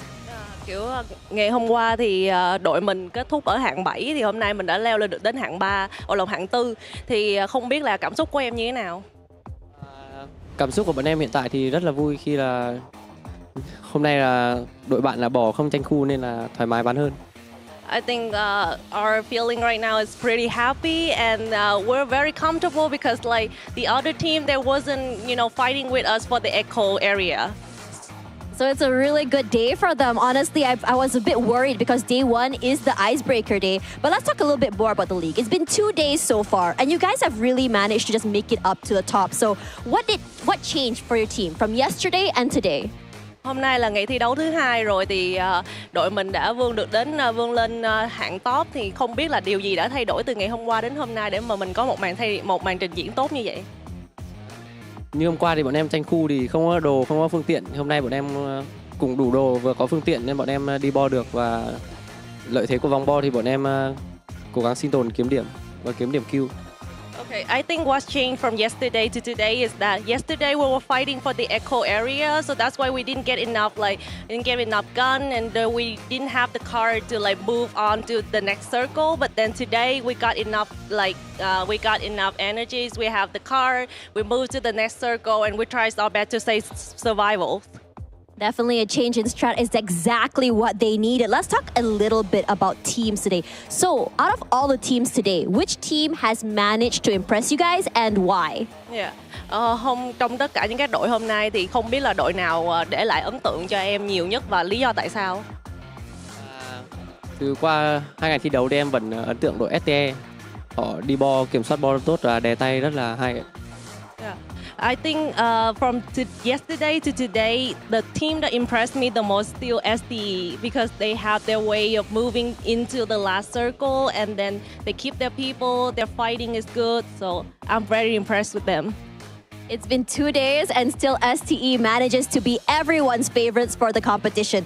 Now, let's talk a little bit about regions. As I mentioned before, Brazil has been doing so good today. Both teams, A7 as well as... I can't remember the other one. Sorry, Loops, sorry about that. Loops have been managing to get second and third place today. So let's talk a little bit about their play style and what do you guys think of their play style and why is it so good? Khu vực Brazil thì đã thi đấu rất là tốt, thì ví dụ như là A7 với lại Lúc á, thì em nghĩ như thế nào về cái lối chơi của họ cũng như là tại sao em nghĩ là tại sao nó lại tốt như vậy? Em nghĩ là họ giữ người tốt và kiểm soát ball ok nên là họ có một số điểm hạng cao. I think the reason why they are so good is that they keep the whole team together. You know, they keep the whole team together and they try to stay for survival and their fighting is good. That's why they got a lot of points today. Is it something that you usually see in the Brazilian region or is it something that's very new to you guys? Em nghĩ cái điều này là thường thấy ở khu vực Brazil hay là chỉ là lần này mới thấy lần đầu thôi? Chắc thì đội đấy chắc cũng lần đầu tiên. Và hồi xưa giờ chắc em coi thì họ vẫn bắn như thế. I think they keep their play style like since before this tournament. Yeah, I see. So it is a very Brazilian play style and looks like really good for them because second and third place is definitely something I think they might be holding on to for a while. So let's talk a little bit about what you guys need to improve tomorrow to get into the top 3. Đội mình cần phải cải thiện điều gì để có thể đạt được top 3 ngày mai? Bọn em sẽ cố gắng giữ người thật tốt và đi ball hợp lý và kiểm soát vòng ball thì bọn em sẽ cố gắng kiếm thật nhiều điểm để lọt vào trong top 3. I think what we need to improve in order to get to the top 3 is just keep all the 4 members together to the last circle and then get a really good angle to fight and try to survive and try to get a lot of skills. I think that's how we're gonna get into the top 3 tomorrow. That's right, and I think what's really great about these teams that every night and every morning they have time to change their strats and change the way they play. Adjusting is definitely one of the key factors here in this tournament as every week is only 4 days to compete. Speaking of that, Day 2 finally ended today and tomorrow we're going on to day number 3 with only 2 more days in the league for the green. What is it that they need to climb up to the top? And for now, that'll be the end for our tournament today, day number 2 of 2023 PMGC. We'll see you guys tomorrow, and I bid you guys good night.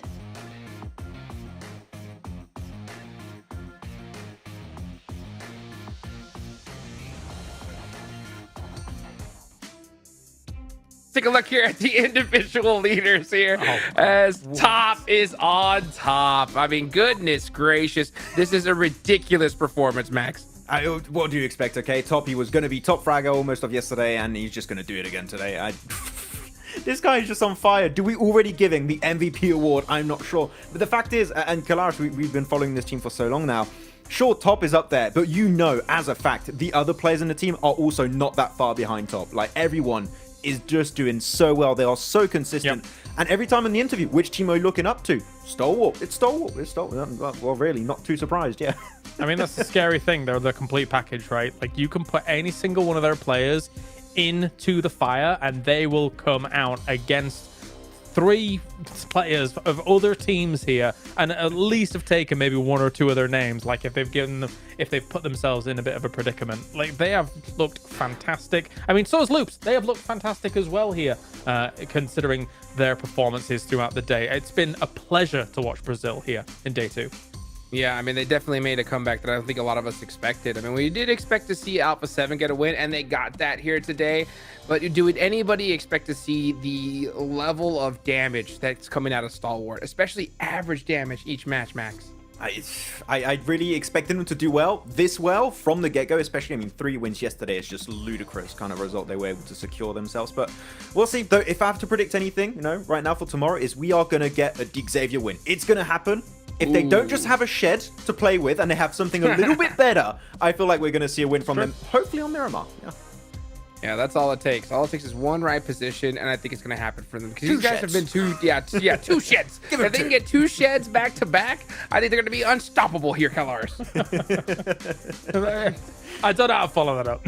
Yes, you're totally right. Just gotta if say they have yes. 2 sheds, if we put Easy. one shed on top of the other shed, they will win. Great, yeah. A bunker shed. Oh, Maximum shed. Maximum shed. Oh, goodness gracious. Well, you know, we saw them. I think tomorrow's going to be one of the most important days, without a doubt. And, of course, we couldn't have these days without our official smartphone partner, Infinix, with their GT10 Pro, a phone designed and created for professional esports players. If you guys go ahead and wipe the lobby, go ahead and do it with that Infinix G10 Pro. So, man, what a crazy day we've had. What a crazy finish. We almost saw an insane 1v4 at the end with Mafioso. We got to see him bust it down with that AMR as well. I wonder what we're going to see happen tomorrow, Max. I mean, we saw a lot of the teams at the bottom start to improve, like Falcons able to get himself a great wrap at the end of the day, Brat Esports changing their drop location. Any team, really, this goes to show any team in this lobby can still bring up a little bit of a comeback in these last 2 matches. So we got the halfway point, which means that, of course, making a comeback is going to be a bit tougher entering tomorrow, but there's still a lot of skill in the middle of the pack here that I'm going to be paying attention to. And I did think maybe the craziest game of the day was going to be that Southern Military Circle, considering it was along the cliffside. But then we got the Prison Island finish from Miramar. And I can't remember the last time I saw a Prison Island finish, so I'm here for it. Actually, I say that. We did see some over towards that East Bridge every so often in our region, but not as far west as this was. This was a bit of a treat. World League. Back in World League, we had one too, but that was ages ago. Yeah, that was a long time ago. I did not expect, to mark that one off my Miramar bingo card. That is ridiculous, you know. And to see the Falcons get 18 eliminations and that chicken dinner towards the end is ridiculous. But you know what I want to see tomorrow as we get into it tomorrow?